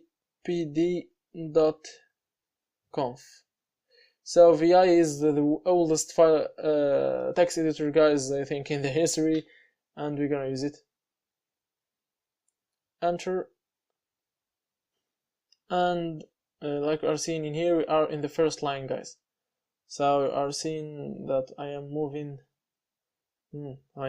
this cursor up and down, like we're seeing in here, guys. So VI is kind of difficult, guys, to use. There is a control mode and there is an editing mode. So to get to the editing mode, to enter text and something like that, just type E, then you are in the editing mode. Type enter to get a new line. Use the high or the above arrow, and I need you to type something which is very simple. Server, then server name, not only server name, my server dot my domain .com, just like that. Server name, my server, my domain.com. That's all what I need. Type on this ESC, which escape, just type it, ESC or eShop. In French it's eShop. I don't know what's in English, to be honest. Just type on it, and like we are seeing in here, you can't write anything. If you try to write, for example, and you can write it because you are in the control mode. How to exit? And we have entered our line that we want to enter. How to exit? Just we need to type 2 big Z's. This means exit and save. Z, then big, I mean capital Z, and like that. If we get another time to our file, we can see in here that the line that we have added is in there. So we're gonna exit another time, and what I need you to do also is Apache ctl config test. Enter, syntax okay. That's what exactly we are looking for. So in order to use Apache, guys, you know that we need the port 8080. So I'm gonna use the ngrok to run the HTTP on the port. It can be 80 or 8080, but like I say, guys, always I prefer 8080 on Termux, so always use 8080. And like we are seeing in here, the 8080 is running. Get into the first session and type Apache ctl. Enter. Already in use, good with that.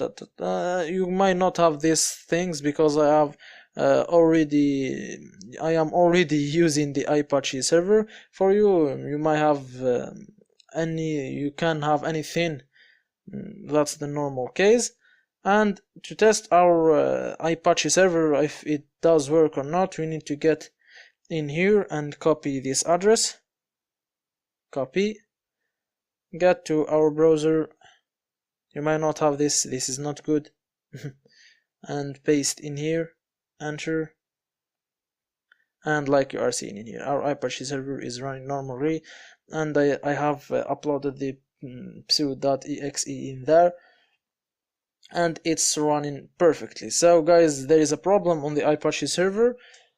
On the Android is that you can't stop it. I have tried a lot of things. I have tried a lot of solutions to modify the script. I don't know exactly what's happening with this script, but you can't simply just stop it. What you need to do to stop it is just exit your Termux like that and open it another time.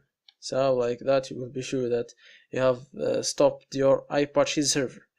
Or just reboot your phone. I don't like to get to this high level solution, which is rebooting the phone, but I really don't recommend rebooting the phone. But you know that Apache service should be like kind of a paid service. I have already talked about that. So in the free version, it's kind of limited, a lot limited. You can't use a lot of things that we have already seen, which are, I think, cool things.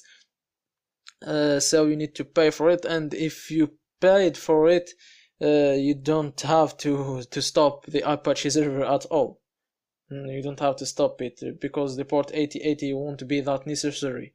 It's needed only on web servicing, which can be, for example, using the social engineering toolkit for creating fake pages or for spamming.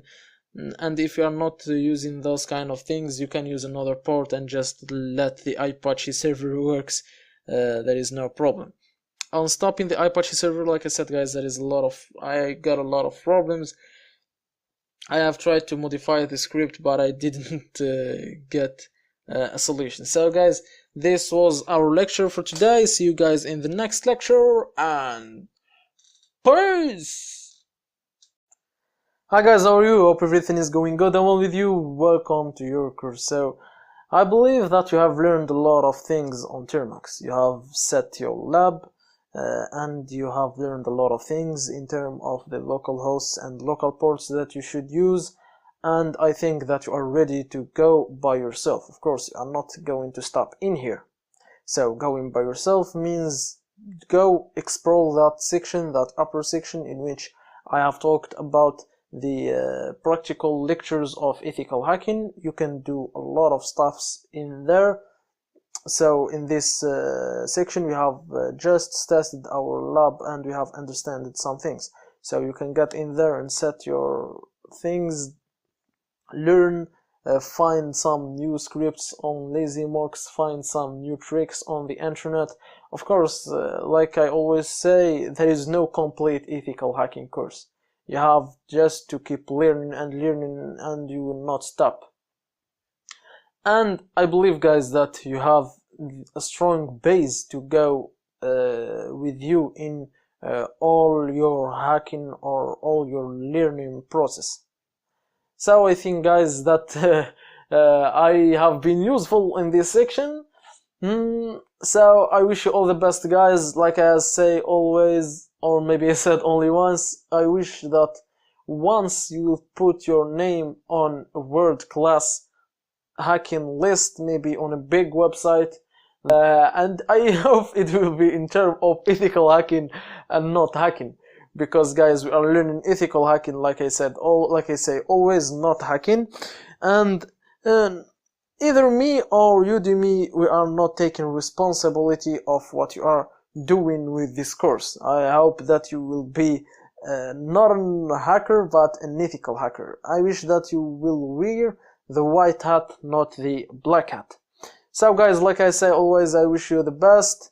And right now in this section there is no see you in the next lectures, because there is no next lecture or next lectures.